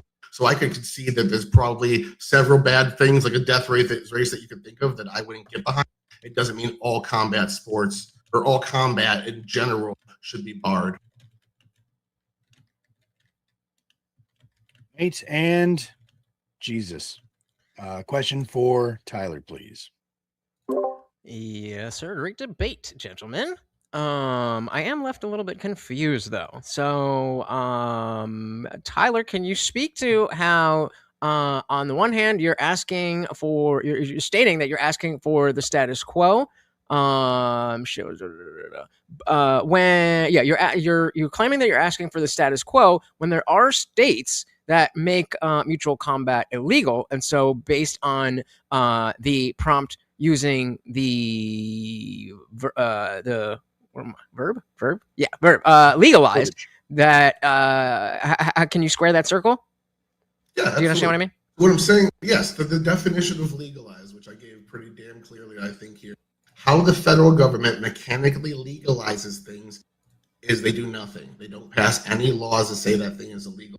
That's how our government works. You are allowed to do all the things, but there's not a law out there that says you cannot do. All of those things, as an American, are able for you to do. So if there is no federal law saying no combat sports, then combat sports are thus legalized and allowed. So I think it was a two-part question. I think that was only one part of it. What was the other part? Go ahead, Jesus, if you got well, so asking for the status quo, but there are states that have laws that make mutual combat illegal. Oh, yeah, okay. All right, I got you. I remember. So in that argument, that's what I said about if you like vanilla, it doesn't mean you hate chocolate. Just because I don't want the federal government to pass a law making this illegal everywhere doesn't mean I don't think states and local governments don't have that right to make that illegal on certain levels. If they don't want combat sports inside their state, that's perfectly fine. I'm not trying to impose anything on them like he is. I'm not the boot in the mouth authoritarian in this argument. Fair enough. Okay. So we do have a question coming in from chat. Again, chatters, if you guys have questions, throw them into the jar. I'll get to those as soon as we are done with our round of questioning. We're now going to shoot over to you, Doomer. So funny enough, we had a debate last night about natural rights and what that means. So if we can agree that the right to defend oneself from physical harm is something that we are born with, or that is natural to us, inherent, which I think you do agree with, but if not, then you can correct me there and continue from there. The federal government should be tasked with protecting our natural rights. I feel like that was the core of the debate last night. So why would the federal government not be, I'm sorry, I skipped a step there, defending ourselves physically? However, you can have significant physical ailments and or deterioration from a negative sense of self-worth, right? Why would me defending my honor or my wife's honor in something such as mutual combat not fall under the natural rights that the federal government is tasked with protecting? I might need you to rephrase. Were you? Yep. Nope. Let me try it again. Nope. This is for Doomer. So, nope. It's okay. So, if the defense of self is a natural law, and we would agree that the federal government's responsibility is to help protect our inherent rights, our inherent natural rights, then why would me protecting my wife's honor or my offspring's honor? Why would me not choosing to engage with Lutch after Lutch has impugned my wife's honor? Why would that not be my natural right, and therefore be something that the federal government should be protecting? Yeah, I think self-defense comes more towards like your right to life, and kind of like if you're defending honor, I think that kind of abstractly goes into places you don't want to go. Like if you're defending your sister's honor by killing her because she did something against your religion or whatnot. So I think I'd strongly separate self-defense being like defense of your life versus something like defense of honor. Okay, good stuff. Maida, a question for Doomer, please. Yes, sir. So my question to Doomer is, do you believe the legalization of combat sports could be good for allowing expansion of revenue through entertainment while allowing those with violent tendencies and lack of availability to a move to state in which it's legal to have a more pragmatic outcome for some? I would say we already have that in the form of the legalized combat sports. Right. So what are you arguing for? Yeah, if you want to move to a place that has a more beneficial, like legal field to you in combat sports, go for it. Outside of that, though, I think it's the ultimate right to the state under their constitutional authorities to kind of police their own state.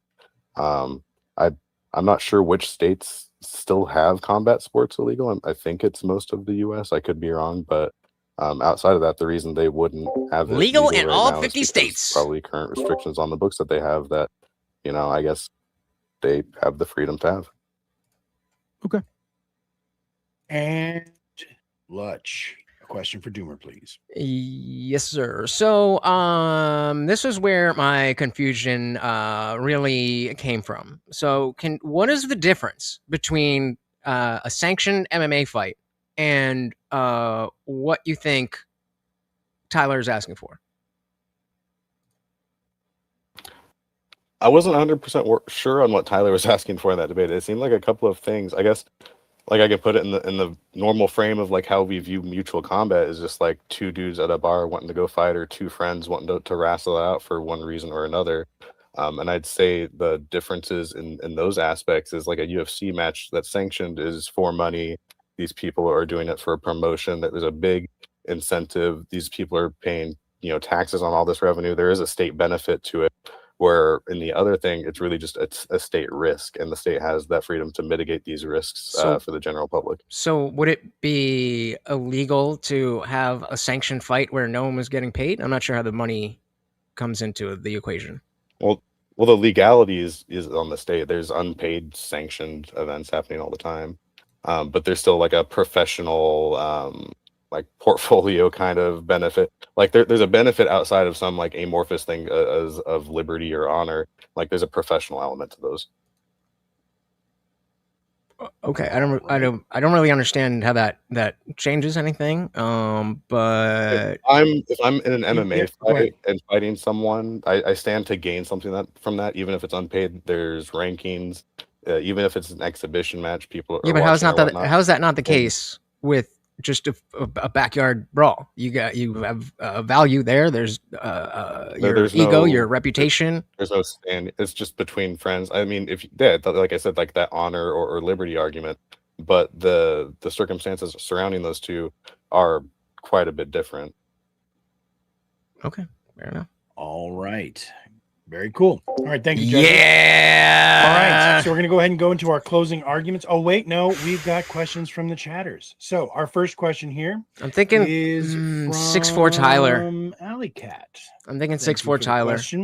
Tyler, what federal law is currently stopping There you Mortal go. Kombat today? Mortal Kombat. What federal law is currently prohibiting Mortal Kombat. trial or mutual combat? I don't think there is a federal law because those crappy movies keep coming out. The First Amendment protects them. Ha ha ha. I would say I would like an actual. Okay, good. Yeah. What was the last? What federal law presents what? What was the exact wording? What federal law is currently stopping Mortal Kombat or mutual combat today? I don't think there is one. And that's what I'm arguing is we keep it that way. How legalizing something works on the federal level is we just don't ban it. And then it's legal by default. The default state of actions is legalized. Okay. And the other question here is from Razor. Thanks for the sub there, by the way.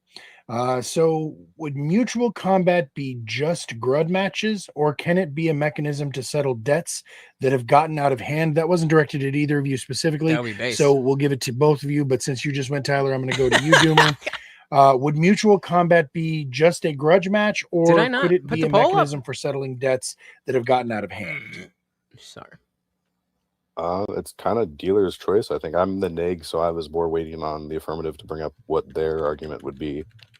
Sure. In the common sense, I view it and kind of how it's codified, like Texas has it to where if you consent or the actor's reasonable belief to the victim is that you consented, like your actions made polls them up. think that you consented, then there's a defense, Why that does that matter? affirmative defense to assault there. Why does that but matter? it is still Oh, under definitely, yeah, the, hell yeah. like purview that it I doesn't. mean, while they're fighting, threaten not once or they're out of inflict, the serious bodily injury. thing. So you do it on concrete. I'm sure that kind of argument even falls through.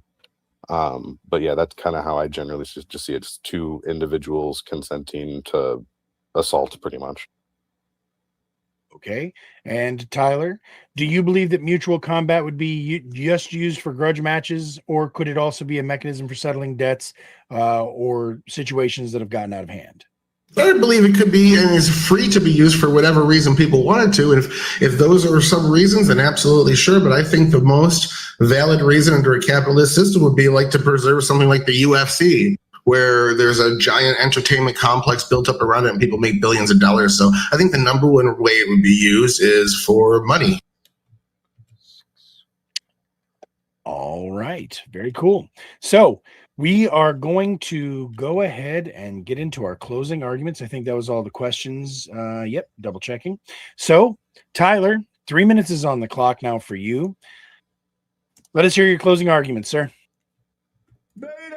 Oh, so based on the founders of our government and the founders of the Blackstonian legal system, I didn't want to be this technical. I did look all this up and didn't want to include it in here, but this is exactly what legalization is. There's two mechanisms in which to legalize an act under our current justice system. Again, the Blackstonian legal system that's existed for hundreds and hundreds of years, predates the United States. This is how it's been for a long time.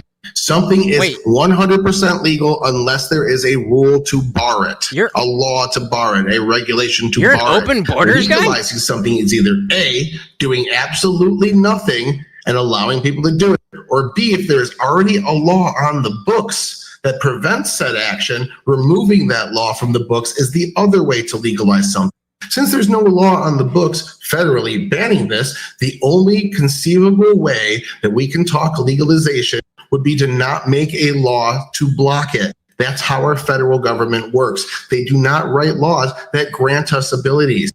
So that being reiterated for the 90th fucking time, this is how to legalize something at the federal level in the United States. I think those mechanics are being lost, and you're thinking legalization requires new legislation, but no, it requires less legislation. I'm talking about removing laws from the books and becoming less authoritarian. That's why I called you a bootlicker. That's why this whole thing makes you look like the pro-government person, because I'm saying we don't regulate, we regulate less, we do less law. Most of Doomer's arguments were strawman in the beginning, and I think he dropped a lot of them in fairness, but I did not advocate for restructuring federalism. I did not advocate for any new policy. I did not advocate mandating legal combat sports in states and in municipalities. I did not say anyone had to do anything different than what they wanted. All I'm saying is the federal government does not make it illegal. Thus, every single day they choose not to make it illegal, they are legalizing it. Every time they put policy forward that does not ban this, they are thus choosing to keep it legal and thus legalizing it.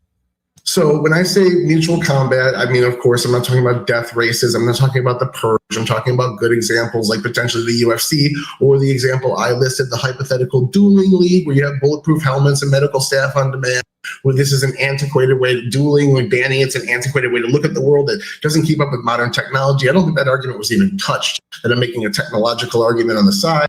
The argument here that we make for legalization is I'm not trying to mandate it for anybody. That was the other. And then we had two more red herrings that got brought up. One of them was about the state or the federal government not having the authority. Then I brought up federal murder charges, and we just kind of moved on from there without that red herring ever getting any attention again. The other red herring was that we're granted the right to self-defense from legislation. That's not how that is. It's an exemption from the laws that ban different actions like assault and murder. They're saying we're going to ban these assault and murder things, but there's some caveats. We're not going to ban them in these particular instances. That's making something illegal and leaving caveats. That's not granting you the right of fucking self-defense. That red herring was cleared up as well. At the end of the day, we never got a counter definition for what it means to make something legal that had any bearing in reality. You do not need a new law to make something legal, to legalize it. You need to remove laws to legalize. You need to not pass laws to legalize. That's why I'm giving him the win. That's literally how making fucking laws works. So, all right. Thank you for that. Now, Doomer, 3 minutes is on the clock for you, sir. Let's hear your thoughts. Yeah, throughout this debate, the affirmative has just tried to stretch the prompt to suit his own kind of needs here and spoken extensively about honor and the right. Doomer needed to make that argument, and he didn't. Those if he arguments did, never I would have given it answered to the him. central question of the round, though. The resolution is whether mutual combat should be federally legalized. He can try and stretch what that means. That is an action taken by the federal government to approve something. On that question, the affirmative fails to carry its burden. States already regulate assault, battery, homicide, self-defense, public safety. Some states have narrow mutual combat doctrines. Some do not. Some states treat combat by agreement as a reason to deny self-defense. Others provide actual limited consent for defenses for this. That diversity is not a bug in our system. That is the evidence that this is a classic state police powers issue. The affirmative repeatedly argued why they personally believe that mutual combat should be allowed. They never demonstrated why Congress should actually nationalize that policy and override state judgments. They just try and say that it should be the status quo. But really, other areas have illegalized this. So I don't think they can actually square that. Second, they never solved the practical problems of the proposal. Their entire case rests on consent, but consent to violence is pretty difficult. Can it be revoked? How do you prove it? What happens when one participant is unconscious? What happens when someone claims that there was an agreement after the serious injury occurred? What about coercion, intoxication, social pressure, bargaining power, the things that the audience question was kind of trying to bring up there? Combat sports answers these questions with referees, rules, medical oversight, and other safeguards. The affirmative offered the legal protection of consent without showing how those safeguards would be even replaced. Third, most importantly, they never demonstrate a meaningful societal benefit. Combat sports already exist. Boxing exists, MMA is there, wrestling, martial arts. The U.S. already How is allows that not extensive mutual forms combat? of I do consensual not combat, understand. Kind of like he said. So what additional benefit comes from expanding lawful interpersonal violence beyond those? Would crime decrease? Would violence decrease? Would social conflict decrease? Logically, it follows that if we legalize public acts of violence, the amount of acts of violence in public will increase. The affirmative offered theories, but no clear demonstration that federal legalization produces better outcomes than the system we already have. All right, here we And that go. sounded like a landing. All right, very cool. So, gentlemen, say, and I we are concede my going time. to actually, I guess we'll go back to this. We are going to go ahead and There's drop time on the clock. link here into the chat. I just gave it to all of the people YouTubing. I will drop it into the YouTube chat for myself as well. And my kick. Please, everybody, you know the deal. Click that link. Tell us who you thought made the most persuasive case here, who you thought had the winning arguments, not just who you liked the most, not just who you agreed with. Okay. I am very much looking forward to hearing what the judges have to say about this one. And it's always fun to see the judges get judged. So with that said, Maida, are you, sir, ready to tell them what you think? I am. I would love to hear it, please. So I'm going to start off with the affirmative, as I always do. Appeal to sports through conflict and conflict sports was a strong opening from Tyler. However, I feel like he kind of did a step back on that when he talked about feminism and the pussification of the United States, which I feel like was putting the cart before the horse, trying to predict the opposition's argument, which is something that I took points away for. I liked the good appeal to the electorate and the general want or need to people. I thought there was good arguments for the expansionist nature of law from the state to the Fed. However, the federal legalization argument being required to overrule state laws, in which case this is something that we just know to be true. There was an appeal to case law that made for prior illegal acts without laws. That was a good line of argumentation. Stating that laws are preventative, not to expand accessibility to a thing or action, I felt like was a strong line of argumentation, which the opposition didn't argue against, despite the fact that there's some very large nuance to be had there. I did deduct points for not arguing the prompts because he was appealing to new legislation without making a citation as to where that legislation would undo the law that is already established by state laws to make this legal or illegal. He did address a straw man in either side of the argumentation, which I felt like was just them talking past each other. He at one point did say that he wasn't arguing for a federal framework, but I feel like that's intrinsic to the prompt, so that kind of was a little bit shaky for me. He then argued application of law depending on severity by making an argument of state versus Fed in regard to things like murder, which I thought was a very good line of argumentation. He made appeals to retroactive establishment law, which was another very good line of argumentation, which made previous things that were not illegal fundamentally illegal afterwards. And he made a good appeal to violation of States' Rights Act through the retroactive laws subsequent to that, which was another great line of argumentation. However, I feel like at the end, he did avoid acknowledging the argument of established law and how it applies to the system. Then for the negative, I feel like pointing out that some states already have legalized mutual combat, there's no need for a federal line of legalization was a strong line of argumentation. And then expanding upon that by saying the regulatory bodies that determine how laws are controlled are not federally overseen in regards to things like drugs and firearm laws, which I believe both were brought up during the debate.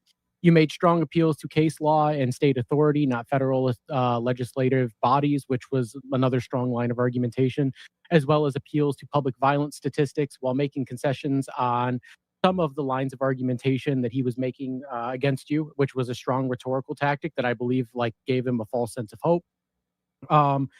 You brought up Tyler's argument of no law prohibiting it, which is exactly what Tyler is asking for in the prompt. So I feel like that was another strong line of argumentation. I felt like you controlled the conversation a little bit better than Tyler did without having unnecessary interjections, and you followed that up with a good line of argumentation with codification. However, after that, you did fail to acknowledge mutual combat for sports and combat sports by making the meta argument, which Tyler did call out, and as a result, I deducted a point from you there. You made a strong argumentation for how assault claims are prosecuted in states versus on a federal level. But you followed that up with appealing to the opposition's interpretation of the prompt, which is what a debate is. And I feel like it's a little bit reductive to do so. But at the end, you came out strong in the end by establishing hierarchy in law and how it would violate certain state laws by introducing federal law and appealing to the supremacy clause. So my final judgment was 6-4 in favor of Doomer. You want me to go? You doing something? Hello? Okay, I'm just gonna go then. For Tyler, at the very beginning, so at the very beginning, I had to take off a point for using ad homs in your opening statement. That especially because I took 1 point from Doomer for interrupting a lot. I think if you had been softer, then that energy would have been a lot more justified when it got into the debate. I was talking about building up that goodwill, and you did not do that, and so I got to knock a point off there. Other than that, I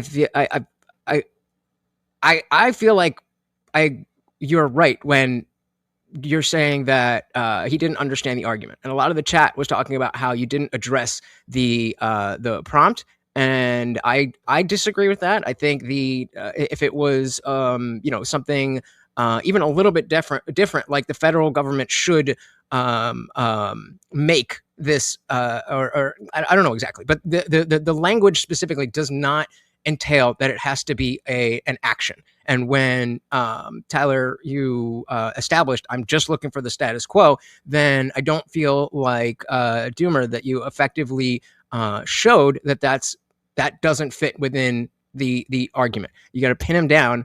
Otherwise, I just got to judge on what's been put forth. Again, a lot of good commentary there, kind of stealing the wind from me, but do I have to use all 10 points? You have to use 10 points, yes, but you can use them how you want. Okay, so then I'll go 6-4 for the affirmative. Okay, 6-4 to Tyler. So once again, the judges are split. Chatters, it's on y'all. I need you guys to tell us who you thought made the best case, who was the most persuasive, not just who you agreed with, not just who you liked, because we like them both, even Tyler. Oof. So please click that link. Make sure give us the votes. Let us know where you landed. Yeah, there was a whole lot of talking over each other there, gents. I'm not gonna sway the audience here, but I was surprised by that. I actually thought that there would be a little bit more cordiality. But I mean, how it goes is how it goes. I'm looking forward to this one when we get to it in the after party, because kind of on board with what Lutch was saying there. Well, actually, I think it was Lutch. Maybe it was I don't know, about engaging with the prompt as it's written, because the prompt is not mutual combat should remain federally legal. It should be federally legalized, and I feel like there's a disconnect there. But we're gonna see what the chat took from that. So 3, 2, 1. I hope you guys have clicked it. Let's go. Yep, you did. Mutual combat should be federally legalized. Results are overwhelmingly in favor of the negative. We are 8-2. That is 15 votes to 4 votes. So that is 2-8 in favor of Doomer. Congratulations, Doomer. Great job. Sorry, Tyler. I know that your general record is unblemished, and I know that you feel that you got robbed, and I'm looking forward to you sticking around. I know you got an earlier bedtime because you are on the wrong coast. I mean the East Coast. So if you do have to go before the actual after party gets to you, I understand, but I hope you can stick around, because we are all looking forward to hearing your arguments. So with that said, thank you guys all. I appreciate every single one of y'all. I appreciate the audience. As always, this has been another amazing night of debates. I thank both of my judges. You guys, Maida, I hope you do this more often with us, because yes, you were. I wish that I had your type of tism, sir. And Lutch, always a pleasure, man. You just bring fucking light into the conversation, and your insights are definitely awesome. All of the debaters tonight, Lucy, thank you very much for hanging out. Thank you for showing up. Thank you for trying this out. I hope you had a good experience. We do this every week. Keep answering the prompts, and hopefully you'll stick around. So we'll figure out. So just so you know, I forget how this all works. In just 1 and second. I need to pee. So we are going to go over hang to out for the panel for after party. What that means is everybody who is, you have to see this, you have to be here live to see this part. This is where we get into 30 minutes on the clock for each of the prompts. We're going to go through and pick it apart as a team, as a group, just to make sure that we poked all the corners and all of the thoughts and ideas got said.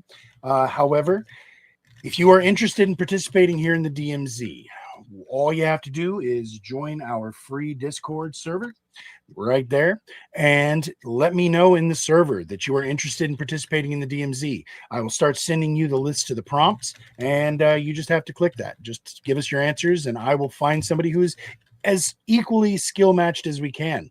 I when somebody's new, it's always hard, Lucy, so I didn't know where to put you, but we definitely see that you are a solid debater. So once we've seen you that first time, we're going to try our best to make sure that you are with people who tone match you as much as possible, except with Doomer and Tyler, because sometimes it's fun to just watch a kerosene fire. But thank you all, and good night. Now, that's for the VOD, but we are still here. I'm going to put 30 minutes on the clock. We're going back to that first prompt, and yeah, I got to go get myself some alcohol for this. So y'all go ahead and feel free. Doomer, you and I know this is crazy. The most volatile two motherfuckers in here are the two who are also the moderators.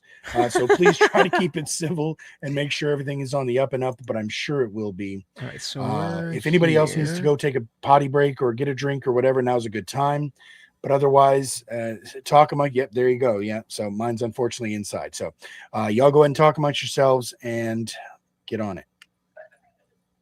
Energy, I had faith that your autism was going to carry you in that one, and you just fucked it all up. Yeah, you really dropped the ball there. I'm trying to decide. The biggest, and I mean the biggest complaint that I've had about Energy is that he relies entirely on things he's read, and he has no rhetoric. It's like listening to someone read a book. That's very true, but I think he had a chance at winning that one. You don't need that, if right? he didn't just fucking concede the point. Even if Energy, even if you didn't actually fully end up agreeing with the prompt, you gotta fake it till you make it, or else you're gonna take an L.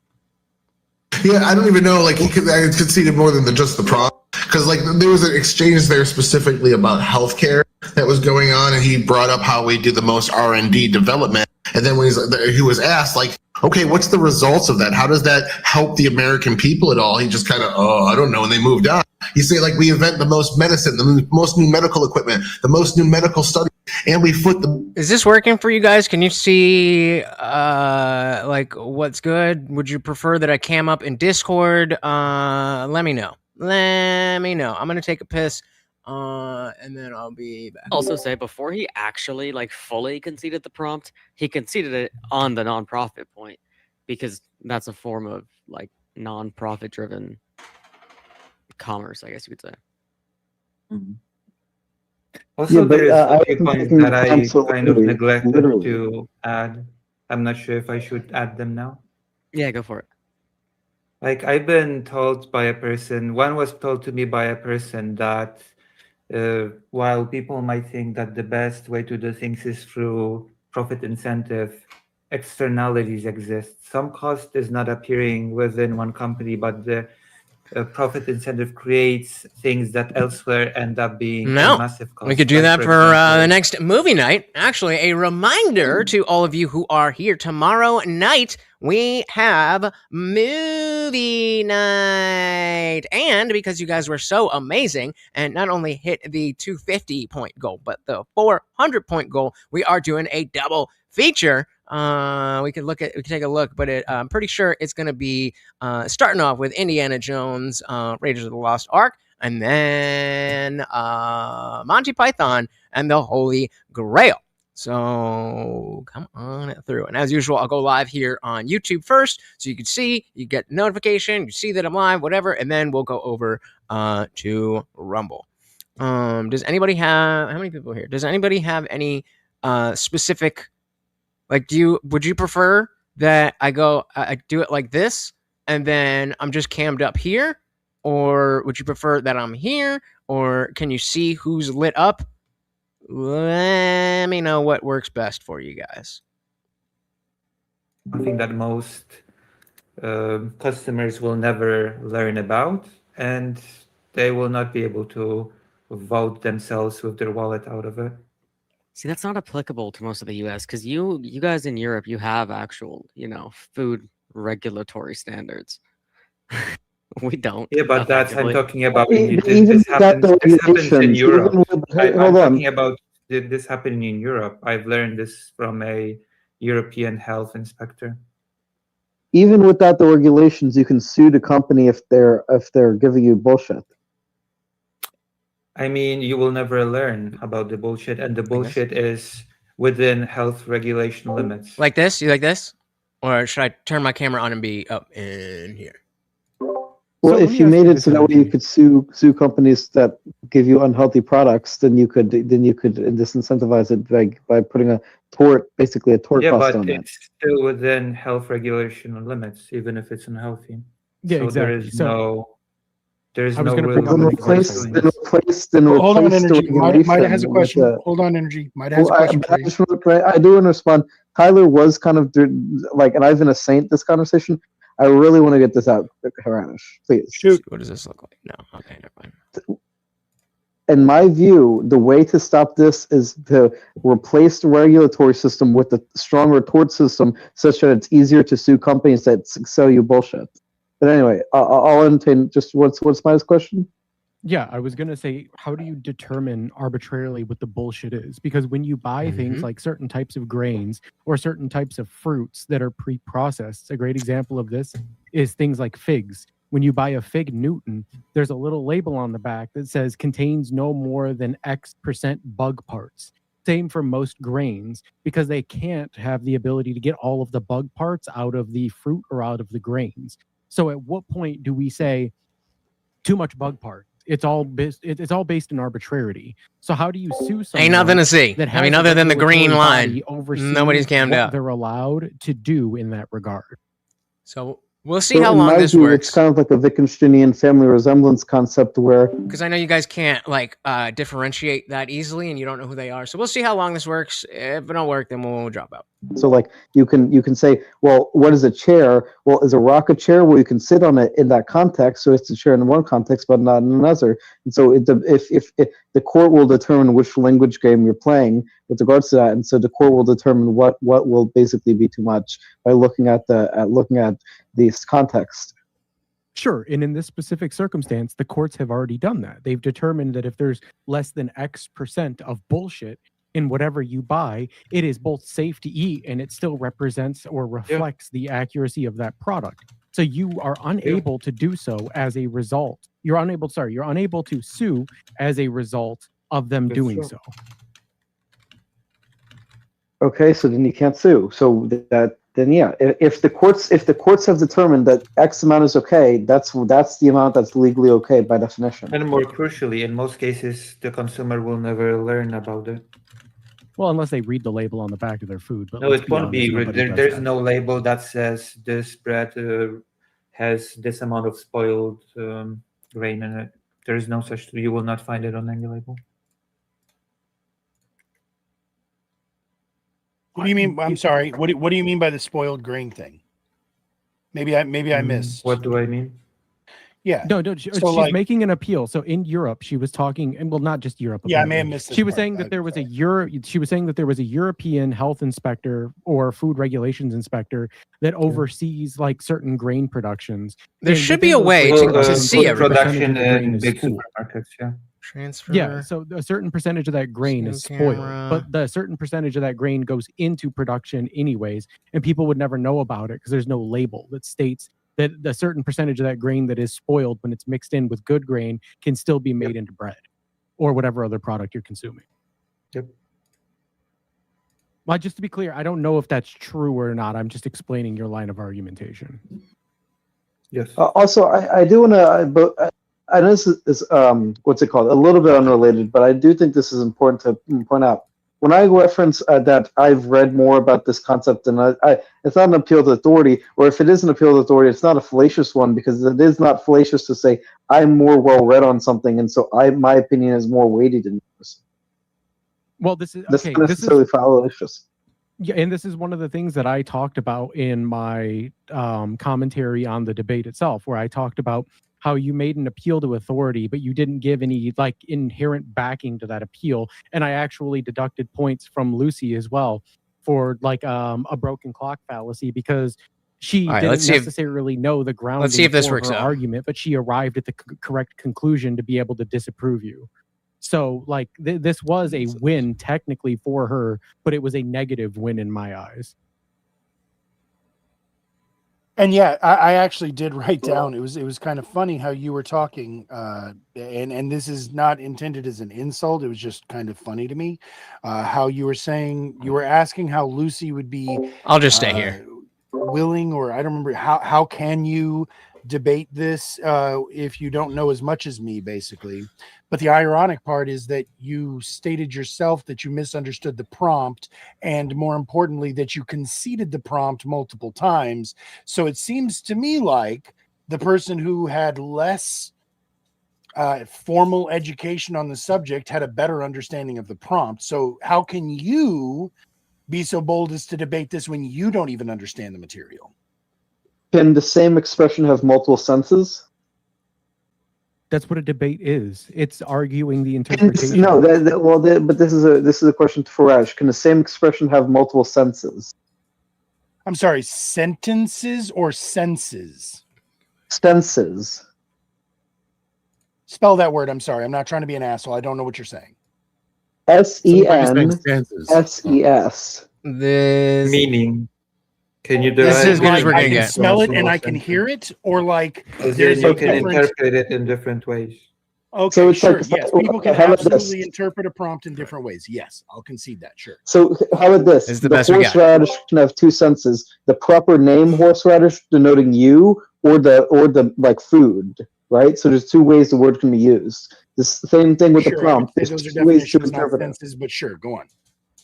No, those are two senses of the same word, right? Because I am not an underground root. It is a different definition. I understand. Go on. But that's what a sense is, I thought. No, that's a definition. All right. They're definitionally different. So we're gonna stay but for I suppose that the timer here. It's just weird to Let's use see it in where that we go. sense.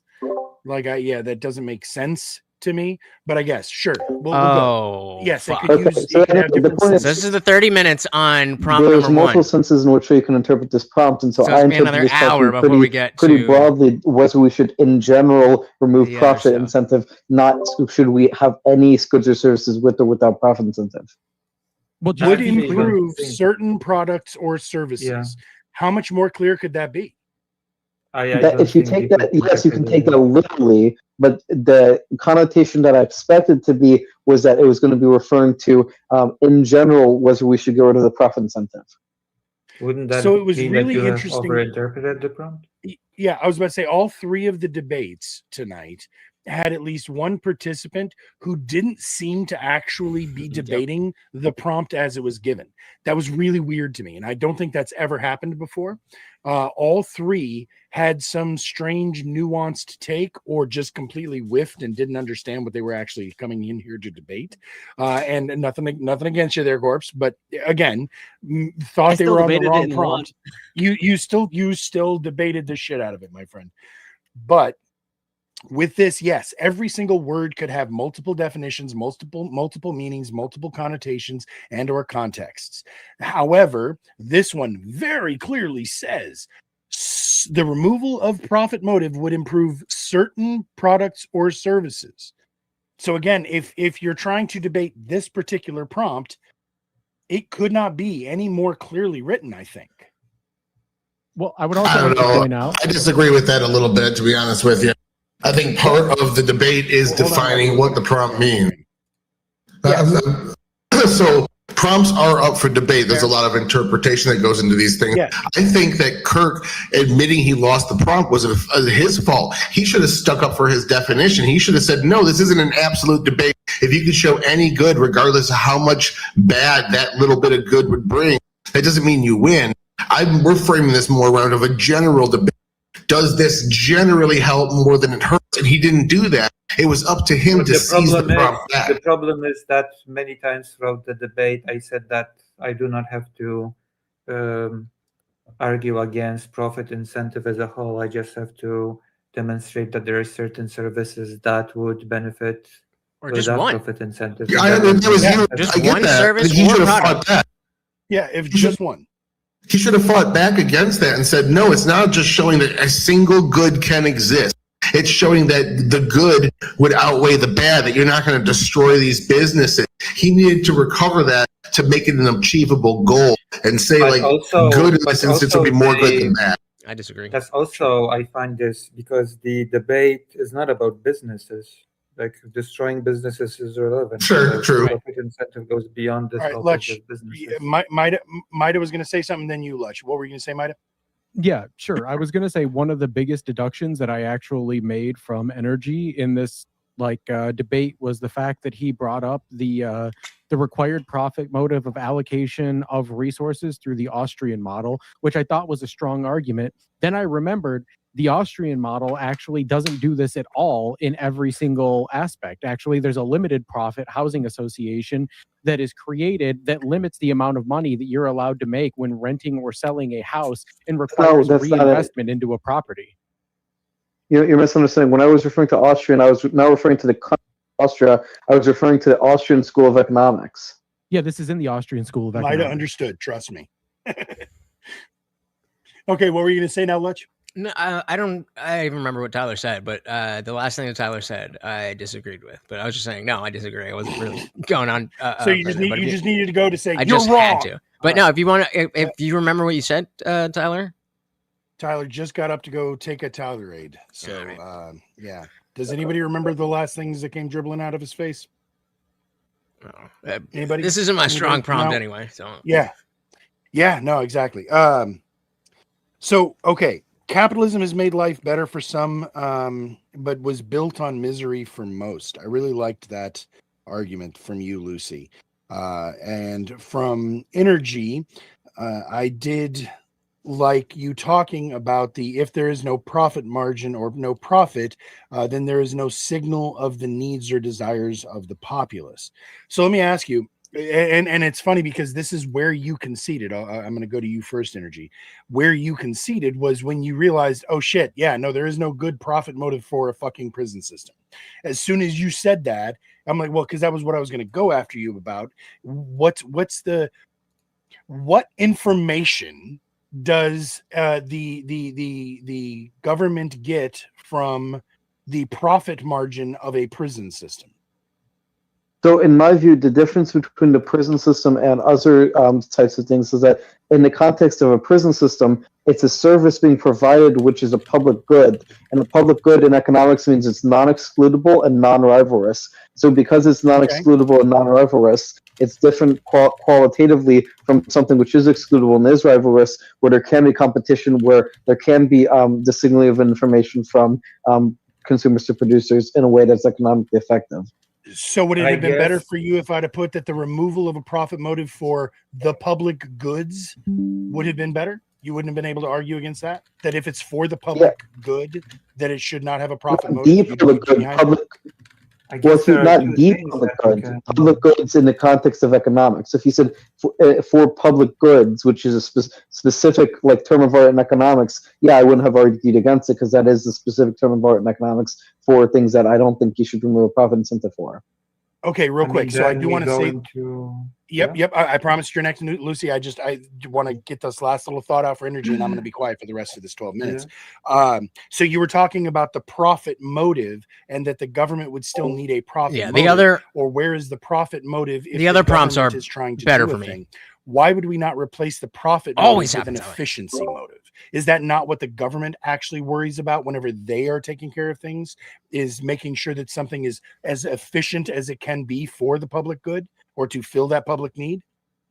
So when I'm talking about public goods, I'm referring specifically to goods and services which are non-excludable and non-rivalrous. And so in my view, the only time where it's more efficient to have the government manage a sector of the economy is in the context of public goods which are non-excludable and non-rivalrous, not in any other sector of the economy, because in other sectors of the economy, there can be more efficient allocation of resources through competition, which leads to signaling of information to producers for where they should invest their production. All right, Lucy, I believe that if I'm not mistaken, your general political ideology, you tend towards communism. So my question to you would be, do you think that if using the same argument that I was just using with energy, that the government should focus on an efficiency motive as opposed to a profit motive? Is there a time where it kind of seems like the same thing be sacrificed in favor of efficiency by the government? Can you give me an example? Sure. Well, I'm asking you for an example, actually, but I'm saying, would there be a situation? What do you mean by that? Yeah. Yep. I'll try to frame it differently. Would there be a situation where it would be, in your view, in your ideology, where it would be okay or moral for the government to prioritize efficiency over the public good? So, in other words, okay, here, let me. Okay, I thought of a good example. And not that this is a good example, but an example. If, let's say, the government figured out that I'm trying to figure out if there's a way that we can all see to have fewer buses on the road and have those buses more full. So ultimately, the people pay the price because they don't have as many time options to jump on the bus, but the government is able to keep the cost of the bus lower because they have those buses more full. Do you think that ultimately the public's will or the public's wishes should be circumvented, overridden by the goal of efficiency by a government who is taking care of these services? No. No. There's no circumstance. You think that they should sacrifice efficiency for the will or good or preferences of the people? I think a compromise is possible, but total sacrifices, I don't think is the way to go. Yeah, I kind of, maybe I'm stupid, but like an efficiency motive in business seems to be what a profit motive is. But if it's a government profit motive incentivizes spending as little as physically possible on production and giving the good or service for as much profit as possible. So like you're saying, like the difference between making a very like a laptop, for example, a very efficient laptop that might be more expensive versus a cheaper one that you could sell more of. Is that kind of what you mean? Yeah, for example. Fair enough. And since I was the one who brought the argument or brought the comparison, I'll parse out what I meant. So a motivating profit would mean that you want to get your costs as low as possible. But of course, right? it's important to remember that governments don't really think in terms of profit. Governments have surplus revenue that they reinvest into things. That's the problem with government. Exactly. Well, whereas if the government is prioritizing keeping costs low for efficiency, not because they want more surplus. Profit is surplus, right? So if they're not trying to make a surplus, they're just trying to keep it as low cost as possible, or the best ratio, cost benefit ratio, as opposed to trying to have it more in their favor, right? A profit motive, you want to make more. An efficiency motive, you want it to balance. Does that make sense? It makes sense. Well, no, for Lutch. Yeah. Does that distinction? Yeah. Okay, cool. Yeah. That was what I meant by that. Like, the government should be prioritizing efficiency over profits. Sure.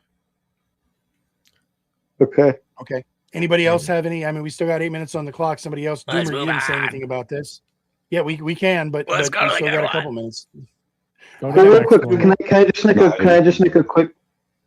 Yeah, sure, Energy. Let us hear it.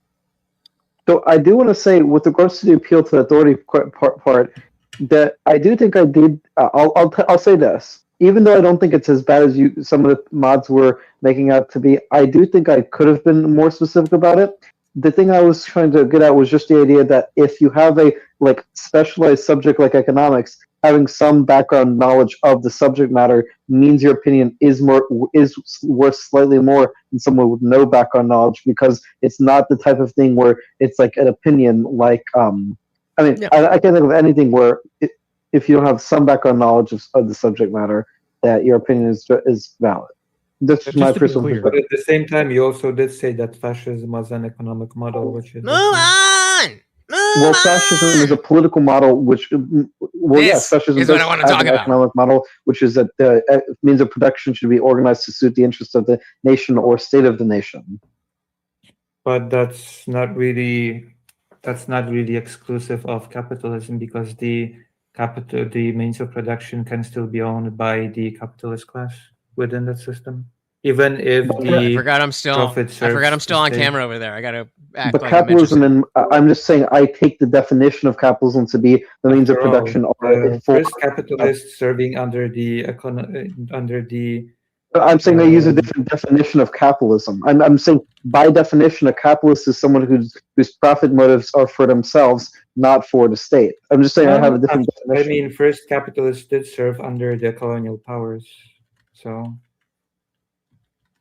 we have a different they did definition of not capitalism. sensu stricta just benefit for themselves. They also benefited the states that they were under. Okay, so we can have a different definition of capitalism. Then Also, the one that was colonialism broadly used by the entire world. Then I guess you have a different definition than what was used by the actual states that implemented these things. I mean, this is the Wittgenstein's point about language games. That language evolves context, right? You can have one context in which a word is used in one way, and another context in which it's used in another way. Words don't have this magical essence beyond their use.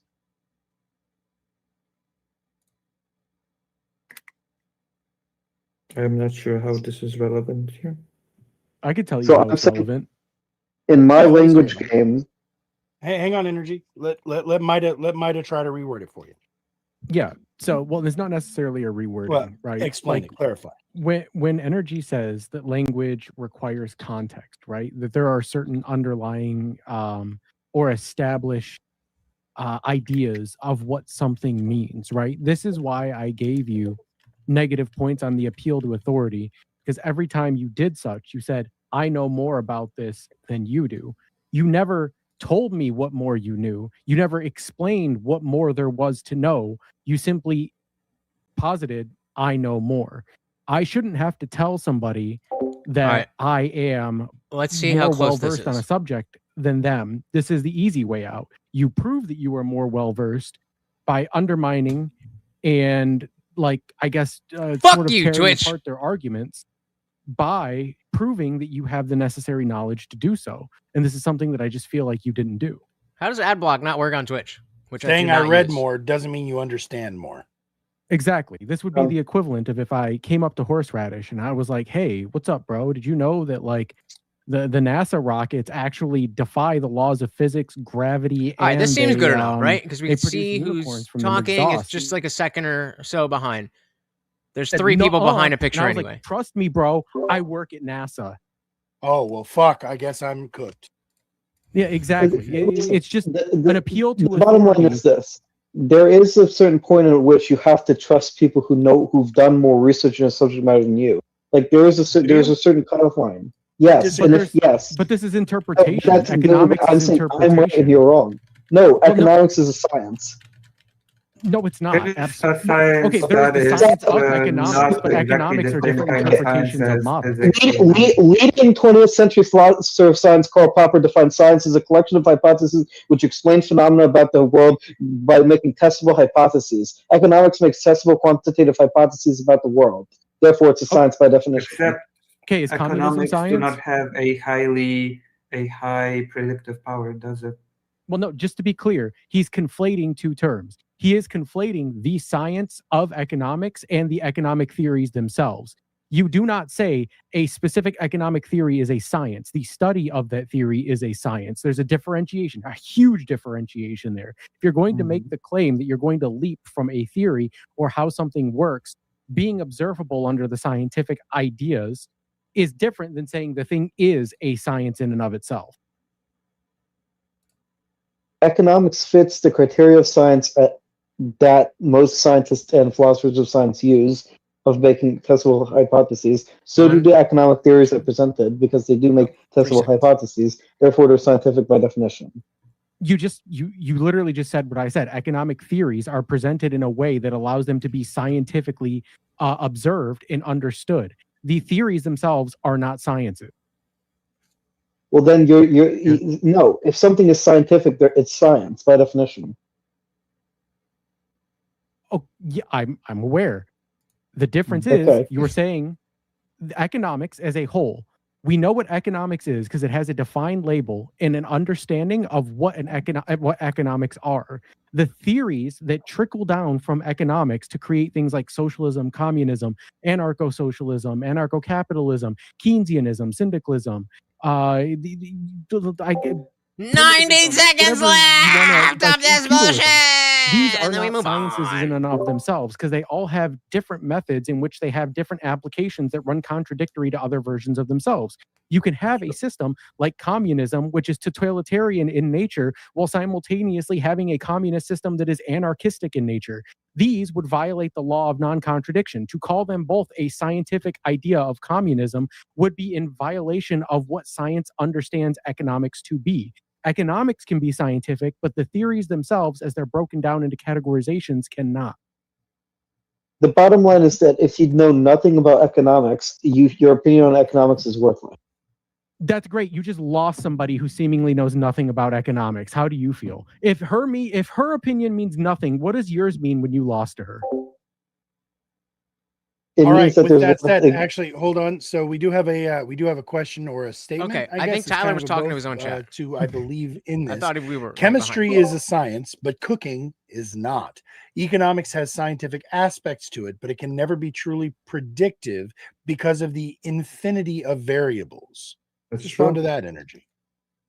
So I would say that economics does not have an infinity of variables because you can control for variables to some extent. It's not To as some precise as extent, other science. but there's still an infinite number of variables. You can control them There's to not. some Okay. extent. You're literally granting the statement while denying No, it. that's not true. There's not an infinite number of variables. There's not an infinite. Okay, if there's an infinite number of can we variables, move on to prove there's vigilante justice that actual now? infinity can exist in the first Prove place. there isn't.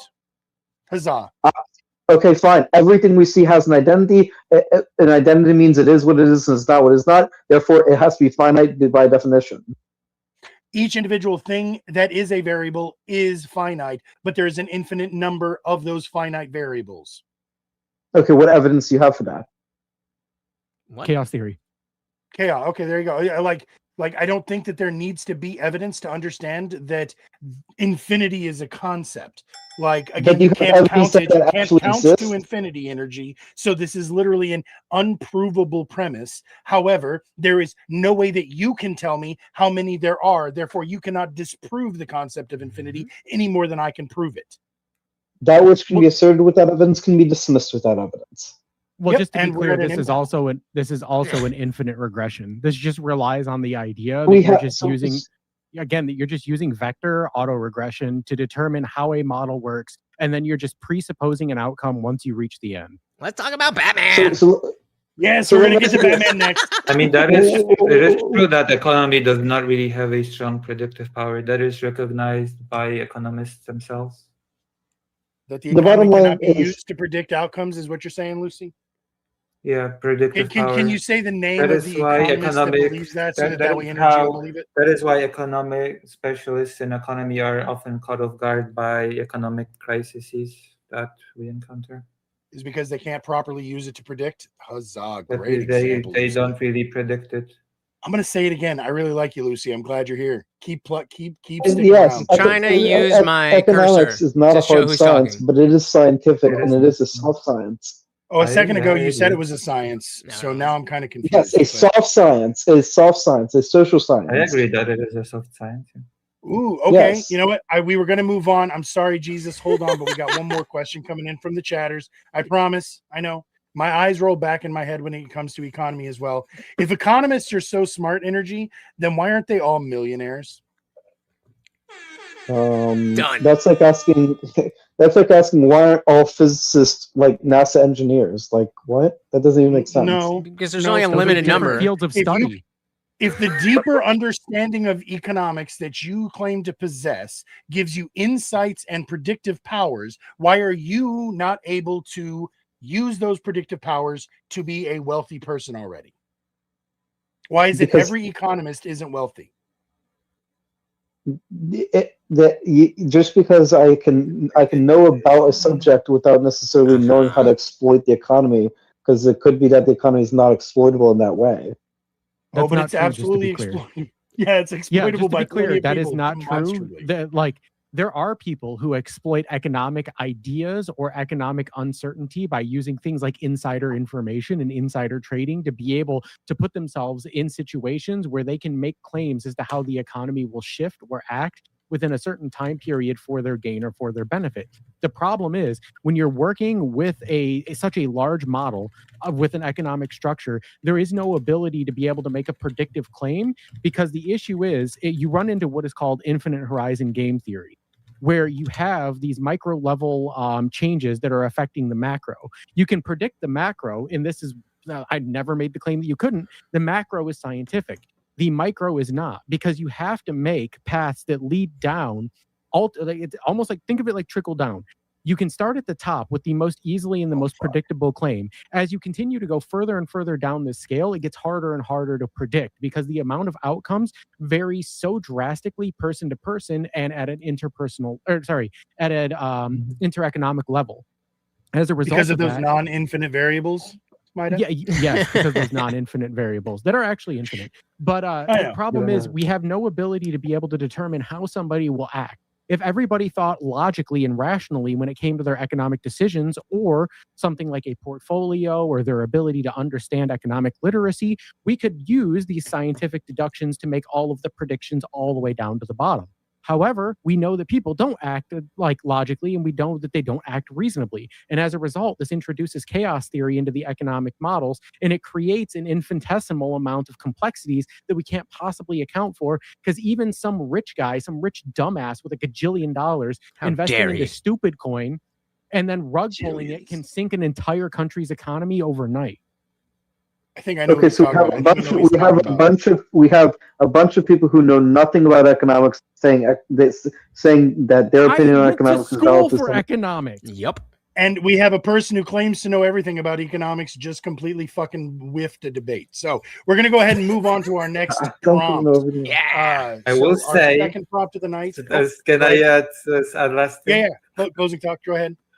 I will say that I have said that I am not formally educated in economics, but as a saving grace, okay, as one saving grace for myself, I will say that I have at least read the Economics, the User's Guide by Ha Jun Chang.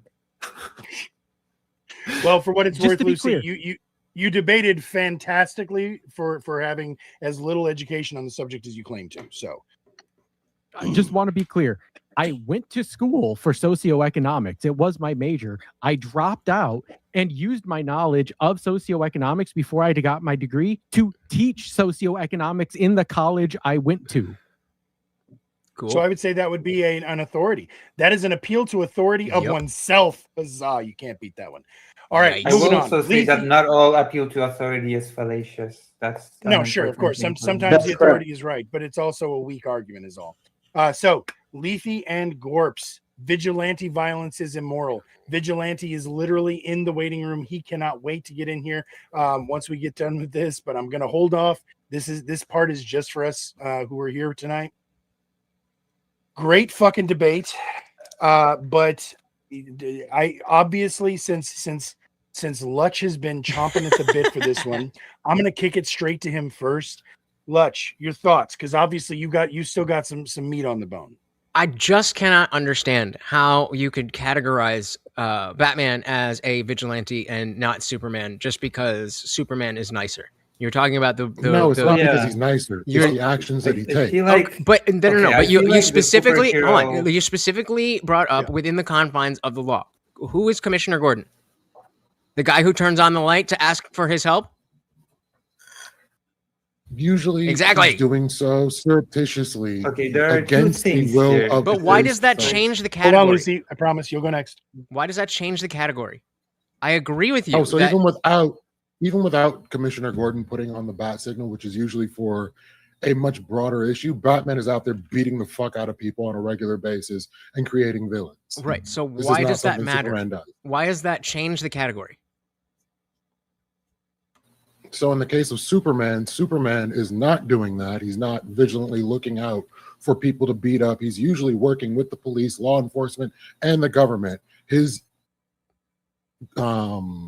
position in society, and this is a different kind of society, so you can't apply it necessarily to our world here, that there are but they live in the same world. Who? Superman and Batman. Superman and Batman. They live in the same world. And so what I'm trying to get to is that I understand that you're saying, well, he's doing this differently and he's doing this differently, but they're both doing this. How can you say that for whatever reason that Superman is not engaging in vigilante violence? So there are times in which Superman is partaking in vigilante violence, and that's when he runs afoul of the government, like when Lex Luthor becomes president. And every time, and this is lore accurate, every time he ends up usually murdering Lex and becoming a tyrant and actually becoming a true vigilante. These things happen. What do you mean a true vigilante? So he ends up putting together things like the Justice Lords that become the police of the world and start punishing unsurreptitious crimes without due process. So, but I'm trying to understand the difference between a vigilante and a true vigilante. What is the difference between a vigilante and a true vigilante? So, like I said, Superman doesn't do definitely intention, but Superman doesn't do the street level stop crime kind of thing. It's not something he does. He tends to just help fix problems. Like I said, like if a train derails, Superman jumps in to get involved. If someone's car goes out of control, he'll stop that. So Superman's never beat anybody up? No, Superman doesn't beat people up. He's never hurt another person. Like 1 billion people in that movie with Doomsday when he destroyed almost all of Metropolis. What are we talking about? During the fight? Yeah, that definitely was collateral damage of everything that went on, but literally. Okay, so if you accidentally kill people while you're unsurreptitiously doing things that you don't have justification for, then it's not a vigilante. But if you're mean and you punch people, then you are a vigilante. You see, I'm being tongue in cheek because I'm trying to show where my confusion is. So real quick, I want to get Lucy's thoughts on this, and then I actually think I might be able to put some words here. But Lucy, go ahead. Because there are two aspects to this, right? Now we're cooking. That I feel like I would classify, if we're talking about fictional characters, Superman as a vigilante, just as Batman. We have two different approaches to this superhero thing. We have the American, they work outside of the law, they work on their own, which I would classify as vigilantes, even if they cooperate with the authorities. And then you have the Japanese model, My Hero Academia, One Punch Man, in which the superheroes are actually folded into the governmental system. And I would say that's a pretty big distinction that would make them not vigilantes. There's even a vigilante series within My Hero Academia about people that kind of work outside of the system.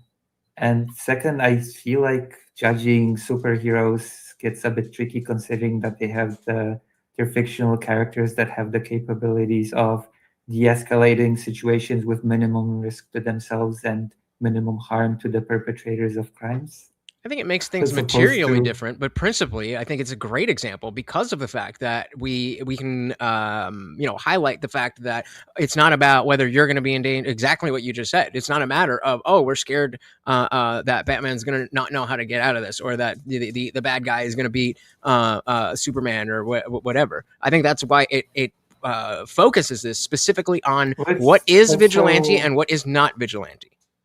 And so, well, I would say that the easiest way to distinct it's that it's a person that takes the law into their own hands and works outside of the legal bounds of jurisdiction. Okay, so Which I want to isn't jump in. something. Go ahead. Well, I just want to jump in real quick. So two things. First of all, Lucy, as far as like us using the Superman Batman references instead of real world references, I'm just going to touch on the real world references. A person could say the same thing, or the defense that you were saying about a lack of real world risk in, say, the George Zimmerman case, where George Zimmerman was carrying a pistol and the person that he was dealing with was not. So again, that would be like having superpowers where the perf doesn't. But I also said that the I'm just saying the imbalance, the imbalance that's power not the entirety of what I said. I also said that the superheroes have the capability of not just minimal risk to themselves, but also the minimal risk of harming the perpetrator themselves. Superman can stop any petty criminal without laying a finger on them and without harming them whatsoever. And through pulling that pistol, George Zimmerman could have de-escalated in advance without ever having to actually pull the trigger. Could have just simply pulled the gun in advance and said, "Please stop there." If the perpetrator jumps at you with a gun, then your options are limited. Batman's going to fuck him up if he jumps at him. No, every time, 9 times out of 9. No ads for us. And to the other thing to you now, real quick, Lutch. So the intention. So first of all, you kept mentioning the Commissioner Gordon. Mm-hmm. If Commissioner Gordon turns on the fucking lamp, did they not now officially basically deputize Batman? Yep. Are they not asking for his assistance? Yep. So does he not stop being a vigilante at that time? But I think to Lethe's point, what happens? What is going on when that bat lamp turns on? Batman's probably somewhere in an alley beating the fuck out of a robber. When that light goes on, he's like, oh shit, there's something more important for me to do. When Superman gets called, he's probably flying around just enjoying a breeze. Or as Lethe said, he's saving a fucking runaway train, or he's pulling a cat out of a tree, as opposed to intentionally seeking out violent criminals to be violent back at. Fair. So Lethe, and I'm not sure I agree with this, but Lethe's framing has entirely been based on the idea that vigilantism is an affirmative action. It is a forward, like they are looking for trouble. Sure. They're trying to find trouble, whereas Superman just deals with it when it shows up. And so, just to be clear, Superman's not Superman's not perfect in this regard either. Go watch Man of Steel. In Man of Steel, Clark literally goes into a bar, sees a dude hitting on a chick, and then the dude tries to pick a fight with Superman. And he's like, I can't beat this dude up. I'm Superman. So what does he do? He says, I'll walk away from this. Lets the chick get sexually harassed, walks out of the bar, and then he's so frustrated he crucifies a big rig. God damn. I've never seen the movie. I gotta see that again. How convenient you've never seen the movie. I read the but wait, okay, so fine. So let's take it outside of this. this. So now that we've established that, then and bring it down back to Earth. So if we say George Zimmerman was obviously a vigilante, then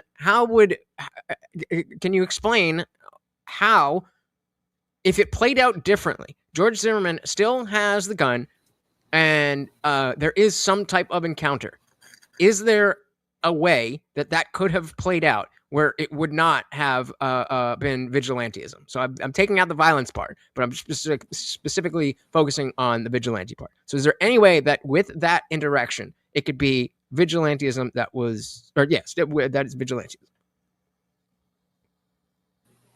I don't necessarily know, because in the instance of George Zimmerman, he was literally patrolling and looking for these people, and then saw this kid that he thought looked suspicious and was tailing him, and this kid freaked out on him and attacked him based on him tailing him. So like literally he could have done nothing and things would have been better. Now in the case he had caught him in the act of like an actual crime or something on that order, he could have alerted the authorities and let things take process as they should have. Instead he took the law into his own hands and started tailing him. Sure. And so then we can establish the type that is, you know, a vigilantism that is bad. And so I'm trying to compare that thought with vigilantism that would not be immoral. Going back to the idea of you see a grandma getting beat up, and you go and beat up the dude. Were you out looking for a grandma to be getting beat up? Exactly. Is that central to whether or not I'm a vigilante? Yes, yes, it is. It's about intent. That's in the definition. Yep, Gorps has been sitting here super quiet. Yeah, jump in there. Lethy, what if I am out on a walk? I like to go, maybe I'm walking my dog, right? And while I'm out on my walk, I am looking around. I'm looking around to make sure I'm safe. I'm looking around to make sure anybody else that may be around me is safe. And in that process, I see your grandma getting beat up. Am I out looking for it, or am I just a vigilant person to my surroundings? And then I step in. That fits into self-defense. It all fits into self-defense. Exactly. That's what I'm trying to. What if I want to hang out? What if? What if? At what there's point been an does it not uptick fit into crime? self-defense? What if there's been an uptick in crime at my local park, and I want to go hang out by the park to try to make sure the kids are safe? Yep. Okay, so right there, you have now put yourself into an authoritative position to control violence. You have now made yourself the arbiter of justice in that situation. You might feel that you are morally justified, but Lethy is, and I'm not to speak for you, but I'm trying to steel man you here, buddy. Lethy is trying to say that you are immoral for trying to seek out the opportunity to mete out justice. The difference is whether you just happen to be in a place where that situation unfolds versus did you intentionally put yourself into the position where that unfolds. So then Daniel Penny was not a vigilante. Right. In this case, Daniel, no, but he just happened to be in the situation. That seems to undercut the value of the word vigilante, because then you have to start mind reading before you determine whether or not somebody is. How do you know that he didn't want to be on that train? If that's maybe he was looking out for that was the intent, but he wasn't on the train for that purpose, as far as I understand. But again, we'd have to prove that intent. So right, it's not that's the problem that I'm having with adding intent to the definition. Right. I'm saying I think it's much. I'm saying it's much cleaner if we're just saying that is somebody is acting outside of the law, then for something they're not legally justified to do. That is vigilantism. Why? Right, but self-defense is a legal right. So exactly. That's why. That's exactly why I'm saying I don't agree with how you're breaking this up, because it's the only. I can't think of another reason to break this up other than to fit your definition for the prompt. Like in the real world, I don't see a reason to be like, well, technically that's not vigilantism because he was just there. Versus, well, I think that guy went there. I don't see how that's useful to the word. Just a real quick summary distinction between vigilantism and self-defense. Self-defense is the legally sanctioned use of force to protect yourself or others from an immediate unlawful threat, whereas vigilantism is the illegal act of taking the law into your own hands to investigate, apprehend, or punish someone for a perceived crime without legal authority. So in self-defense, you have been given the legal authority to defend yourself and others, whereas in vigilantism, you have not been given that legal authority. You are trying to investigate, apprehend, and punish someone based on a perceived crime. But no, Radish. But no. So the problem with that is the legal authority given to you in self-defense is given to you after the fact. It is a defense to a crime. It is an affirmative defense. So it's not given to you until after the crime, after the courts have decided on their shit. So at the time of the action, self-defense and vigilantism are the same thing. Bingo. Great answer. That's a really good answer. Lethe, respond to that, please, because I can't. That's where my steel manning ends. So that's pretty much where you end up. Like I used the George Zimmerman example. Like he let it be known that he was doing this thing with this intent. It is very difficult to prove intent. So I will say in most cases, you won't be able to get people on a vigilante justice charge. This is going to be a rare instance. So I'm going to say, sure, but we're not talking legally. We're just colloquially trying to determine what is a vigilante. Yeah, like I said, in this instance, he let it be known that this was his intent to do so. You would call him a vigilante. If people are going there for a specific reason to do a specific thing, which would be vigilantism, that's why I mentioned Kyle Rittenhouse. He went to Kenosha for that specific reason. It's known that he did. You can prove that he did. He set up a gun Thank God he did. to be there for him. Thank God he You did. get my point, though. Yeah, but it was still his intention. Right. So no, I get you. But so okay, I'm just looking at the Google overview of the definition. A vigilante is a person who takes the law into their own hands, attempting to enforce order and punish crime without possessing official legal authority to do so. Driven by a belief that the formal justice system has failed, they operate outside due process and often resort to actual or threatened force. So again, I think the intention part of it is just being added in because that helps your argument. That's not a part of what it is. Well, I mean, unless you can show me a different definition. No, now do the same thing for self-defense. Okay. And compare the two. That's what I did. And that's, like you said, there is a distinction. So again, just going by Google overview, the core principle of do we want something a little bit? Let's do wiki. Let's see what wiki says. Self-defense at wiki. Self-defense is a countermeasure that involves defending the health and well-being of oneself from harm. The use of the right of self-defense as a legal justification for the use of force in times of danger is available in many jurisdictions. So I liked Gorps's comment about the after the fact defense, right? But when it comes to vigilantism, why were you on the train? Were you on the train because you were on your way to work? Or were you on the train because you knew that people have been doing criminal acts on the train and you wanted to make sure that that doesn't happen anymore? The distinction, and you even said it in your defense, that vigilantes believe that the system is insufficient or has failed.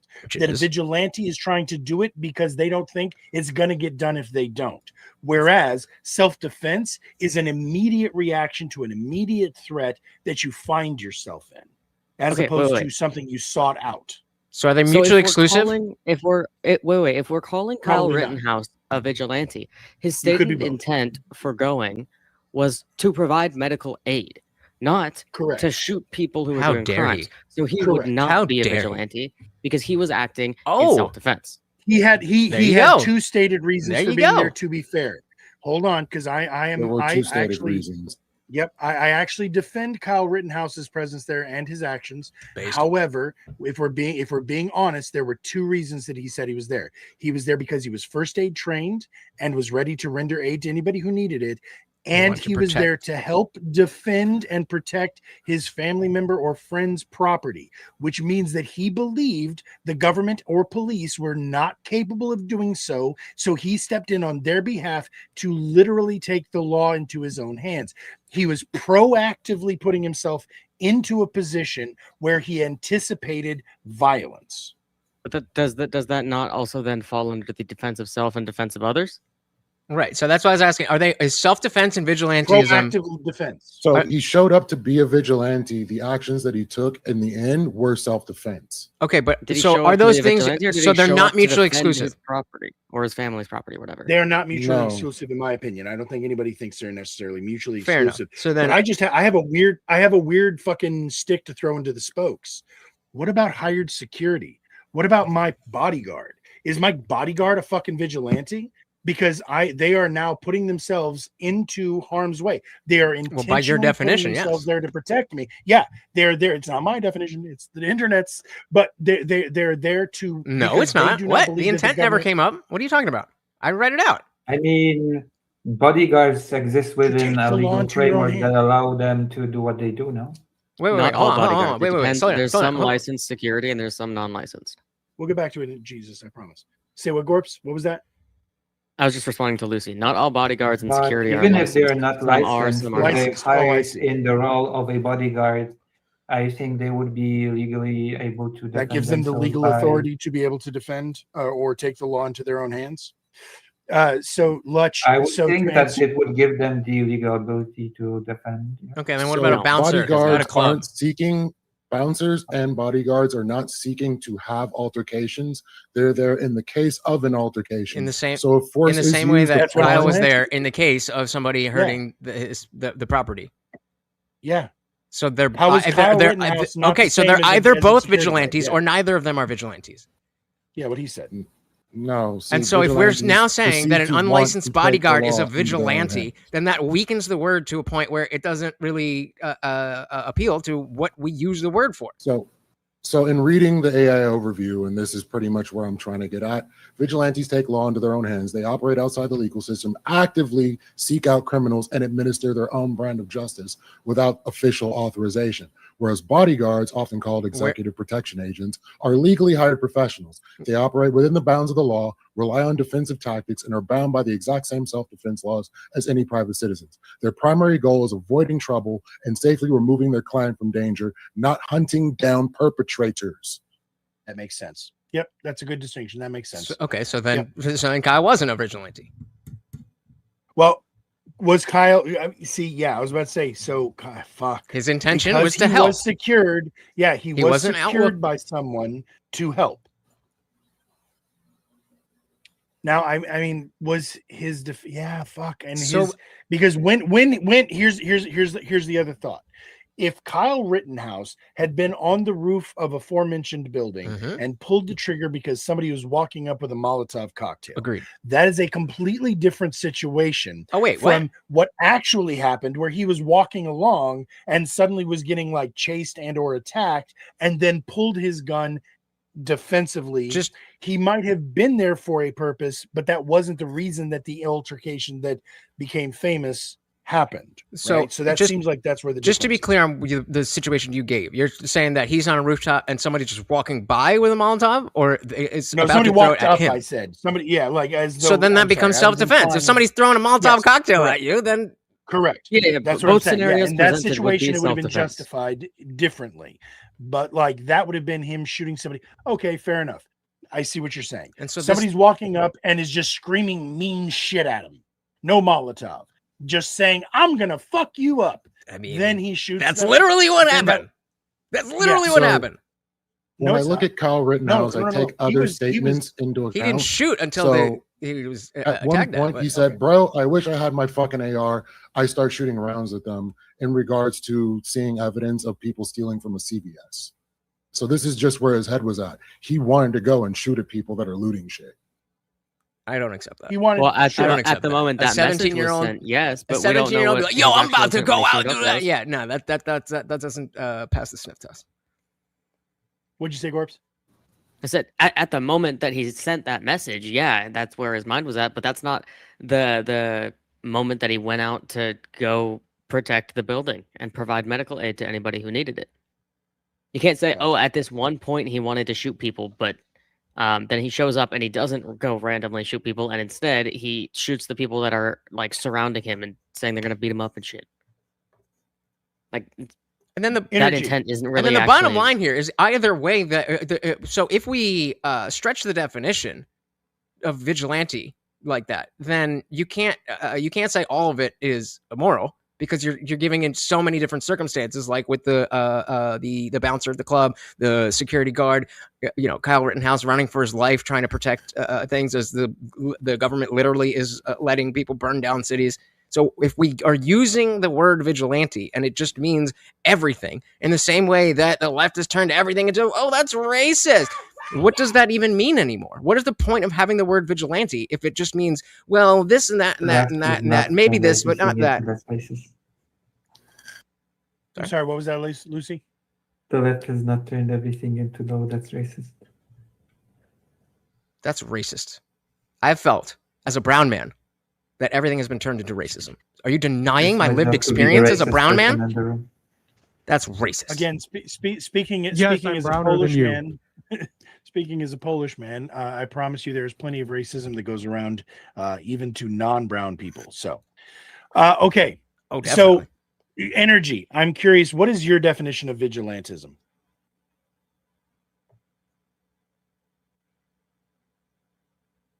Energy, are you still there or did you fall asleep, buddy?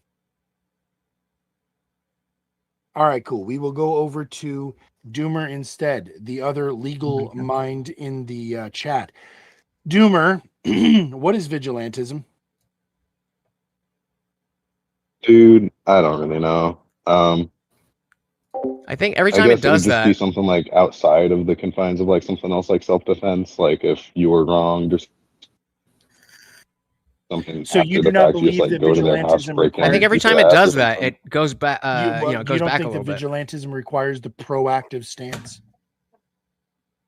Because that seems to be the definition so far. Well, that's where is that vigilantism is proactive and self-defense is reactive. Correct. Yeah, and I kind of fell into agreeing on the prompt with Gorps. I would have voted for Gorps in this, just because I think the prompt just being vigilante violence, I think does kind of fall to where like self-defense scenarios could fall into that. But vigilante justice, I think more would be right. But he is a vigilante, and so it's not immoral. So but if you just defined as like inject do you think that the person who receives that vigilante justice the intention that it is part, justice? Then it doesn't make sense to have this word. Justice is subjective, right? Yeah, probably. I mean, they might feel that they didn't do any wrong. I'm gonna pee. I'll be right back. Depending on the situation, but yeah. Okay, right on. Tyler, I don't know if you're actually listening or not. Nope, you're completely deafened and talking to your chat. So I guess we'll fuck off for you then. Maida, your last thoughts here. We're running low on time. Do you agree with the vigilantism is proactive and self-defense is reactive? It could be. I can think of circumstances where it doesn't, but I don't think the outliers disprove the standard. So I would tend to agree with that for the most part. It seems to me like that does kind of parse out the difference, right? That's kind of what Lethe was saying the whole time, was literally the crux of his argument, even though he lost. Sorry, Lethe. It's just because Gorps is so damn charming. But really, yeah, if ultimately vigilantism is proactive and self-defense is reactive, then if you happen to be in the wrong time at the wrong place at the wrong time, and something is unfolding before you and you intervene, that would no longer.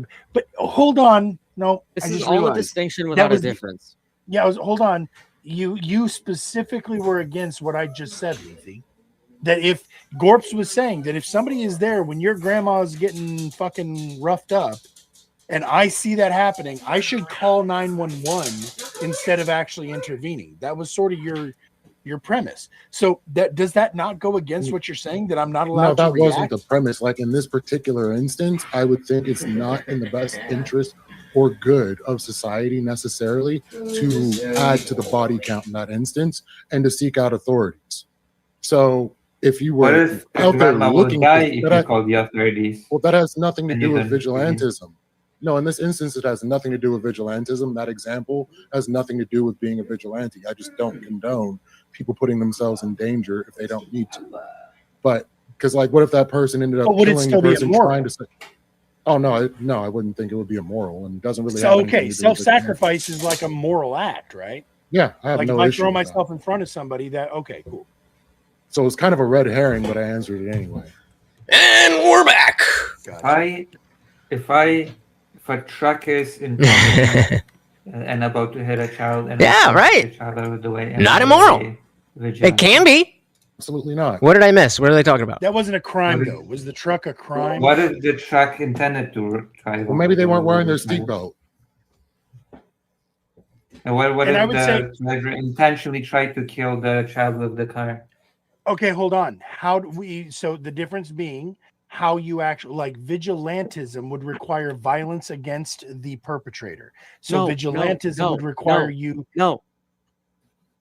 There's Tell me why not. vigilantism and there's vigilante violence. There's a reason that these words are not synonymous. You do not have to use any violence to be a vigilante. Correct. Wait, I have a question. I don't feel like I caught that in the debate. I have So I am weird a vigilante hypothetical if I here. push the girl out of the way. Sorry, just real quick. This is why I used at specific points in the debate vigilante justice versus vigilante violence. Nope, There's a fair. difference. But I guess I didn't understand that distinction in the debate. Apparently, the chat did. It's a good thing I wasn't voting. What were you going to say, Maida? Yeah, I was going to say, if we're going to make the distinction between vigilante justice and vigilante violence, would vigilante justice imply like some equal outcome for the individual who got caught doing wrong? No, I think the word justice is kind of a misnomer. What I mean when I'm saying that, it's vigilante acts without the violence. This can be like de-escalating a situation, de-escalating a conflict. There are, in rare instances, times where you can get somebody to stop assaulting somebody else. For example, using de-escalatory measures that are not physical force.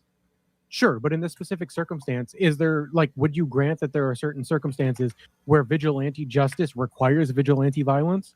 Of course. Depends on how we're defining justice, and everybody defines justice differently. But sure, if you're, I mean, there's no reason not to accept that. Yeah, there's times where being a vigilante will involve violence, but there's also situations where it's not. So especially if there's no violence, obviously we're getting away from the prompt because it's talking about violence, but just the vigilantism can't be immoral on its own. Sure. So let's run with that, right? Let's say that vigilante justice requires vigilante violence. In this specific circumstance, let's say somebody is doing a wrong.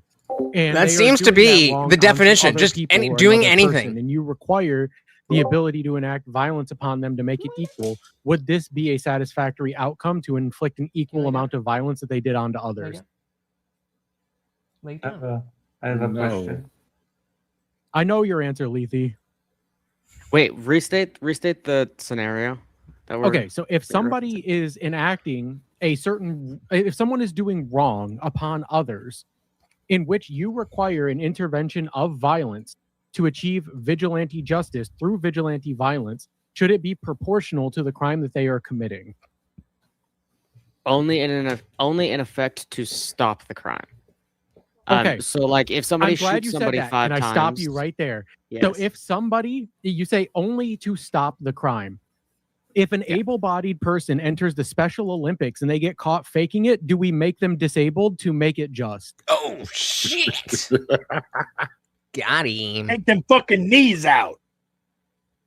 I don't think that's a crime. We could just It's just disqualify them. breaking of a policy. Wait, what?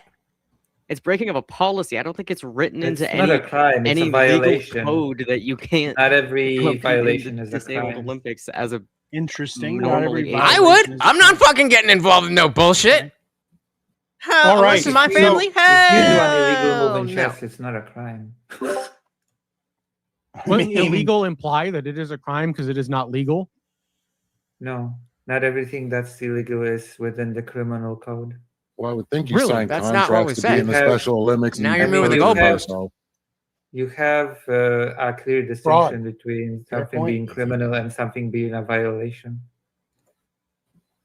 Wait, are you going to make the argument that just because it's illegal doesn't mean that it's not a crime unless you don't get caught? That you can do an illegal act and you're not a criminal because it's you a didn't get caught for different it? type of thing than It's a crime. breach of legally contract, not breach of criminal code. Yeah. Those are very different things. Yes. Yeah, but it's still illegal. Nobody's. You guys brought. No, it's not illegal to break a contract. You just have. I mean, it is kind of. Well, I mean, it depends on what the contract is. It depends on what. Are they legal consequences, Gorps? Well, it depends. I sue people for breaking contracts all the time, but I sue them in civil court, not in criminal court. I think vigilantism is primarily for criminal issues. So civil violations are not necessarily criminal violations. Criminal violations means it's a crime. Not everything is considered a crime just because you can Like a civil offense is not a crime. Civil offense. Do you see how muddy this has gotten just by stretching Yeah, no, the that's definition? really weird. Yeah, no, I'd never thought about that. But This I is what mean, happens when I understand what start you're saying. talking. Yeah, no, I get it. Like I said, I had not considered that it's not a crime if it's a civil offense. There's a difference between a civil offense and a criminal offense. Yeah. Okay. That's why most that's- illegal immigrants are not criminals. Yeah. Do you think the people should be They're allowed all to still round illegal, up though. illegal immigrants? Sorry? That would be Wait, vigilantism, wouldn't Kai. it? Yes, it would be. I have a question. My Is it show is okay if I talking ask about a question? vigilante deportations. And it would be violence Yeah, because you are vigilante apprehending this deportations, person against exactly. their will. Is it okay if I ask a question?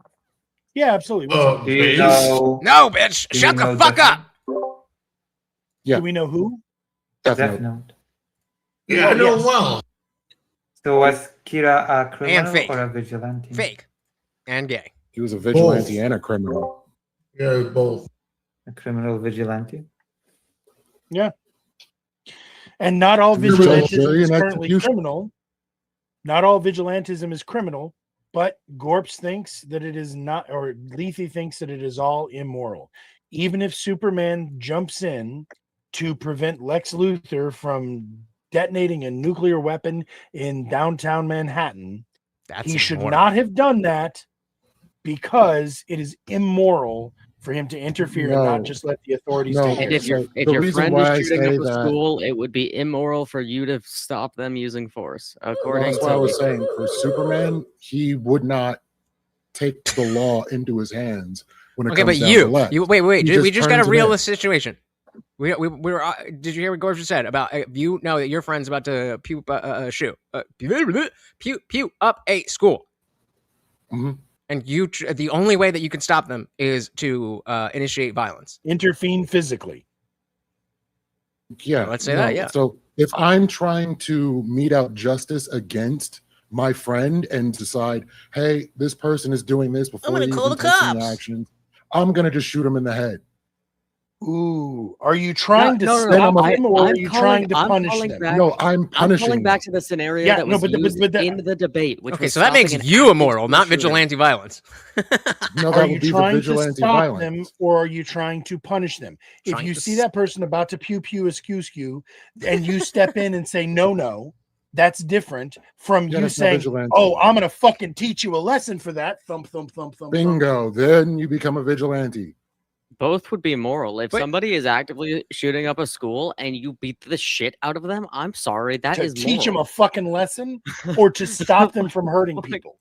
What's the I would difference say there? stopping them from hurting people is Both. perfectly fine if it's within your capability. But to do so, to be the judge in that instance, you are now a vigilante. Okay. No, you're Again, beating do the you shit out see of how somebody who's that killed people. definition makes They the can word then go to the useless? judge. I That don't make up the definition of words, we vigilante makes the categorize it. word useless How so? He's like, dude, not me. because you need to explain other things that justify what it is. Because it could Yeah, mean that's anything. why we Well, if I categorize called them. if I yelled really loud, does that count? No, Why not? you're not taking the law into your own hands. You're not the Yeah, one. I am. I'm trying to stop like- someone from being robbed. And I'm like, hey, get out of here. That's not. No, you're not You're punishing It's not them. it's not vigilante You're violence. interfering, you're not I agree. It's punishing not them. how is that not me being a vigilante? I'm taking the law into my own How hands. does it? How would it make you? No, you're not taking the law into your own hands. How so? You're calling out something that happened. You are not administering any. No, I'm giving the penalties or order anything to this to- individual. okay, so- He's attempting to enforce a law without the legal Yes, authority to correct. enforce the law. How is he enforcing the law by calling out something? He's happened attempting or to. I didn't telling say the he- police? Right. I'm telling you to stop doing what you're doing. That is an attempting to create justice outside of the law. I don't have the justification Yeah, no, to I'll give actually you that. give orders to people. I have my free speech, obviously, but my intention is to stop the injustice. And I didn't. Let's say that let's say it's happening outside my house, and so I actively walk outside the house with the intention that if it gets there, then I'll knock him over the head with a hammer. But I just yelled at him, and he. I he mean, leaves. not to be that person, but by that logic, if I'm kneeling down and a murderer is about to shoot me, but just by pleading, please don't kill me, I'm taking the law into my own hands, and I'm trying to Right. stop True the story. Yeah, by things. that definition, you would.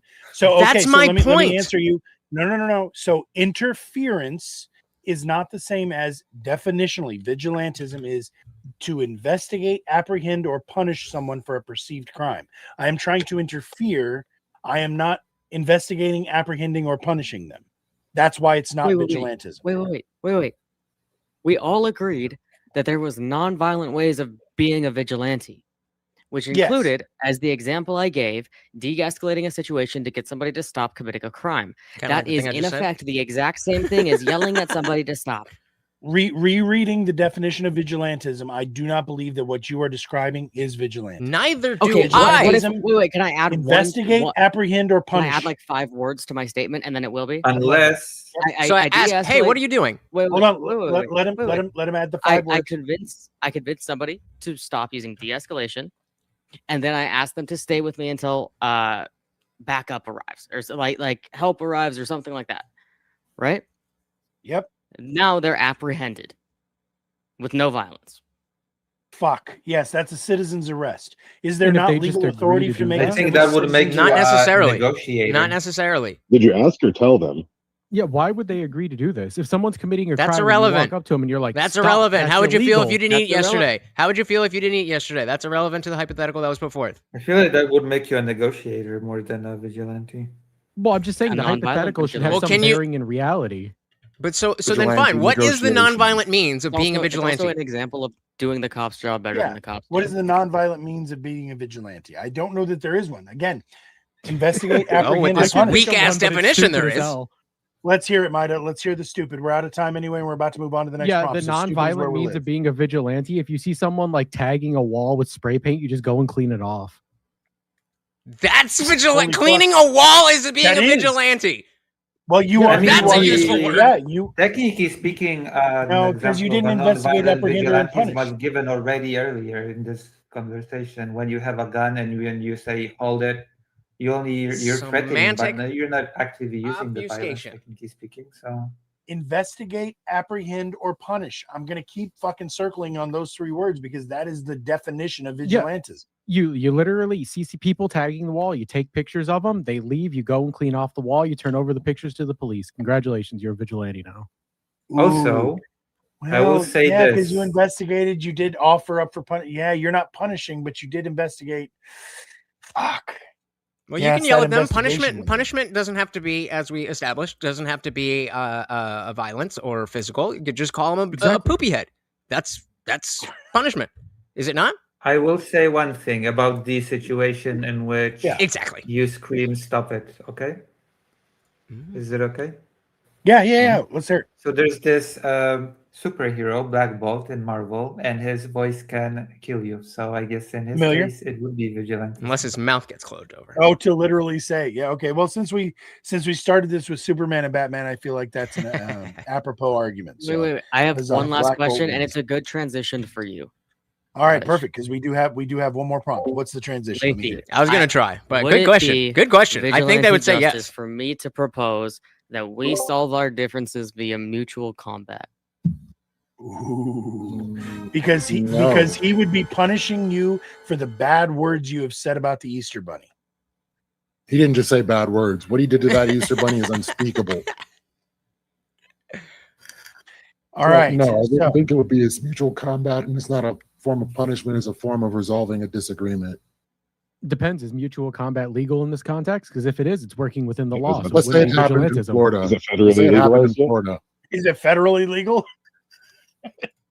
This one, I'm afraid Let's this one's go. going to get messy. Yeah. Do we have your attention back? I wish now, you would have said Tyler? this 1 minute earlier. Yeah, If you had yeah, said this yeah. 1 minute earlier, I definitely could have got it in there. All right. Yeah. No. do it, I'm- base. But good point. I'm glad that I have a whole lot of whiskey in me by now because You're right. You It's two talking ridiculous. over yourself made me want to beat my fucking head against my desk. So I really was shocked. And I say you two because really I'm going to go back and I'm going to rewatch that shit with a fucking stopwatch. Tyler, how dare you A2 brute him when you're like, how dare you keep talking over me and then continuously fucking talk over him every I didn't see time that. he opened his fucking mouth. I didn't see that either. No, maybe I'm wrong. I don't think. Because I don't think I'm wanna getting a go back fair and watch. shake here. I'm not getting a fair shake here at all. That's not at all what happened. I was being asked questions and cut off three Yeah. words into each one. So even the That's- talking that's time, completely silly. even the talking time is I the disagree. talking. The amount of Yeah, talking Jesus, time is not let the judges- necessarily the point either, because it's not necessarily. Maybe Tyler took up more time, but it's a matter of when Tyler was speaking, then Doom was interrupted. Got you. And you do not believe, Jesus, that Doomer was being interrupted just as much? Not as much. There was definitely interruptions on both sides, but no, not at all. Okay. I would say it was 60-40. In that case, yeah, I was about to say in that case, I'll sit there with a bouncer clicker instead and see who. Yeah, like we're scoring fucking punches in a boxing match. And you got to do tally marks of interruptions. Yeah. Also, if somebody is just yapping on, at some point you have to interrupt them. That's as a fair. debate tactic. Exactly. Stop The crying about it. Gish Gallop defense is to interrupt. Definitely What fair. were you going to say, Maida? Yeah. Oh, With no, Tyler, you got to be on the offense. I was just going to say that I feel like it was like At least give me a 60-40. sense of. Hold on. Let my Stop interrupting, Tyler.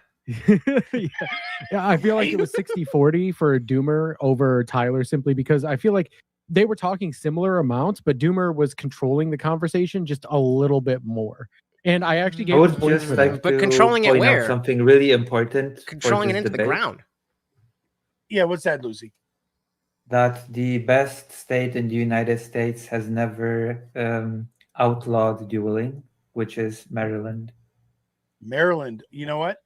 I'm gonna give you a fist bump on saying Maryland's the best state. I thought you were gonna say Texas, but I appreciate you actually giving us a nuanced take.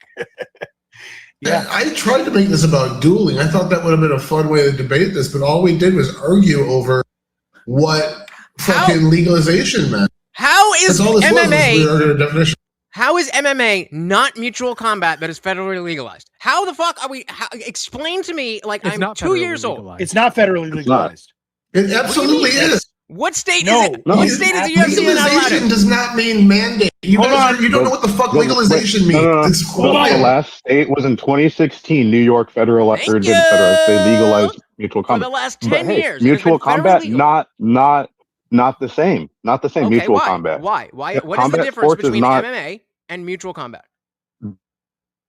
Where it Look at happens. where mutual combat's actually codified in other places. It's not codified as combat sports. It's codified just as consensual assault between two people, pretty much. Okay, but is that not practically what we're talking about? So again, I'm asking, what is the situation where it's okay to have the because UFC? there's no law illegal. Right. So what is the situation I'll where it's ask you okay this. to have Was- the UFC was in this state? same-sex- I'm going to ask my question. What is the situation where it's okay to have UFC fights in this state, but people who are signing contracts in all the same ways, but just aren't under the banner of the UFC? What is the law that denies that? What's the question? What Every state can prevents have other UFC. promotions? But you're saying that mutual combat is not federally legalized, even though UFC can operate in all 50 states. So what is the situation that is different from a UFC fight that would fall under mutual combat that is illegal federally? It's not illegal federally. It's just not. Then what are we legal talking federally. about? It's illegal under state. Right. It's illegal under the state's thing. Right. So Federal by law Tyler's supersedes definition, state things. federally legalized means just not having a law against it. And I No, you would agree need that to that's a write good. the law. I agree. Wait. I agree that that was not the best definition, but it was on Doomer to before fight that Obergefell? definition. That definition was never fought. Was same-sex marriage legalized federally before Obergefell? It's still not. Was same-sex case law. marriage legalized federally before Obergefell? Hold on, because there was. I There think was there was a no law law on the passed. books illegalizing it federally. Oh, I think It's there all was. state. Hold Okay, on. then yes. I think there was. It was being challenged. Hold on, let me check that real quick because I think there was something that was being challenged that would have codified same-sex marriage. Defense Against Marriage Act. I think that was. I have to look. It's been so long since I don't remember the exact stepping stones. Tell you But what, while I think you're there was looking, something that was the trigger. can I answer Lutch's direct question real quick while you guys are looking that up about Obergefell? Somebody will. So the difference between legal fighting and backyard fighting is sanctioning and how it is overseen. So regulated MMA, legally sanctioned by athletic bodies, which requires mandatory medical testing, trained referees, weight classes, ringside doctors, as opposed to backyard brawls, which are illegal in most states. Even on private property with consenting adults, unregulated fighting is considered unlawful, disturbing the peace, or illegal rioting in most cases. Legal doctrine of mutual combat generally only applies to official sports, not informal gatherings. So that is the distinction, is the overall rule set and or authorities involved. Go Can I ahead. ask you a quick question for just a yes or no so I can make my point? Sure. Is driving federally legalized? I would say driving yes. a car. I don't remember the exact. So what was wording the of law? Constitution, but there is. So what was the law that made it not? There is a right that protects the ability actually, to travel. I don't remember what it is. So that wasn't even my point. My bad. So that wasn't even my point. Is hold on, real quick. I just had a brain fart for a second. So driving is federally legal, correct? Yes. So does that mean that you can take a car that doesn't have tags and a license plate and do drive that car? Ooh. Or is that just not doing the thing within the context of the law? You the right to drive. It's all state. You also just don't have a right to drive. Federal laws. Okay, the constitutional right to travel is a fundamental, albeit unenumerated right that all U.S. citizens to move freely between states and be treated equally. There is not. That's not driving. That's moving. There's not. Correct. That's what I was about to say. There is not a codified legal federal right to drive. Just like mutual combat, right? Correct. Just like mutual combat. So it's in the hands in the states, same way what Doomer was arguing, that driving should be federally legalized as it is, mutual combat should be federally legalized as it is. No, we just established driving is not federally legalized. There is no law on the books. So to answer you, Tyler. Tyler, help me. Am I not making your same argument? The status quo do nothing. We already have that. Let me finish. Let him finish. I promise you're going to get. Yeah. I got you. I wanted. Thank you. I wanted to argue with what you were saying because the proactive stance of legalization versus either a decriminalization or a lack of regulation, right? So those are not necessarily the same. In order for something to be legalized doesn't mean that it is lawful, or that's not the only way that a thing can be lawful. A thing can be lawful if there is no law on the books about it. However, for a thing to be legalized definitionally means that there has to be a law on the books allowing it. To answer your question about some things where there are federal laws or things that were permitted by a law that didn't exist before the law permitted them, I would say that there are state laws. The best example is legal weed. There is a federal prohibition against marijuana sales. However, states have legalized it, thereby making something that was illegal now legal through the law.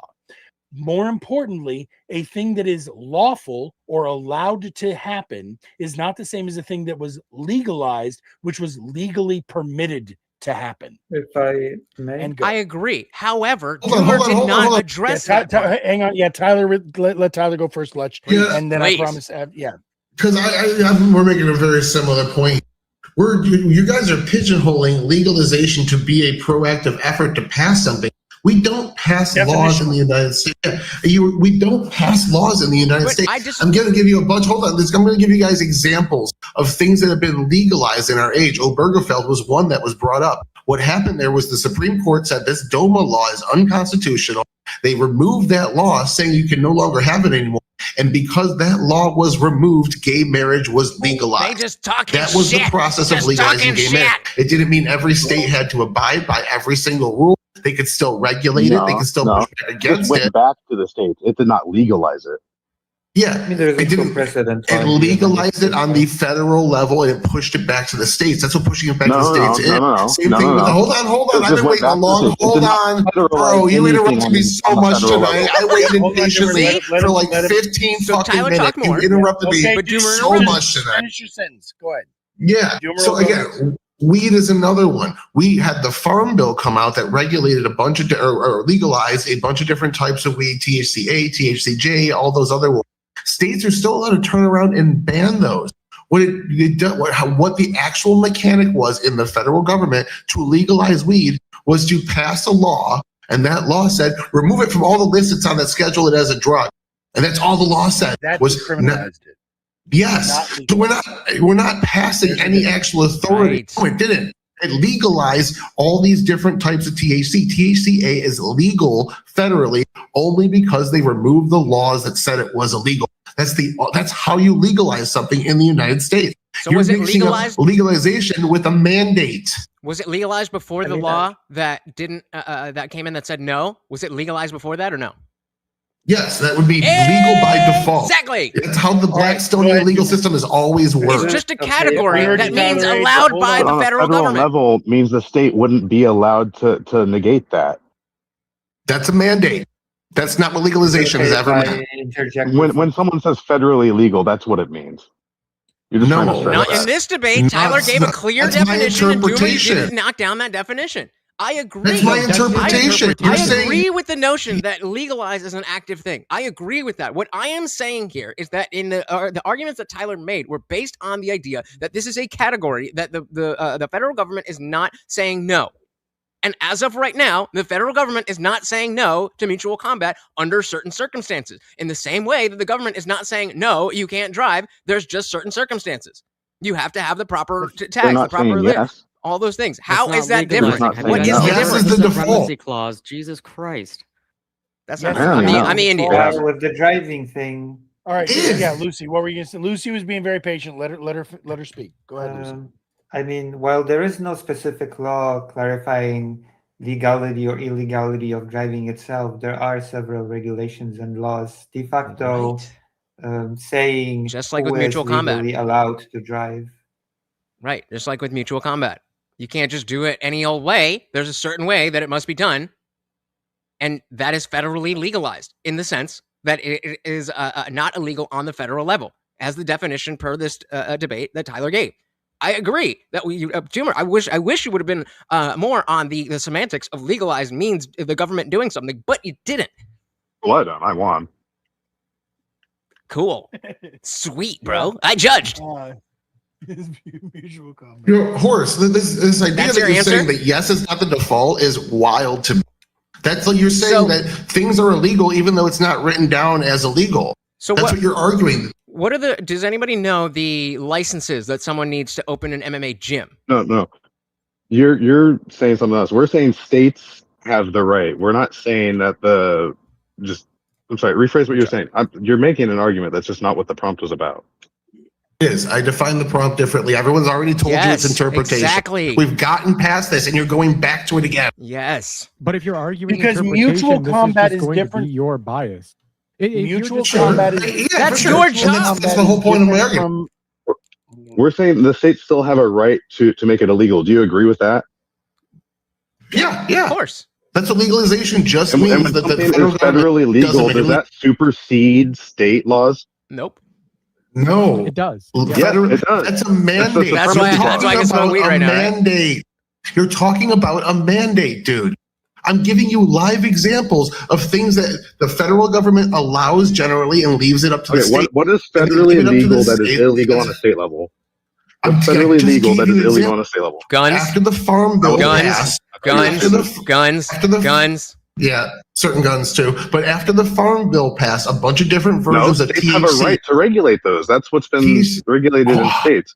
THC Farm Bill, THC, marijuana is still AJ. Schedule 1.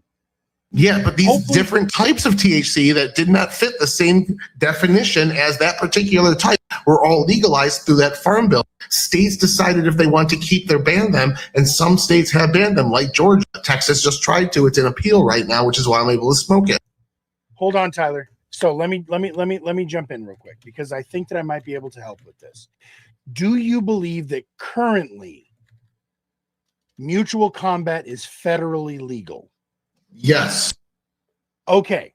So currently, mutual combat is not federally legal. In the United States, criminal law is primarily handled at the state and local levels rather than by the federal government, and nearly all jurisdictions strictly prohibit consensual street fighting as a violation of assault, battery, and disorderly conduct laws. Nobody said street fighting.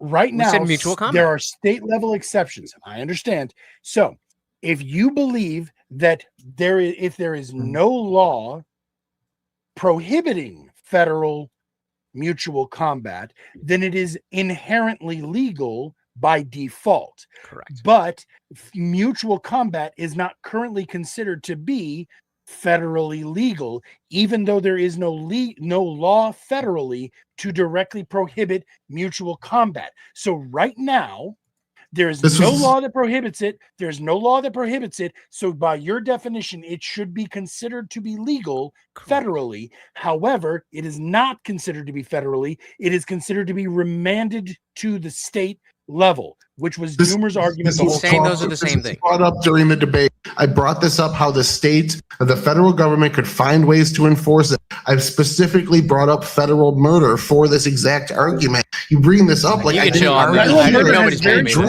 criteria for it to be considered. These are good. Yes, and they can expand and the federal government can expand that tomorrow to include any form of mutual combat. Any death from mutual combat, regardless of state legislation, is now considered federal murder. Now they're able to police it. That was the example I used in the debate of how they could. And is that what you want to have?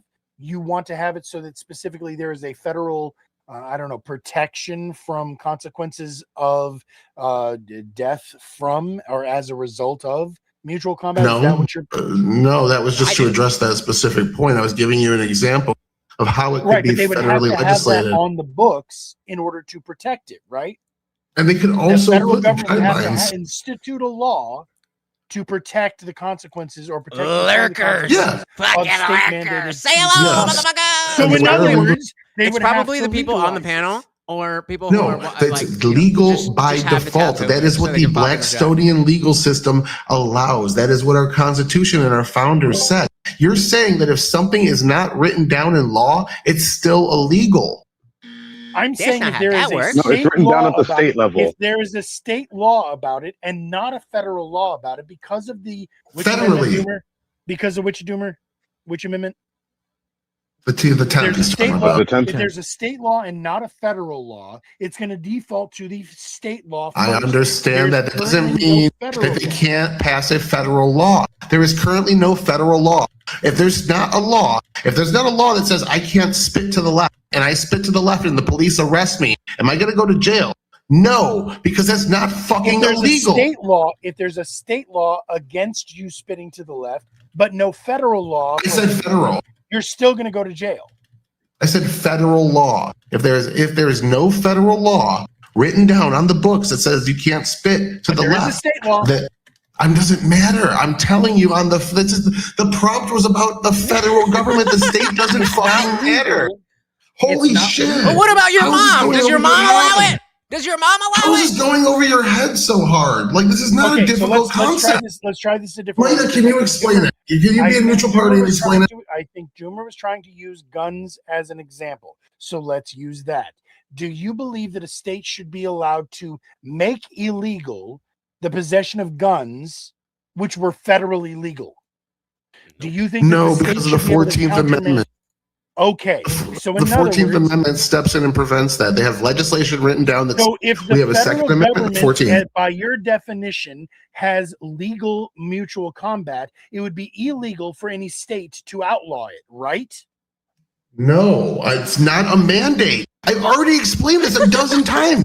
When he says Holy mandate, fuck, he doesn't how are mean you two dudes missing going it? out to dinner. You realize when he says mandate, he doesn't mean two dudes going out to dinner, right? Legalization does not mean mandate. When you legalize the use of certain thing, it doesn't mean states can't turn around and ban it. What legalization means is it's now legal on a federal level. You can still police it on a state and local level. Holy fuck, you're conflating legalization with a legal mandate. You're arguing something completely different. Exactly. Legal I just want to be clear. I think the reason that they're arguing this is because a law under a federal system requires a mandate for enforcement, and a law under a federal system that doesn't have a mandate is basically irrelevant because it has no means of enforcement. While a formal law is passed by the legislature, a mandate is typically a directive used to enforce those rules or compel specific actions. I'm not talking Okay. about you're talking, that's mandate's definition in the legal context. I'm using mandate as more of in a colloquial context. We're talking you about describe laws. what You you don't mean just about get to a switch mandate? between Yeah, colloquial right. You don't and get to legal. What the flip-flop fuck are you between talking mandate. about? I'm not saying it's a legal mandate. A legal mandate is not the same as saying you're mandating an action. I'm saying he's mandating an action, forcing the states to follow it, not making a legal mandate. You can make a legal mandate in You didn't court put as one an out. individual. Like, it's a different definition on a different world. You know, China had its mandate of heaven. Okay, I have a question then, Tyler. So even if we created a federal law that made mutual combat legalized, but there was no mandate put in place for it, states would still be allowed to restrict people's ability to participate in mutual combat because there would be no enforcement method, correct?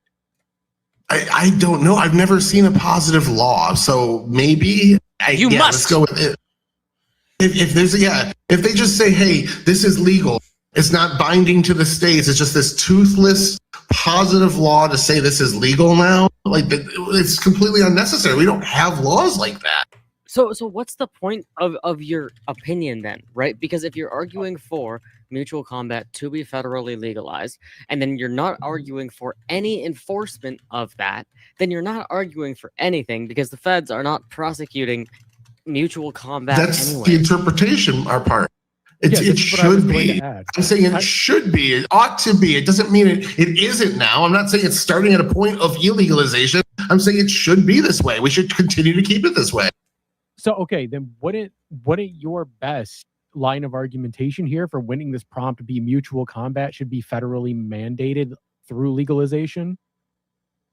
Maybe I was just. I'm gonna see if there's another opportunity that I could jump in. What I expected, actually, because this is a federally fun one. mandated by through legalization. That's a. I ain't got nothing but movie night tomorrow, so I think my interpretation is perfectly reasonable. Even if you were expecting something else, I think my interpretation is perfectly reasonable, and I think I defended it well. Yeah, I think it's perfectly reasonable coming from you. No, it wasn't. It wasn't interpretation. It wasn't that reasonable, but it wasn't shown to be unreasonable in the debate. Yeah, I would say that I think that the way you argued it was making an appeal to reasonability. I think the thing that screwed you here was the federal legalization, not federally mandated through legalization, because you can just argue the loop back into overriding states' rights and simultaneously the supremacy clause to undermine the idea or the concept of creating something that doesn't already exist. And I think that supremacy clause was core to Doomer's arguments. Yeah, but I was arguing the supremacy clause again disregards what I'm saying. I'm not saying we pass any new legislation and impose anything on the state. So like the supremacy clause might have been good for his argument, but it didn't address mine at all. But I gotta go to bed. Okay, like I'm already over time. Can we? No. I see where the disconnect is. Hold on. We got I 6 see where minutes the with you, disconnect buddy. is.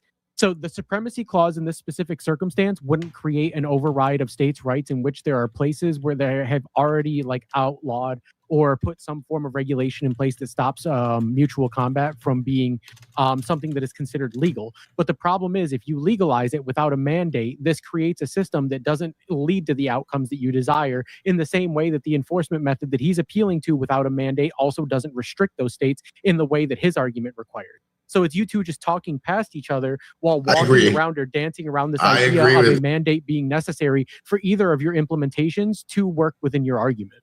I agree with it, and that's why the talking past each other was us trying to justify the main crux of the disagreement, which is definitionally about one word in this debate, which is legalization. All right, so there's a good question from your chat. Away from him. Big Angry said, so mutual combat waits for both parties to do wrong. Am I missing something?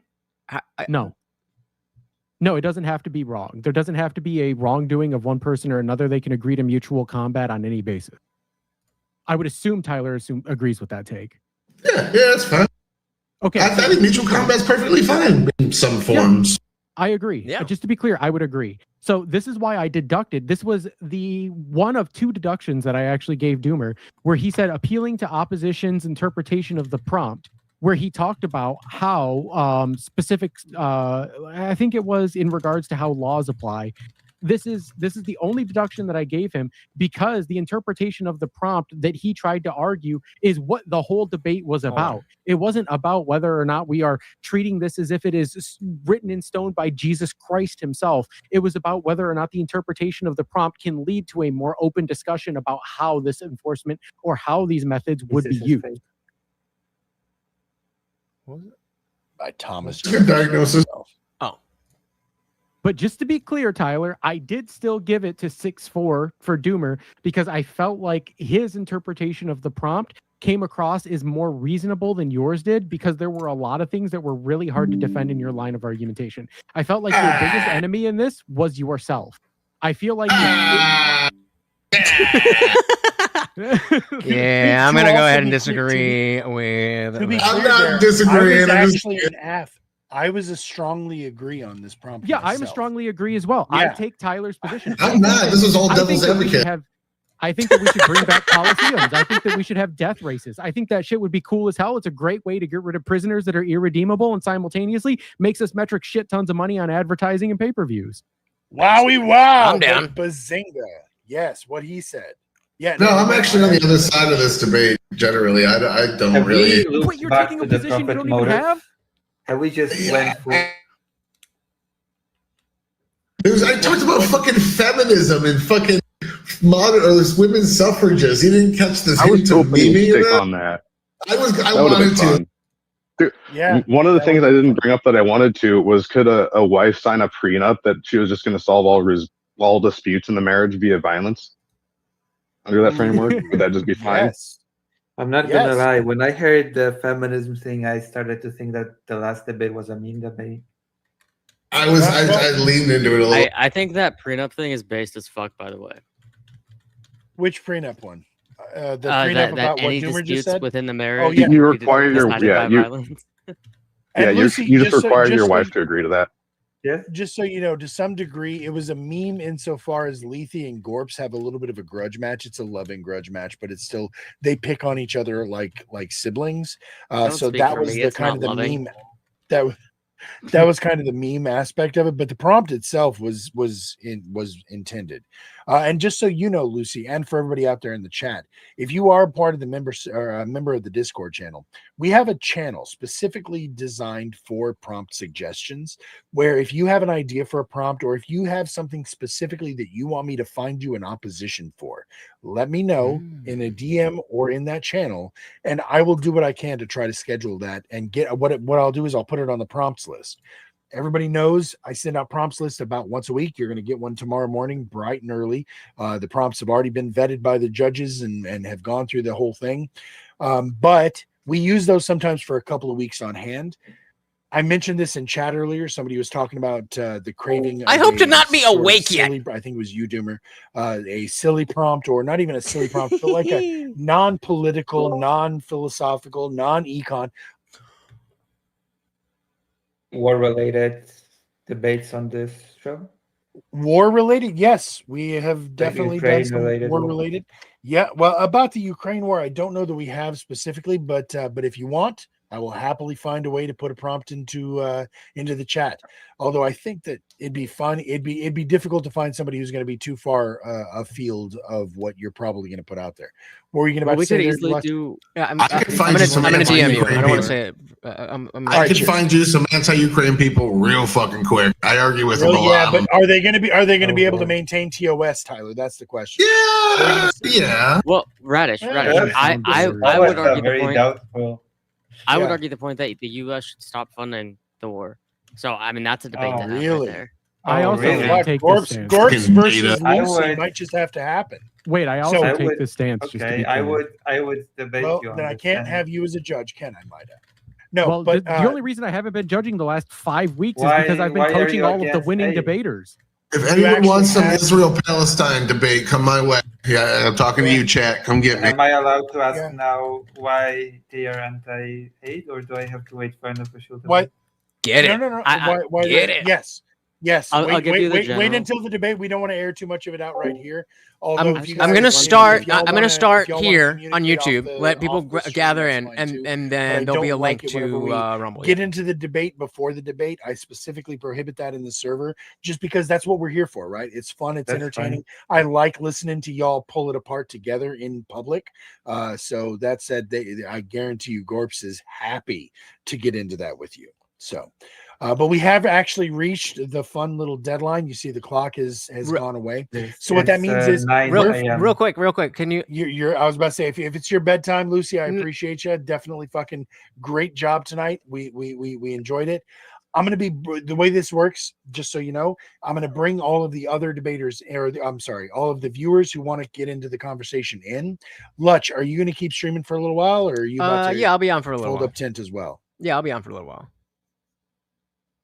Lutch is not hearing me. You're muted. Oh, I'm muted. I'm out too. Sorry, yeah. I'll be on for a while. I'm on a quest to. You're gonna be on for a while. Then what I'm gonna do is I'm gonna gonna bring some more people in here for the conversation. For the, I'll help you. I'll help you moderate for at least the next hour. But after that, I'm gonna turn into a pumpkin. But I'm gonna raid everybody out into you.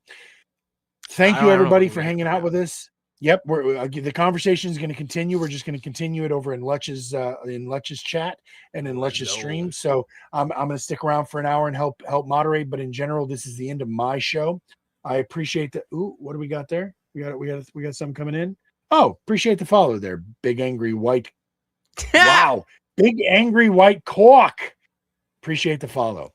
All right, everybody. We're going to raid out into, like I said, into Lutch, but we will see you guys again next week. I think Thursday we're going to be talking about Aliens with Kay. Wednesday night is getting everything locked in for next weekend. And then of course next Friday and Saturday, same time, same place, we're going to be doing the DMZ debates every week. And again, we're going to be putting out some more prompts this week. After that, we're going to have some fun prompts. Hopefully, we're going to be able to schedule a fun week because I've had a lot of requests for that. So thanks, everybody, for hanging out. I appreciate y'all. And doot, let's go see Lutch. Thank you. All right. So wait, we do so like that? Question, Radish. So now we talk with the viewers? Oh, Jesus. We're in a loop. Oh, because we're on the... Hold on. I'm trying to let Indian Jesus have his stream. We read it out, so now we just yap or we go home, so if you got whatever we want. If you guys want to come up and join, I'll drop the link to the StreamYard. Okay, I will see you all during the next duel. Yep. Thank you very much, Lucy. Keep answering the prompts. I appreciate you. That was a great job tonight. And yeah, super great. Normally I have to mute so that I can talk to the new people we're streaming into. But since everybody knows who the fuck Lutch is, we don't really have to do too much of the, oh, hey, thanks for the raid. Oh, hey, have a great stream. We don't have to do all that shit. Appreciate you, brother. I was going to ask you a question. Yes, sir. What were you going to ask? Sorry. If you're talking about aliens with Anna, oh God, are you going to talk about the aliens.gov website? Oh, that shit's got me hot. Don't get me started. Don't bring it up. Just don't bring that's a sore spot for him. Yeah, we'll yes is the answer to your question, Gorps. We will get into that shit. I promise. Bye. So, Lucy, thanks again. And I'll mute that. I just need to if I don't know you, I just need you to flash your camera on real quick. And then you can be cam down for the stream. I guess I can kick you as well. And also, if anybody wants my notes on any of the debates, feel free to let me know, and I can DM. Oh, I want them all. Yeah, I want the notes too. I feel like I got. Yeah, we all do this. Are you fucking kidding me? Just send it publicly. Let's see I don't know how to do that because it's like 1,500 lines of notes. What format is it in? You should be able to make it file. make it a file and drop it into the resources chat in the Discord server. I actually think that's a great idea, and I hope that more judges do that in the future. I still have all my notes from every judgment I've made. Stop telling Maida he has good ideas. He doesn't need to know that. Hopefully, but Gorp, everybody click follow for that man. Gorp, you never answered my question earlier. Why did you kill the Easter Bunny? I played the 5th. I did not. Okay, fuck that. Why did he? How and why did he kill the fucking Easter Bunny? Give us the tea. Did it? It was fucking horrendous. Tell us the goddamn context of this joke. None of us get it, but we want to get it. Make us part of the inside cool kids. $50. That's kind of the whole point. $50. I'll show my titties. All right, I uploaded all of my notes to. Yeah, I didn't know that. I didn't know anything about this. I was just accused of it, and I rolled with it. You've been accused of it for a long time, and it's been a running gag. I know. The world needs to know. The world needs to know. I'm going to accuse Gorp of a lot more things. Lacey? What's up? How did, when you asked me to give you my argument on your prompt yesterday, and Gorps turned around and basically used a very similar argument, how did you manage to fumble that? I didn't fumble it. No, you kind of did fumble it. How did I fumble it? You lost. That mouth. In all fairness, I gave Lethe the win. I gave him 6-4. I think he, even though I agree also with voted for Gorps' Lethe. position, yeah, even though I don't think agree they with want to. Gorps' They're just position, comfortable I here. gave Lethe the win here. What the fuck? I thought we were gonna be I hanging out agree here, with but yeah, Gorp whatever. also, but I voted against him because I wanted him to lose. Okay, didn't what the vote against him fuck? because I wanted him Definitions to to lose. begin with. I said what you Yeah, were and gonna so do did in I, regards bitch. to the definition. This is easier. And I Yeah, but corrected here's your a- definition, gave the root, and it still happened. Well, Yeah, but here's the Your problem. definition was just wrong. He re-gave his definition multiple times, and after the first time he gave it, like during the open conversation, you'd like never address it again. So you just kind of let him win the definition game by not actually fighting his definition outside Well, of yeah, the first because it first would one. have turned into 15 minutes straight of arguing definitions rather than arguing the entire like topic. That's why I And moved then, past like it. the Daniel and I Petty kept thing, I felt operating like based was a upon W. but I kept operating based upon my definition. And while you two in this call are assholes, I won. Fuck you. No, you didn't. You tried, but The vote speaks for Hey, itself. I went for Gorps, so I mean, Yeah, well, okay. you're wrong because Gorps is stupid. and I In did. all fairness, I didn't agree coming in, but early on I was like, oh, somebody's locked in. I think the only reason that again, you can look over my notes. I have them all written down with positives and negatives, how I assigned points, how I took away points, as well as like the outcome that I gave. It's all there. It's all laid out. I explained it all in my commentary at the end. I think that Gorps had some very tough arguments that he made, and as a result of that, I think it just didn't help the structure of his argument. Whereas Lethe was very like proactive with how he made his arguments, just constantly trying to disprove the claims that Gorps was making. And granted, there were a couple times where I feel like it wasn't the most effective, but generally speaking, I think it was more like it was more consistent. I think that's perfectly fair. During Lethe's intro, I was frantically typing up, and I'm so glad that Radish went offline for like a couple minutes. I was frantically typing up my opening and all of the points that I could think of. So yes, See, I was typing it. would- You can't prompt cut Yes, yourself, I was guys. typing it to read it off. Uh-huh. Read Sure. it. Read it again. I totally believe you, Read it Gorp. for a third time. What do you think I was doing? Another Griff? thing that I'd like to point out about my notes that You've might admitted confuse to it in the people- past, Gorp. Just gonna say that. Something about my notes that might confuse people. You'll I mean, notice hey, that I don't judge sign up based as a on member. closing statements because I believe closing statements are just a statement. They're not an argument, because if your opposition is not allowed to respond to it as a statement, not an argument. So closing arguments mean nothing to me, and I don't judge based on those.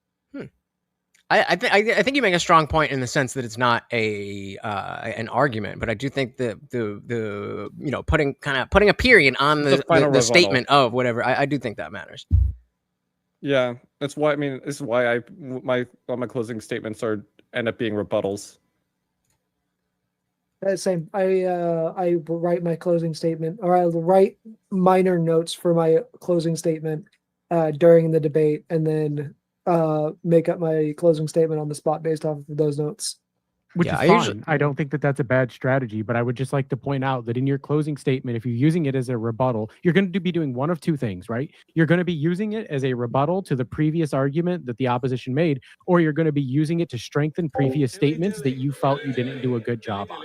Then there's the third option, which you should never do, and that is attempt to justify something that you previously didn't think of during your debate that expands upon the prompt or your argumentation, which cuts you off completely from any like line of argumentation forward. Yeah, See, I'm not- I've had success with other judges doing that. I throw the little when we never got time to get to this point in, and I've had success with other ones on that. That's great. I would literally just said you should have made time. Who doesn't want to be right? Yeah, that's you. Who doesn't want to be right? Thank you. I try. You just got to be It's hard justified to make in being time right. on multiple sections of a prompt when you only have 15 minutes of open conversation. Listen, I get that. It's not the most gracious in terms of the availability of to lay out a very complex argument, but being able to take a very complex argument and format it down into something that's extremely digestible by cutting through the long-winded explanations and the rhetorical skills necessary to be able to deliver that in a way that people agree with is part of debating. Yep. Reach. Agreed. And also to be clear, I will acknowledge that there are some debaters in the DMZ, and I'm not trying to be mean, I'm just being realistic. There are some debaters in the DMZ who are absolutely able to carry on an interesting and meaningful conversation for an hour straight. But as what I found out very early when we started doing this is how quickly it falls off of a fucking cliff of well, fuck you, you're retarded. And then it's like, well, okay, why are we here? So Yeah, that's Corpse why did I that do to this. me. That's why. God damn it, That's Corp. why I do Wait, the shorter. That's why I do thinking the shorter time. version like that. Real It's quick, crazy that Gorp still managed to find a way to fit in "fuck you, you're retarded" into a 15-minute debate. I now. know. I like the blood And sport. the worst part I is like it was it. an actual ad hom where it wasn't just a fuck you, you're retarded. It's a your argument is wrong because you're retarded. Yeah, no. Wait, Radish, are we still ad live hom anywhere while on I'm your thinking. shit? We're not live on mine, just on yours. Okay, real We're on quick, Indian I'd love to make a little announcement. I asked you to do it on stream, but I didn't want to, step on any toes. But I am part of Atheists for Liberty. I know that a lot more people who are in this crowd would be, appealing to this. So I'm trying to work with the president of Atheists for Liberty to set up atheist on atheist debates that are not religious debates to kind of show Hit me the up, bro. world. I'm all Hit in. me up. Yeah. So anybody who's interested, send me a DM. Let me know. I'm friends with the president, and he's down. But I just need to be like, okay, we got this. I am Let's all do it. yours, Lutch. Let's go. Wait, we have atheists here? Sorry to disappoint. I'm not an atheist. Well, technically, I am not an Well, how atheist. are we? technically, Then you're not becoming fucking atheist. invited, Mida. technically, I've because I've run in all these right wing circles. I'm not an atheist. I'm an agnostic, non-theist, and they all buy it. No, all you the know what? I Christians hate are to like, say "Oh, it, okay, you're that's not exactly bad. I right. thought you were an atheist." Yep. What Lutch just said, same thing. I'm I am an Catholicism agnostic. according to It's the right okay. natural, so It's okay, Lutch. They You hate sure? me more than you than atheists because I'm a pagan. Fair enough. That's all the same to the Christians, to the especially the ortho bros. Damn They hate dirty. us because they or- hate us. Orthos hate pagans more than they hate atheists. In all fairness, I've debated 2 ortho bros now, and I'm pretty sure I dog walked both. How of do you them. know It's it was actually pretty fun. Until it was Kung Fu, who? and who's the other one? Why wouldn't it be what Teriyaki. made the universe? Oh, You must first Teriyak's an establish ortho? Maniac isn't quite an ortho. that he just is someone ortho adjacent. made us. I would like to see you Mida versus Steelborn. I would Yes, body please. Steelborn is That's very, an very ortho, good. bro. Same thing. bro, no. Energy bodied fucking Steelborn. Mida how I would know I murder He him. did? Oh, so Energy? I, Yes. I didn't see that coming. Energy Wait, when? Energy When? body. It was on Speakeasy stream. Hold on, I'll pull you the link and send You're. it. I need. It was please. really good, actually. Not Yeah, gonna lie. Please. It is by far Energy's best debate he has ever done. Okay, 100%. then I want to see acknowledge this. until This is how I know I would that you have body to him, because establish Energy that beat him. someone did in fact make us. Wow. I still need to debate. I still want to debate energy at some point. No, you don't. I've done it multiple times. It's just as unfun as it sounds. Oh, I know, but but I've known energy and talked to him and done like informal debates for so long. But I want to do a formal debate with him at some point. With Steelborn? I'll make it happen. so do I, no, but I would energy. only add home Energy. him. Energy, not steel. I've kind of debated Steelborn on a 3v3 before. Mhm. I did not enjoy it. You want me to let you guys Yeah, in on a Marcus little is on piece it of too. lore? Sure. The I first just- ever time I debated Energy was literally on an MRA panel where I was giving him dating advice. Oh my god, you've said that before. Oh my god. Yeah. I was on the affirmative side of an Just tell her MRA she's a panel bitch. representing men's rights, and Energy came in asking for dating advice from MRAs, and I gave it to him, and I was like, dude, you have no personality. You are completely and totally fucked, bro. Like, it is just over for you. That's not coming through. Yeah, And then, needs- and he as needs the that better better part- part. The better part is the Energy streamer has that was been in our hosting it chat called for him a the long N-word time. live. It was actually really funny. Are you serious? Yes. Why? Energy has said a lot of slurs Energy's- in his time with us. True. Energy is special. There's a reason I don't react to him in good faith ever. I give him what he has given. And some people are better at moving on than I am, but I am not. Petty. Well, see, my problem with debating Energy is every time me and him get into a debate anywhere, because it just seems like we're in the same spaces, it just feels like every time I bring Energy's up a everywhere. question, every time I bring up a question as to the thing he's saying, he'll always just say, oh yeah, look at page 276 of this book. Okay, I looked at it. It doesn't agree with you. Oh, what about 277? And it's just me reciting back to him the shit that he read that seemingly never agrees with the thing that he's saying. Dude, I said this in Which is chat why it earlier. irks me. Just because you can recite it doesn't mean you under fucking stand it. I said this in chat earlier, right? Fucking Energy, bro, you quote fucking philosophy and like economic philosophers and shit more than Circa, and it's already annoying that Circa does it. Shout out to Circa. Not wrong. Shout out to Circa, actually. Love I've been you, talking Circa. with him a lot recently. Can I say something off topic real quick? No. Sure. Apparently my wife was listening in on our conversations and she came to ask me what I did to the Easter Bunny. Good. Tell her. Tell her. What the fuck you did to the Easter Bunny. No, I played the fifth. And tell her we all said hello. I mean, you're married, so you know there won't be any legal ramifications if you just go ahead and spill the beans of the horrific. Well, no, thing you she did. can still choose to testify against me, and she's very pro animal rights. So And she I might don't be a think I should vigilante. tell her- And she might be interested in some mutual combat. True. Yeah, That's true. she might fuck I'll- you up for what you did to I your actually buddy. think all of this is facts. I'm gonna challenge Gorps to mutual combat. Great, Based. come over. Can I Is it referee? legal in Washington? Yeah. You It is. I just want to be in the crowd. It's weird in Washington. It's in What do you Seattle, mean? but there's still state laws on assault. Well, great. Then we're good. I can do it. Gorp, I'm surprised you still didn't gonna bring up referee. any of the active vigilantes that you guys have in Seattle. 'Cause Okay. they're all doing vigilantism Now that you horribly. remind me of it, that's a great thought, Vigilante. If I had actually prepared for this topic, I probably would have. And you would have lost Yeah, 'cause, like, even worse. You literally have active vigilantes in your city, and you didn't bring them up once. Because Yeah, it's And a I terrible brought up argument. vigilantes, and he didn't address any of them. Yeah, this is why I would have said it would have gone terribly, because Gorp's entire argument relied on vigilantism for like giving some sort of justice or pragmatic outcome, and none of the vigilantes in Seattle have been doing that. Hold on. That's How not so? even what my actual my Yeah, how- argument was actually nothing about justice. It was simply about stopping crime. Yeah.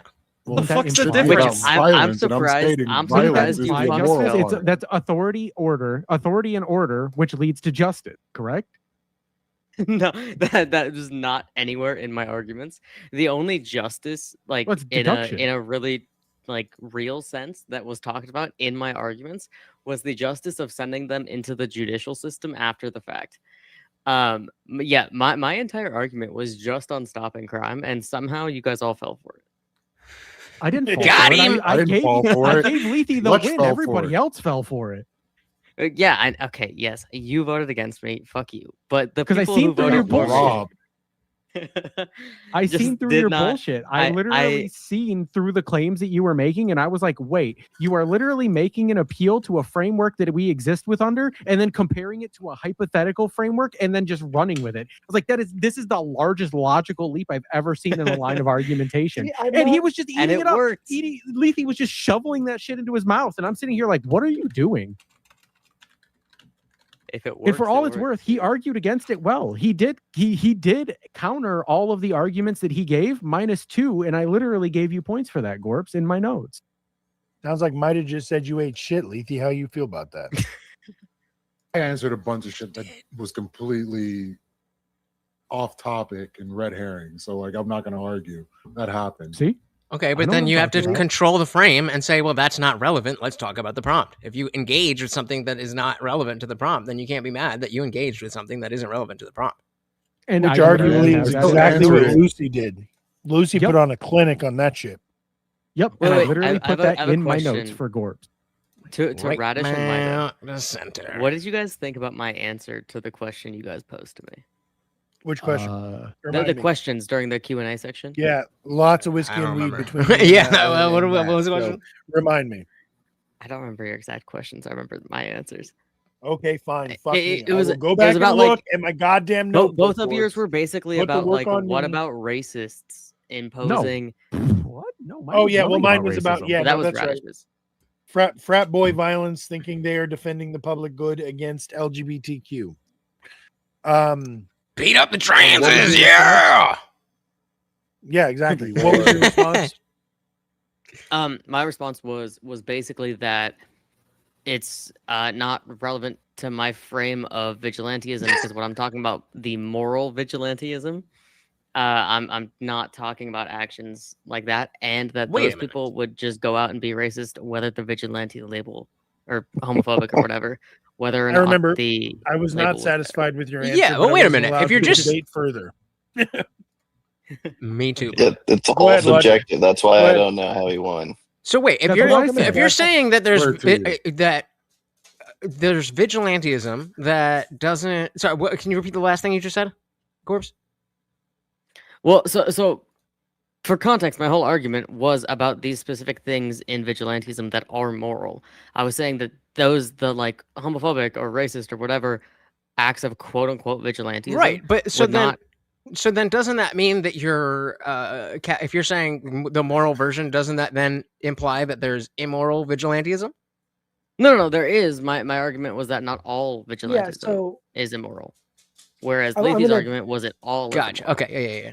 Yeah. Mine is Gotcha. actually I'm mostly violence, not avoiding- vigilantism in itself. Right. The Okay. violent portion of it. Vigilante violence, yeah. Yeah, I'm mostly avoiding giving any of my opinions for obvious reasons, but because I might be debating this Obviously. again in the future. Because you will be But- debating this. And because you're a fucking. Yeah. Gotta be clear. Nothing wrong with questions, right? Actually, And because he's a cop. Yep. True story. I am not going into the police force. Actually, I ended Good. up, I'm so proud of you. not doing that. Change your mind. Yes, Um, everybody, we FTP. all are happy to hear that, right? Yay! Thank you. I Vic. love Castle finally spoke. Hey, Castle. Everybody's celebrating him not going into the police force, but we're just ignoring that I was literally applying for federal jobs on like a weekly basis last year. Oh yeah, no, we Federal support police you jobs going or into just federal federal politics, jobs? Mida. Base Mida. We do not have a problem with that. Go fix that system They from just the don't like the inside. We believe that the police force would corrupt Vigi too much, and that he thinks he would fix it, but in fact they would fuck him up. Yeah, I see. Can Okay, I so can I ask if you're not going to be a cop, are you just going to do some other line of work like vigilantism or something? Yeah, are you going to be Batman? Vigi, are you going to be Batman? I'm probably going to go into law school. Maybe I'll end up being the non-blind version of Daredevil. There you go. Dude, fuck yeah, hit me up. You mean he's gonna be Batman? corpse by the end of that. Yeah, Doomer's No, down. He will Daredevil be is your literally fucking a lawyer. sidekick, or you'll be his. One of the two. What was I gonna say? Oh yeah. But yeah. Before I got sidetracked, sorry. It's like, yo, motherfucker, can we go to sleep? the It's so act- fucking bright the down actions here. of Is anybody else vigilantism, streaming? for the most part, in Alrighty, general, are amoral. So they can be both moral or immoral. Just depends on what is actually going on. There's immoral sides to it, and there are also moral sides to it. All right, so real quick, I this is kind of since we're all, it's late night and whatever, and it's after hours party. If you tomorrow woke up with superpowers, I don't give a fuck what your superpowers are, you pick. How would you use them? Would you use them for your own personal gain? Yup. Would you use them for the benefit of others? Or would you just like hide the fact that you had them and just use them All for your own three. amusement occasionally? All Yeah, three. all three. I would use it on myself depending on what the primarily. powers If I are. could help the society or whatever, I would do that too. As I mean, I But don't you know if would I'm going to make my prioritize whole yourself life just about y'all, but if I had, let's say, I had mind reading powers, and I became a lawyer or some shit like that, then yeah, I would use that to help other people. But I'm trying to help me. But you'd also use it for yourself. I'm trying All to help. Castle. And also, hang keep on. it a We secret. may go in row. Go in the row. Castle, would you use it for yourself? Would you use it for the public good, or somewhere else in between, or would you just hide it? I would definitely use it for the public good. Cool. Doomer, Simple. would you be a vigilante, or would you be selfish? All right. After I don't know. I that is think I'd not want the to be standard selfish definition. because I don't know if I'd After want to be everybody the answers, first I'm one, gonna wind down. Like the first superhero coming out. That'd be a You little can see weird. he's to not me, I staring think. at me for food. You don't want to be He's Iron like, Man. That's a "Bruh, good point. Gorps, would you fucking be 2:30 in selfish, the or would morning." you use it for the public good? A little bit of both. It kind of depends on the talk superpower. about my but, motherfucking wife. He said At you the end choose. at the end of the day, I had an activist org, so I feel like I would have to use it for that. Okay, but when it's convenient, you would prioritize yourself. All right, Lethe, would you be selfish, or would you be a vigilante? I mean, it depends on the power, but I'd be hiding that thing for all intents and purposes because I don't feel like getting dissected by the government. Kind of like Castle said, don't want to be the first. All right, Groofus, would you be using it for everybody else? Would you be using it for yourself, or would you try to keep that shit secret? I'd be hiding it. Fuck that Hiding shit. it. All right, Maida, hiding it, public or you? It'd be a little bit it'd be the last two. I would basically want the superpower of being able to manipulate matter to create or destroy whatever I wanted. So that way I could create a system where we no longer had scarcity and everybody's needs and everybody's accommodations were met. I would evenly distribute all of Thanos. those resources to countries. Every country that failed to meet the system requirements that I gave them, I would just nuke off the face of the earth. Hey. So basically, Thanos. A man who has thought this through fucking a lot. Yeah. All right, Vigi, there's only one answer for you. Are you going to use it for selfish gains? Or are you going to use it for other people? Or are you going to hide it? I would go the route of Injustice Superman. Wait. I'm sorry. For the rest of us, explain that. Some of us That are was when Marvel Superman fans. killed Lex and took over the world, basically, and created like a Basically Injustice took over the world. It took So over the world. authoritarian vigilantism. He took over the world, became a benevolent dictator, and brought world peace. Definitely okay, wasn't Radish, benevolent. answer your own question. What? No, I'm sorry. What? I can't hear you. Your microphone's breaking up. What'd you Answer say, your Gorps? own goddamn question. Gorps, are you there? Are you still here? All right. So y'all ever seen the movie? What's that fucking movie called? With where they like the found footage movie? Blair where Witch? they all Blair like Witch found where they found the meteor, and they all got different. They all got like Cloverfield? nieces. Cloverfield? No, sorry, I'm Nope. not. Meteor old. Man? Nope. It's the one. Fuck. Boomer. What's it called? No, it's not that Jurassic old. Land Park. Before Time? No, eat a bag of dicks. Okay. Chronicle. That's like Jupiter Chronicle. You're Rising. talking to the wrong guy with that Chronicle. insult. Nope. Chronicle. Have you guys ever seen Ram. Chronicle? Disavow. No, I have not. Okay, highly recommend. I literally cannot recommend a fucking superhero movie higher than Chronicle. I'm not going to say too much then, except for the fact that I know You that having can't, spent bro. enough time in traffic with myself, burned them I all. cannot have superpowers. Oh, I just shouldn't have them. Period. Like it would be horribly irresponsible for me to do with superpowers what I want to do to the world. It would straight up be a genocide. They're like hundreds of millions, if not eBay, billions maybe? of people would be dead and like overnight. Every What if person you got- that I see misbehaving in traffic would just Same, be done. Bida. What? I feel like me and Bida's approaches would end up basically looking very similar. in yeah, Minecraft. I would. But no, what if you not get a in really Minecraft, in real shitty life. power like Dog Welder? Listen, Dog with great welder? power comes Underwater great basket weaving. responsibility. With great power comes great responsibility. If you can solve all of the world's problems, you just have to get rid of everybody who stands in your way. Utilitarian Spoken dream. like AI, right? bro. Spoken like AI. Who's to say I'm not AI?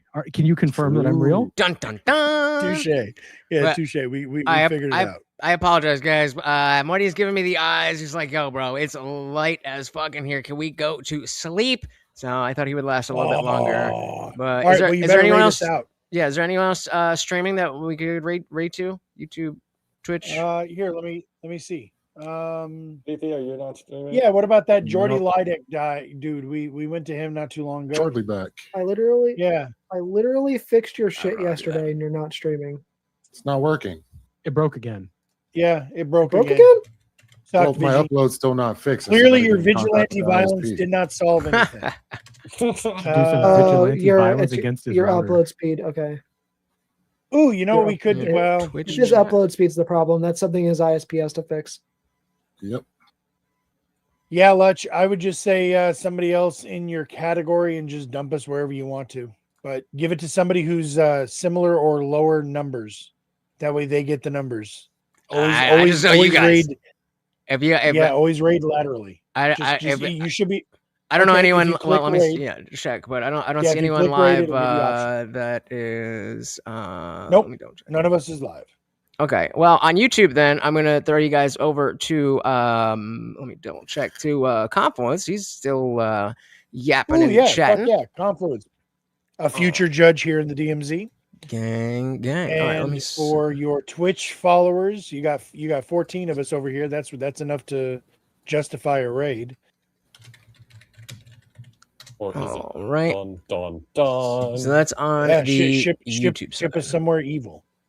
But I'm already here. All right. Well, anyway, thank you so very, very much for hanging out, guys. I shout out to all of the debaters and, of course, our host, Horseradish. Woo! Horseradish. Remember when I accidentally called you? What did I call you the first time? It was like horseshoe, I think. And as soon as I left, I was like, that's not his name. That's not his name at all. No, not at all. That's All all right. right. I will respond to just about anything. What's his name? Fucking Anson over on Grid calls me Horseradish, and I say, okay, sure. All right, Call guys. me a hoser. I don't care. Anyone who is going over to Confluence, you have fun, or if you're staying here, then I will see you next time. Thank you so much. Live every Monday, Wednesday, Friday, 8 p.m. Eastern. Come through. Peace. All right. What else y'all saying? Yeah, they definitely are trying to bury all of that shit. So here's what I'm gonna do. If you guys are on Twitch, I'm gonna drop that link there. So at least you can go over and they'll still be talking. You can decide if you want to hang out here, you want to hang out there, do whatever you want to do. Thank you so very, very much. A big shout out to Jennifer.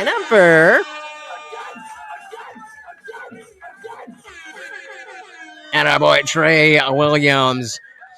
Like I said, guys, if you like these debates and judges and shit, then you got to do the thing. But either way, I appreciate you guys. I know that you could be doing anything else in the world, and I really, really do appreciate you hanging out with me and the Overlord. If you are new, please do hit that subscribe or follow or whatever it is on Twitch. I am live every Monday, Wednesday, Friday, 8 p.m. Eastern, and sometimes whenever I feel like it. We've got movie night tomorrow, so that is free for everybody. Keep your eyes out. Also, join the Discord. You know how to do the thing. Once again, guys, we've got the Overlord, and I have been your host, Lutch, a.k.a. the Indian Jesus, here to resurrect the second coming of Common Sense. Until next time, guys, we are out of here. Peace.